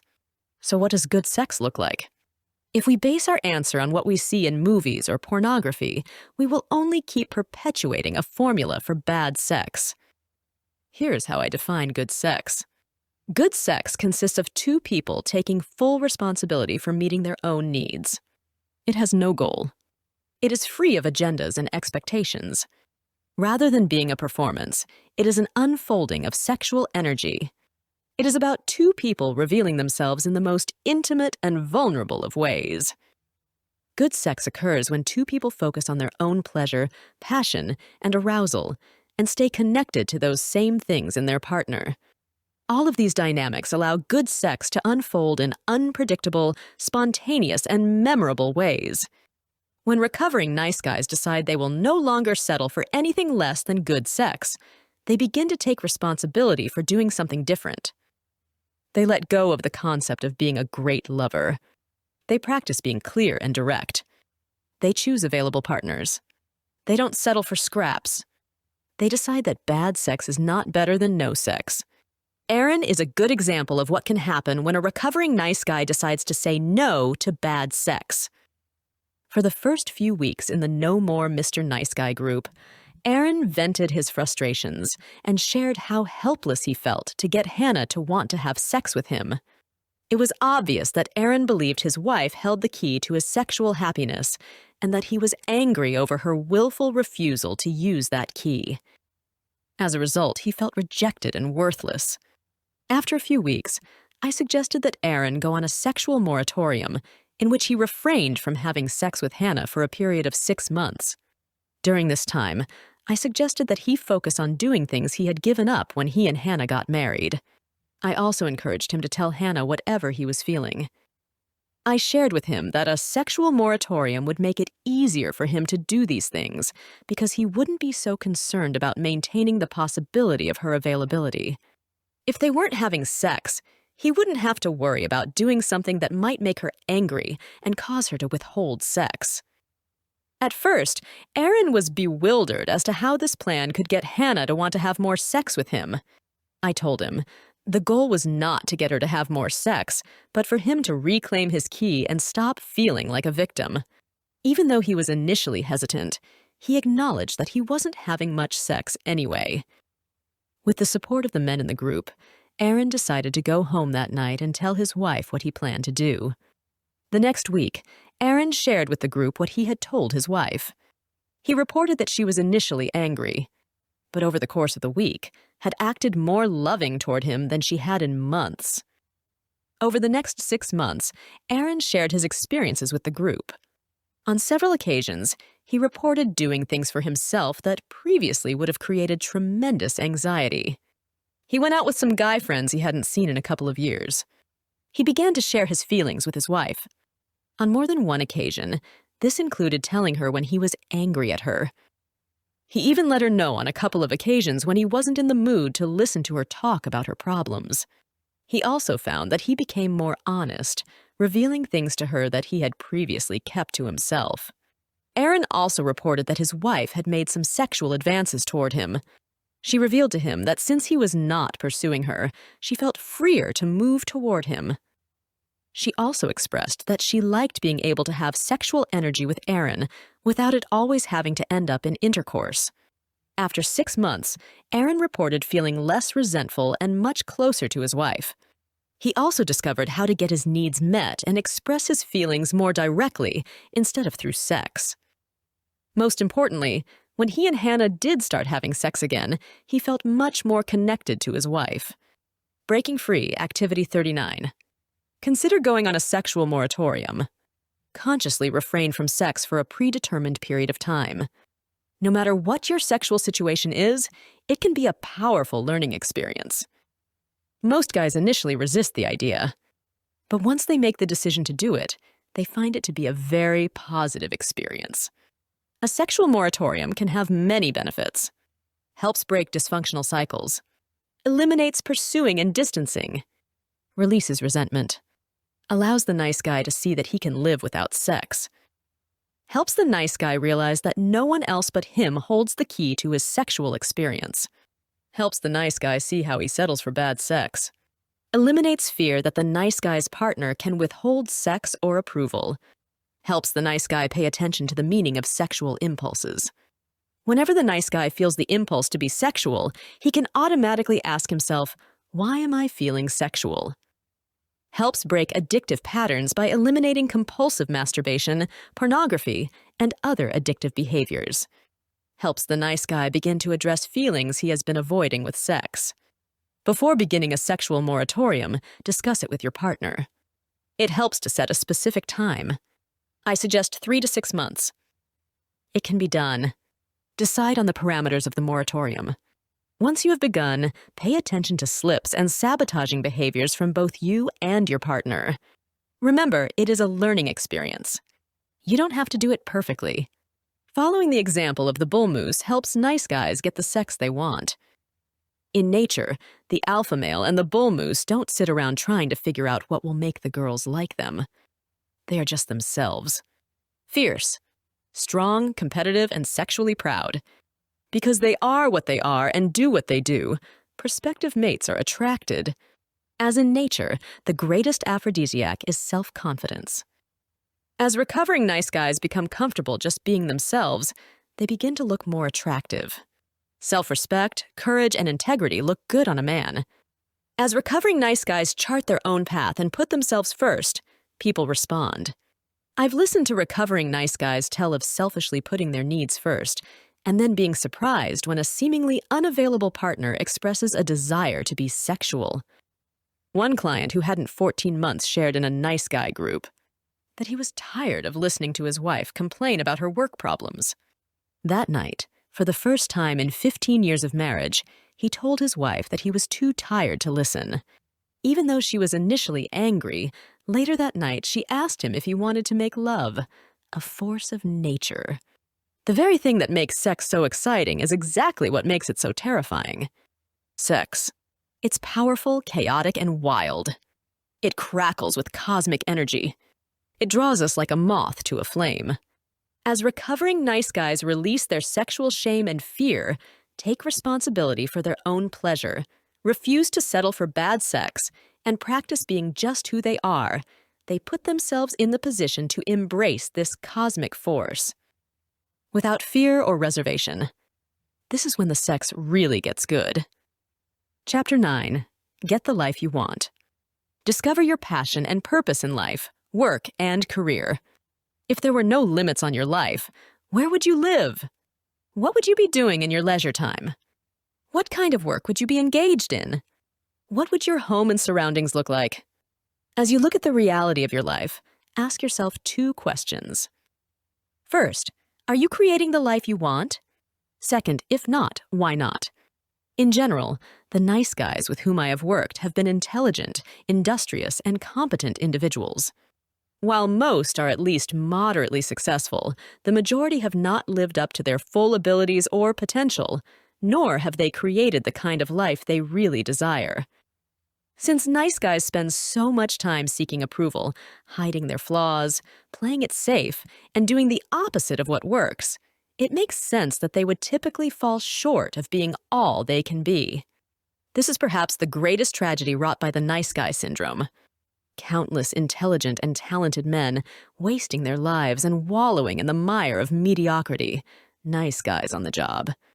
Most nice guys initially come to counseling to deal with the way their life paradigm is affecting their intimate relationships. These relationship problems often overshadow the reality that they are equally dissatisfied with their job, career, or life direction in general. The dynamics that keep nice guys stuck in dysfunctional, unsatisfying relationships are often the same dynamics that keep them stuck in dysfunctional and unsatisfying vocations. There are numerous reasons why nice guys tend to be less than they can be in life, work, and career. These include fear, trying to do it right, trying to do everything themselves, self-sabotage, a distorted self-image, deprivation thinking, staying stuck in familiar but dysfunctional systems. Fear prevents nice guys from getting the life they want. If I were to identify one common factor at the core of every problem experienced by nice guys, it would be fear. Pretty much everything nice guys do or don't do is governed by fear. Their thoughts are funneled through fear-encrusted neurons in their brains. Their interactions are dictated by the politics of fear. It is fear that prevents a nice guy from demanding the raise he has been promised. It is fear that keeps a nice guy from going back to school to get the education or training he needs to pursue a truly fulfilling career. It is fear that prevents a nice guy from quitting a job he despises. It is fear that gets in the way of a nice guy starting the business of his dreams. It is fear that prevents a nice guy from living where he really wants to live and doing what he really wants to do. Nice guys are afraid of making a mistake, afraid of doing it wrong, afraid of failure, afraid of losing it all. Right alongside these fears of disaster is the paradoxical fear of success. Nice guys are typically afraid that if they are truly successful, they will be found out to be frauds. They won't be able to live up to people's expectations. They will be criticized. They won't be able to handle the increased expectations. They will lose control over their lives. They will do something to mess up everything.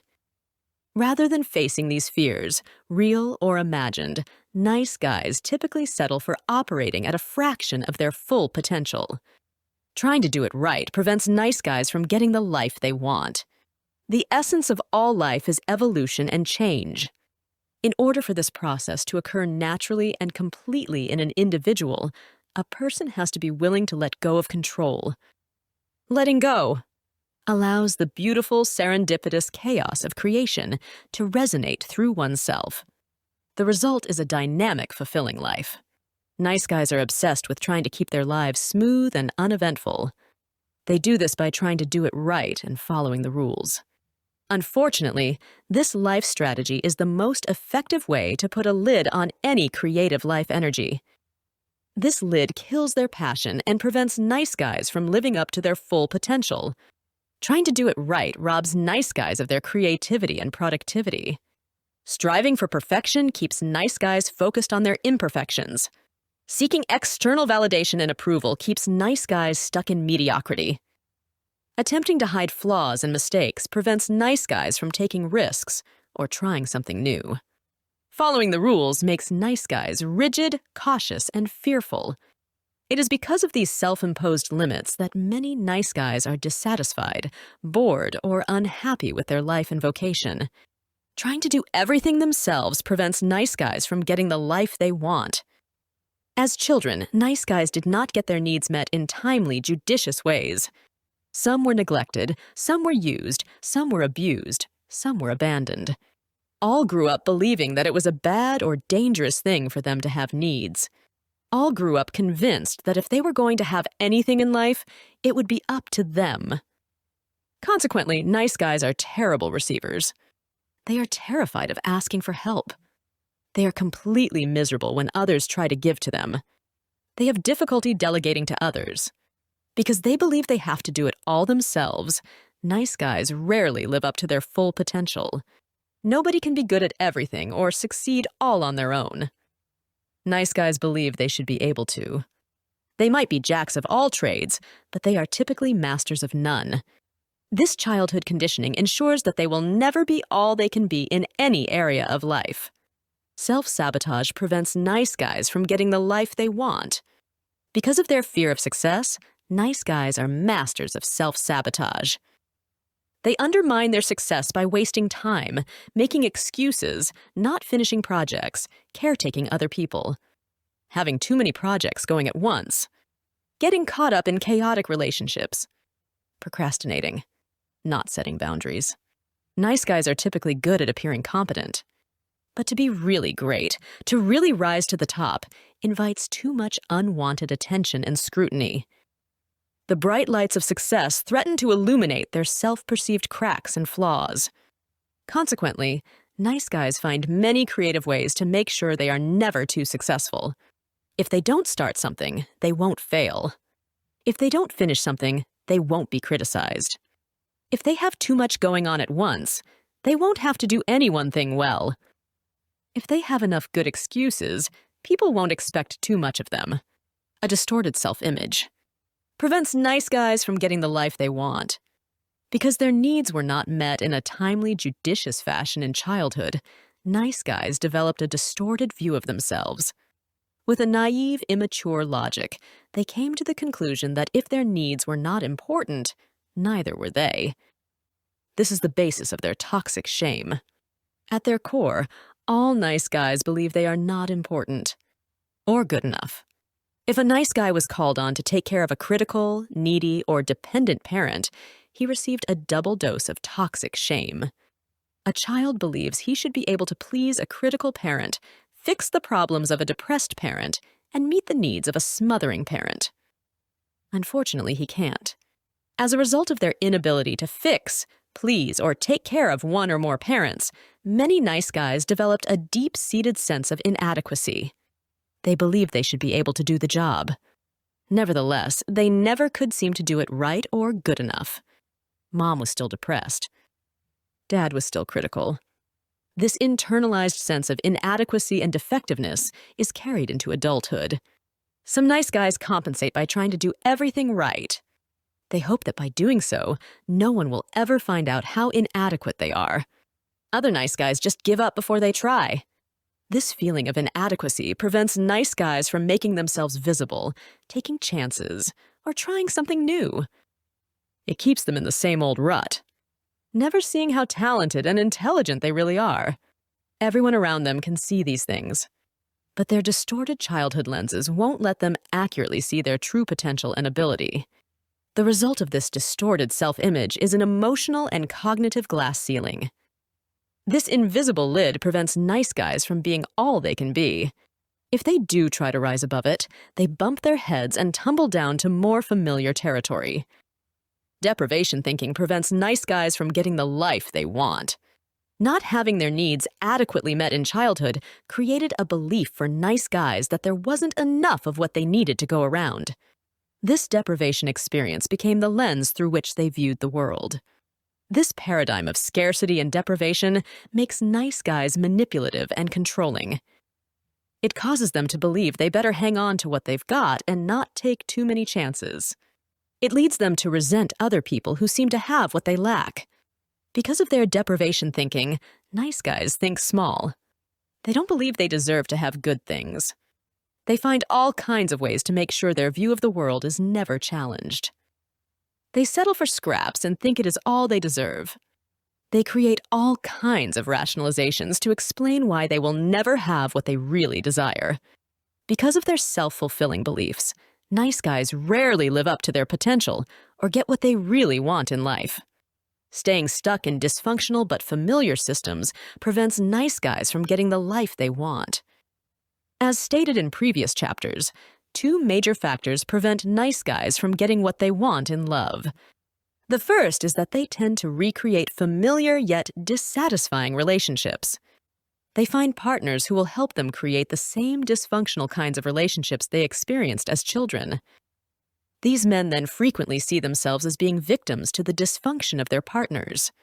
Nice guys have a difficult time seeing that they were attracted to these people for a reason. Second, nice guys rarely experience the kind of relationships they want because they are bad enders. When a healthy person would pack up and move on, nice guys just keep doing more of the same, hoping that something will miraculously change. Nice guys aren't much different in their jobs. They are attracted to careers and work situations that allow them to recreate the dysfunctional roles, relationships, and rules of their childhood. They often see themselves as helpless victims to these situations. Rarely do they see why they need these systems to be the way they are, and that they have the choice to leave. Unconsciously recreating familiar family patterns in their jobs and careers keeps nice guys stuck and dissatisfied. While they are perpetuating the dysfunction of their childhood, they rarely do what they really want or rise to the top of their chosen vocation. Realizing your passion and potential. I frequently tell the men in my No More Mr. Nice Guy groups that my goal is for every one of them to leave the group a millionaire. This statement really has very little to do with money or material wealth. It is about discovering passion and living up to potential. As stated above, the nice guys I counsel are generally intelligent, talented men. As these men work on recovering from the nice guy syndrome, they begin to accept themselves just as they are. This acceptance of the self allows them to embrace their passions and face their fears. The formation of a more accurate view of the self and the world allows the abundance of the universe to begin flowing freely into their lives. Sometimes this takes the form of money. Sometimes it takes the form of love. Sometimes it takes the form of sex. Sometimes it takes the form of the bright lights of fame. Sometimes it includes all of the above. The remainder of this chapter presents a strategy to help recovering nice guys become all they can be. The following pages present a plan that has already helped countless nice guys discover their passion and live up to their potential.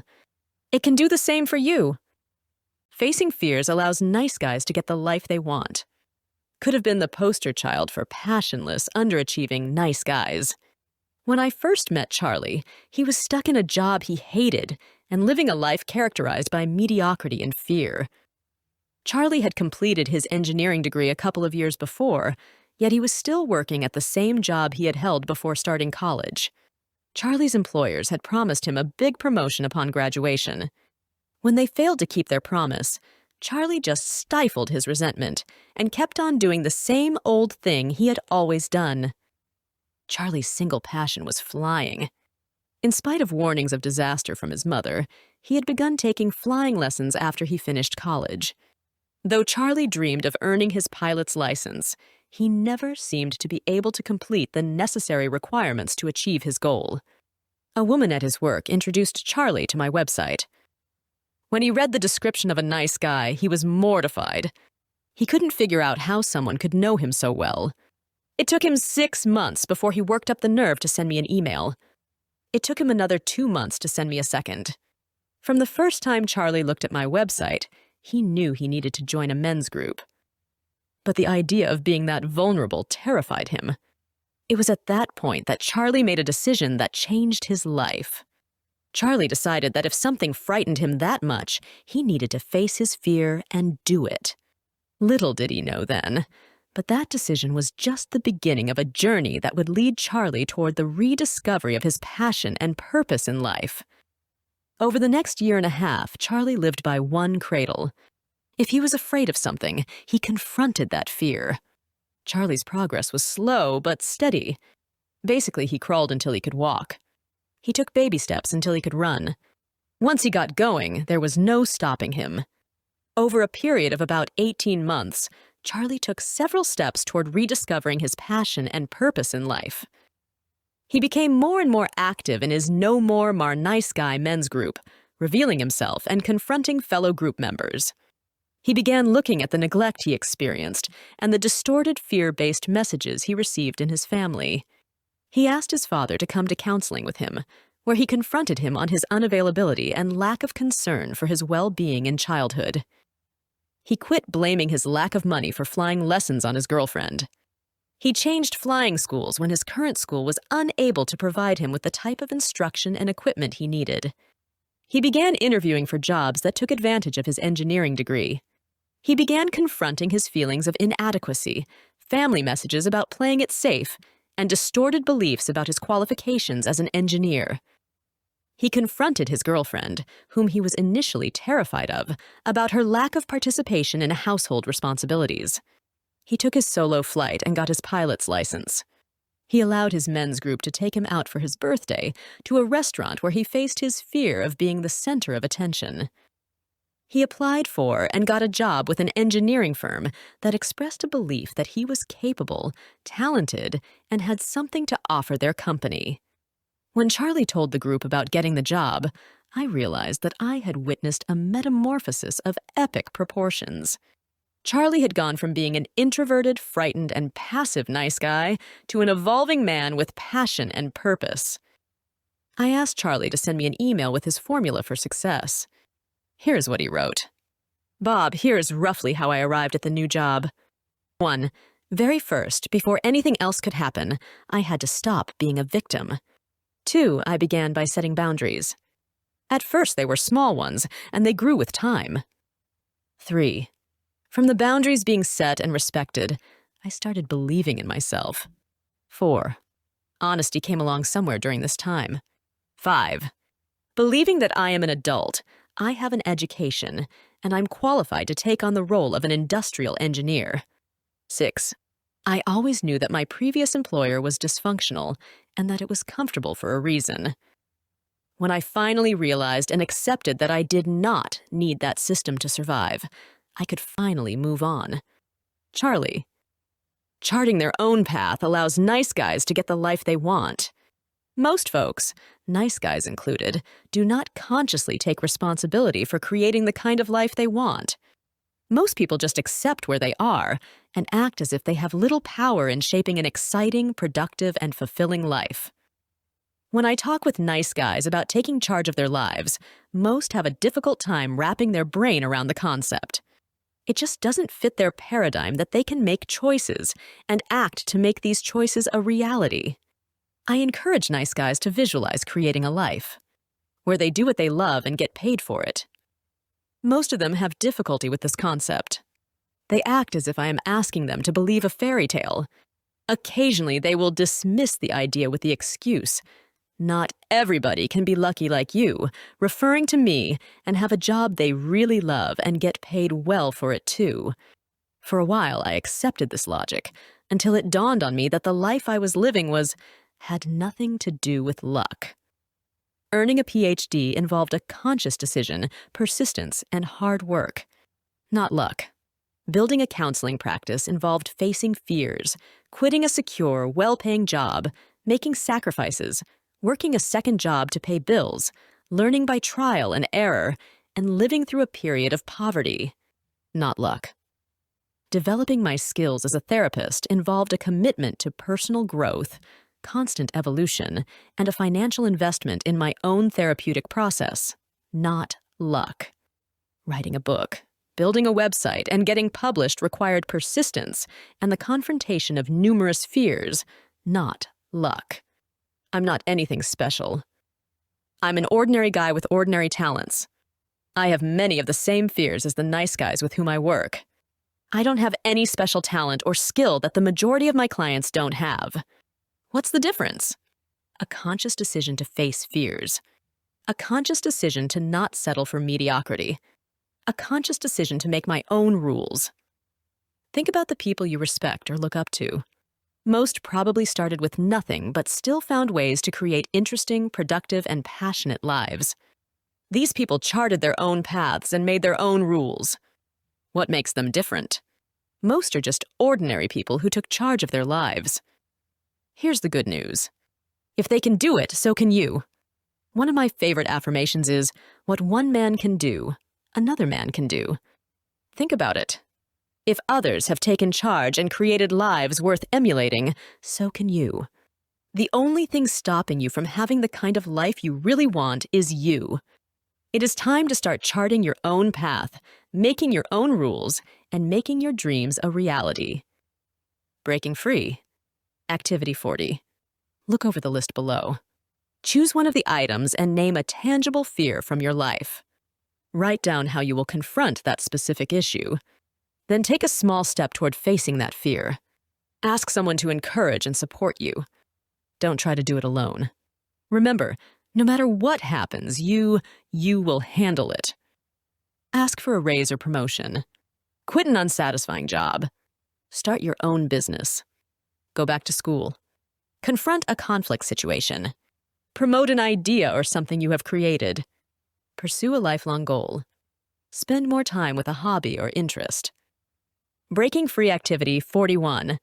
What do you really want in life? What prevents you from making it happen? Write down 3 things you want to make happen in your life. Then write a personal affirmation that will take you where you want to go and post it on a sheet of paper where you can see it. Share your dreams and your affirmation with a safe person. Letting go of trying to do it right allows nice guys to get the life they want. This book began as a few chapters I planned to write to give to the men in my first No More Mr. Nice Guy group. Initially, when there was no agenda or goal, my writing was a spontaneous recording of my growing insight into the nice guy syndrome. Before long, clients and family members began suggesting that I write a book. It seemed like a logical extension of what I was already doing, so the idea made perfect sense. It was at that time that something began to change. Rather than being just a few insights and illustrations written for the benefit of a handful of clients, my effort became directed at producing something that would be deserving of publication and widespread distribution. I began hearing people suggest things like bestseller, Oprah, and get rich. What was once an effortless labor of love began to falter under the weight of expectation. In order to live up to the lofty standards people were suggesting, my book had better be good. Not just good, perfect. With that agenda, I labored for 6 years to complete No More Mr. Nice guy. The most common question I was asked by friends and family during this time was, "When are you going to finish your book?" Over the years, the manuscript went through at least 3 major revisions, as well as extensive editing. Numerous factors contributed to the length of time it took to finish the book, but the number one reason was that I thought it had to be perfect. I thought the book had to be perfect to be published. I thought it had to be perfect for anyone to buy it. I thought it had to be perfect for it to help anyone. Unfortunately, this gross misperception had a number of detrimental consequences. I believed I had to write everything I knew about the nice guy syndrome. The original manuscript of this book was probably 4 times its present length. I believed I had to be an eloquent writer. I believed the text had to be flawless. I went to therapy to find out why I couldn't finish my book. My children became disillusioned, predicting that I never would finish. My wife half-seriously threatened to leave me if I didn't finish. Finally, after years of frustration, I had a breakthrough. A very wise person suggested that I give myself permission to never publish the book. I felt an immediate sense of relief. I realized that I had gotten away from my original goal, to write a few insights that would help a few men live better lives. Once I let go of the burden of having to get published, be a best-selling author, and appear on Oprah, everything changed. I went back to my original agenda. From then on, when I wrote, I only asked myself one thing. Will this help my clients find answers to their problems? I also kept reminding myself that my clients would never get a chance to benefit from my insight if I never finished the book. Once I gave up the belief that no more Mr. Nice Guy had to be perfect, things began to fall into place. I completed the book. Clients reported that it was changing their lives. Therapists began to request copies for their clients. Radio talk show hosts and newspaper and magazine writers began contacting me for interviews. I hired an agent. Publishers began pursuing me. Trying to do it right only sucked the life out of no more Mr. Nice Guy. Letting go, and letting it just be good enough, set me free to embrace my passion and create something of lasting value. This same principle applies to every area of the recovering nice guy's life. Breaking Free, Activity 42. How does your perfectionism or need to do it right get in the way of realizing your passion and potential? Pick one thing that you have always wanted to do. Write a book. Turn your hobby into a business. Move. Go back to school. Fully embrace a talent. Now ask yourself the question, if you knew ahead of time that this endeavor would be a success, would you hesitate to do it? Would this knowledge set you free from the belief that you have to do it perfectly? Would this knowledge motivate you to get started or complete what you have already begun? What risks would you be willing to take if you knew ahead of time? That there was no way for you to fail. What are you waiting for? Let go of the need to do it perfectly, and just do it. Learning to ask for help allows nice guys to get the life they want. A major reason nice guys frequently fail to live up to their potential is that they believe they have to do everything themselves. Phil is a good example. Phil's goal in life was to be rich. He seemed to have a lot of things going for him. He was good-looking, intelligent, outgoing, and funny. Yet Phil always seemed to fall way short of achieving his lofty goals and dreams. A number of things got in the way. Taking shortcuts, procrastination, and insecurities about whether he deserved to get what he really wanted. Perhaps Phil's greatest roadblock was his difficulty asking people for help. Phil had a number of faulty core beliefs about people helping him. He didn't believe he deserved to get what he wanted. He didn't believe his needs were important to other people. He believed the surest way not to get his needs met was to ask in clear and direct ways. One day, in his No More Mr. Nice Guy men's group, Phil was lamenting about the lack of sex in his relationship with his wife. I asked Phil if he asked his wife to have sex with him. He said no. I asked him if he believed his wife wanted to have sex with him. To this he also replied in the negative. I told Phil that I thought his lack of sex was symptomatic of a bigger problem in his life. Him not thinking his needs were important, and not believing that other people wanted to help him meet his needs. I suggested that changing his beliefs about his sexual needs might be the place to begin changing core beliefs that prevented him from having other things he wanted in life. The next week, Phil was grinning from ear to ear. My wife and I had sex, he beeped. The group shared in his enthusiasm. They wanted to know how it happened. I asked, was Phil's simple reply. I questioned Phil how his wife felt about having sex with him. She was fine about it, he replied. She said she likes having sex with me, but that I hadn't asked in a long time, so she didn't think I was interested. A week later, Phil told the group he was dreading asking his father-in-law to borrow money to get the old single-pane windows replaced on his house. Some of the group members began asking questions about the cost. Some shared that they had done that kind of project before. I suggested that Phil ask the group to help him. It was like pulling teeth, but Phil asked the men if they could help him replace his windows. The members of the group responded unanimously that they would be glad to. About a month later, the men got together at Phil's house and had the equivalent of an old-fashioned barn raising. These two experiences had a tremendous impact on Phil. He began to see that his needs were important, that people wanted to help him meet his needs, and that the surest way of getting people to help was to ask. Phil began to build on this new paradigm. Within a few weeks, he shared a plan with the group to start his own business. A friend of the family had offered to help him get started in his own landscaping business. This prospect especially excited him because the seasonal work would allow him to teach snowboarding during the winter, a lifelong dream. An old friend offered to be his financial backer. His wife volunteered to look for a job that paid health insurance benefits. Men in the group offered to help him write a business plan and set up his bookkeeping. As long as Phil tried to do everything himself, he struggled to get what he wanted. Once he started asking for help and letting people be there for him, his life began to turn around. He is now headed in the direction of creating the kind of life and vocation that he has always dreamed of. Breaking Free Activity 43. Do you believe your needs are important? Do you believe other people want to help you meet your needs? On a sheet of paper, make a list of helpers you have in your life right now. These can be friends and family members.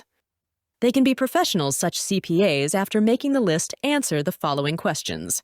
What kind of helpers do you still need? How can you use these helpers more effectively?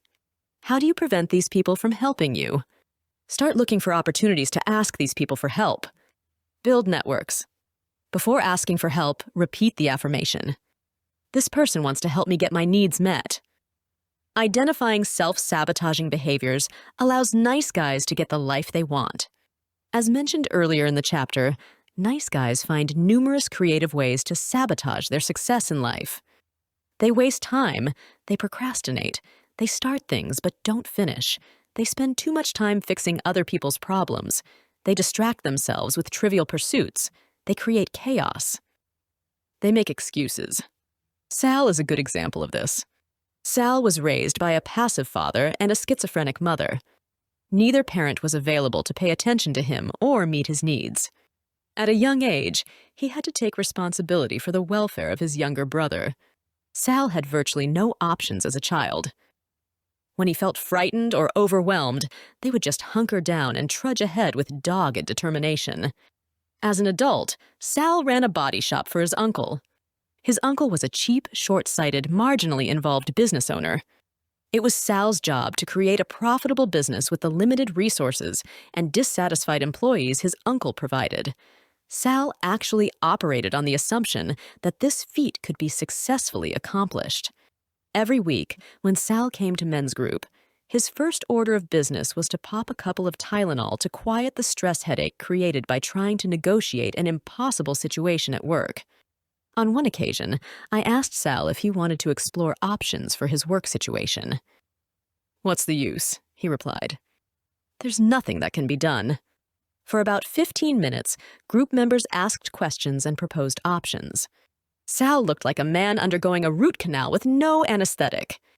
"Could you talk with your uncle and let him know how difficult your job is with the resources he gives you?" "I've tried that." "He doesn't care." "Could you offer profit sharing to motivate your employees?" "My uncle is too cheap. He would never go for it." "Could you hire an assistant to help with the workload?"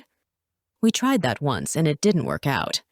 "Could you get out of management and go back to painting cars?" "I would make more money, but it is too toxic." "Could you get out of the auto body business and do something else?" "Like what?" "I've got a mortgage, a wife, and 2 kids. How am I supposed to start over now?" "What is your passion, your dream job?" This time, Sal paused for a moment before answering. "I've always wanted to teach martial arts. There is no way that it could ever happen, though. I'd have to work evenings and weekends. My wife just wouldn't go for that. And I'd be away from the kids too much." With each question asked and each option proposed, Sal grew noticeably tenser. His eyes reflected a terror, as if he was being interrogated by Gestapo agents with cattle, prods, and ice picks. When it became apparent that exploring possible options only aggravated his fear and caused him to shut down further, the group members mercifully backed off. Later, Sal referred to the experience as being reamed by the group. In most situations, nice guys aren't victims to others. They victimize themselves. By his attitudes and actions, Sal all but guaranteed that he would never experience any kind of success or satisfaction in his job. It was much more familiar and comfortable to stay stuck in a stressful, no-win situation. Every nice guy with whom I have worked has at some point had to make a conscious decision to stop sabotaging himself. This is a crucial aspect in recovery from the nice guy syndrome. In order to start getting what they want in life, work, and career, Recovering nice guys have to make the conscious decision to get out of their own way. One way of doing this is by changing the way they think about change. This begins with nice guys becoming aware of why they unconsciously create so many barriers that keep them feeling stuck.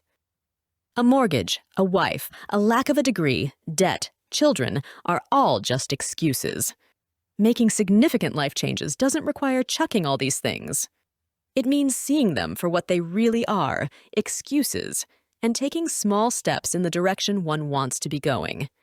For example, Sal could begin teaching martial arts one evening per week. He could begin working at paying down personal debt to enable him to change jobs in the future. He could refocus time spent on trivial, unsatisfying activities. Breaking free. Activity 44. Identify how you sabotage yourself. Once you have identified your patterns, determine what you have to do differently to get what you really want. Review each item below and identify specific behaviors that will help you stop sabotaging yourself and achieve your goals. Focus. Do it now. Accept good enough rather than perfect. Finish what you start. Don't start new projects until the old ones are completely finished. Don't make excuses. Detach from other people's problems. Share your strategy with a safe person. Check in with them on a regular basis to monitor how you are doing. Failing to do this part would be an effective way to sabotage yourself. Breaking free, activity 45. Take a few moments and close your eyes. Take a couple of deep breaths and exhale slowly. Clear your mind. Once you are relaxed, picture yourself living in an abundant world. In this abundant world, there are no restraints or limitations. Good things flow past you continuously. Imagine every abundant thing you have ever desired. Car, home, friends, love, joy, wealth, success, peace of mind, challenge. Visualize yourself living your life surrounded by this abundance. Repeat this visualization several times a day until it begins to feel real to you. Open your arms, your heart, and your mind. Get out of the way and let it happen. Developing a more accurate view of the world allows nice guys to get the life they want. Ever wonder why other people seem to have so much more than you? More money, a better job, a nicer car, a prettier wife. Do you envy these people? Do you resent them for having what you don't? Do you wonder when it will be your turn? Due to their early life experiences, nice guys tend to be ruled by deprivation thinking. They believe there is only so much to go around, and if someone else already has a lot, there is less for them. Nice guys have a difficult time comprehending that we live in an abundant, ever-expanding universe. They tend to see the goodies as being in short supply. They hang on tightly to what they've got, fearing there won't be more when it is gone. They believe they have to control and manipulate to ensure that what little is out there won't go away. They play it safe, not trusting that their needs will always be abundantly met. This paradigm of scarcity can be illustrated by a nice guy named Russell. As a successful salesman, Russell earned a comfortable six-figure income. He religiously put 40% of his take-home pay into savings and investments. He kept a minimum balance of $30,000 in his checking account. In spite of his ability to create financial wealth, Russell was controlled by his deprivation thinking. Russell was so afraid of financial ruin that he would not allow his wife to buy a 9 video for his children at Costco if it wasn't in the budget. Russell's deprivation thinking in regard to money was a reflection of his view of the world in general. His father was miserly and rigid. He seemed to single Russell out for critical treatment while heaping praise and favor on his 2 brothers. Later, before he died, his father cut Russell out of his will and gave Russell's share to the church. It is no wonder that Russell viewed the world through lenses clouded by deprivation. When we come to see the world as a place of abundance, we come to realize that there is plenty for everyone. Everything we need is flowing by us. All we have to do is get out of the way of our own small thinking and let it come. Look around at the wealth. The cars people drive, the houses they live in, the trips they take. You can't argue with the sheer material abundance that can be created in our world. If other people are living full, abundant lives, why not you? Remember, what one man can do, another man can do. If one man can make $1 million, why can't you? If one man can start the business of his dreams, why can't you? If one man can drive a Mercedes, why can't you? If one man can quit a crummy job and find a better one, why can't you? If one man can be a snowboarding instructor, why can't you? Unfortunately, the world can't give us something that we're not ready to receive. Since deprivation thinking keeps a person holding tightly to what he already has, there is no receptivity for receiving more. As Phil found out, when we ask for what we want and expect to receive it, it will come, one way or another. Breaking Free, Activity 46, read over the list of rules below. Try a few of them on for size. Add to the list your own personal rules. Write these rules on note cards and put them where you can see them every day. If it frightens you, do it. Don't settle. Every time you settle, you get exactly what you settled for. Put yourself first. No matter what happens, you will handle it. Whatever you do, do it 100%. If you do what you have always done, you will get what you have always got. You are the only person on this planet responsible for your needs, wants, and happiness. Ask for what you want. If what you are doing isn't working, try something different. Be clear and direct. Learn to say no. Don't make excuses. If you are an adult, you are old enough to make your own rules. Let people help you. Be honest with yourself. Do not let anyone treat you badly. No one, ever. Remove yourself from a bad situation instead of waiting for the situation to change. Don't tolerate the intolerable. Stop blaming. Victims never succeed. Live with integrity. Decide what feels right to you, then do it. Accept the consequences of your actions. Be good to yourself. Think abundance. Face difficult situations and conflict head-on. Don't do anything in secret.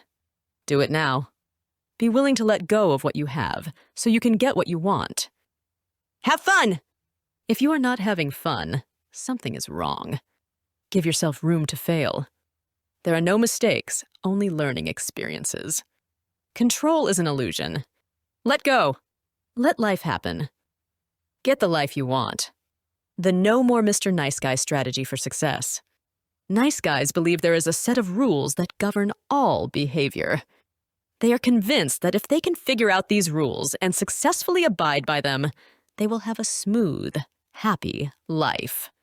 They also believe that there are dire consequences for failing to discern and obey these rules. Discovering passion and purpose requires figuring out what works and what doesn't. Mature, successful people establish their own rules. These rules are measured by only one standard. Do they work? Over the years, the men in my No More Mr. Nice Guy groups have discovered a number of rules that work for them. These rules have helped them discover their passion and live up to their potential. These rules have helped them create the kind of life and vocation they really desire. It is time to start getting what you want.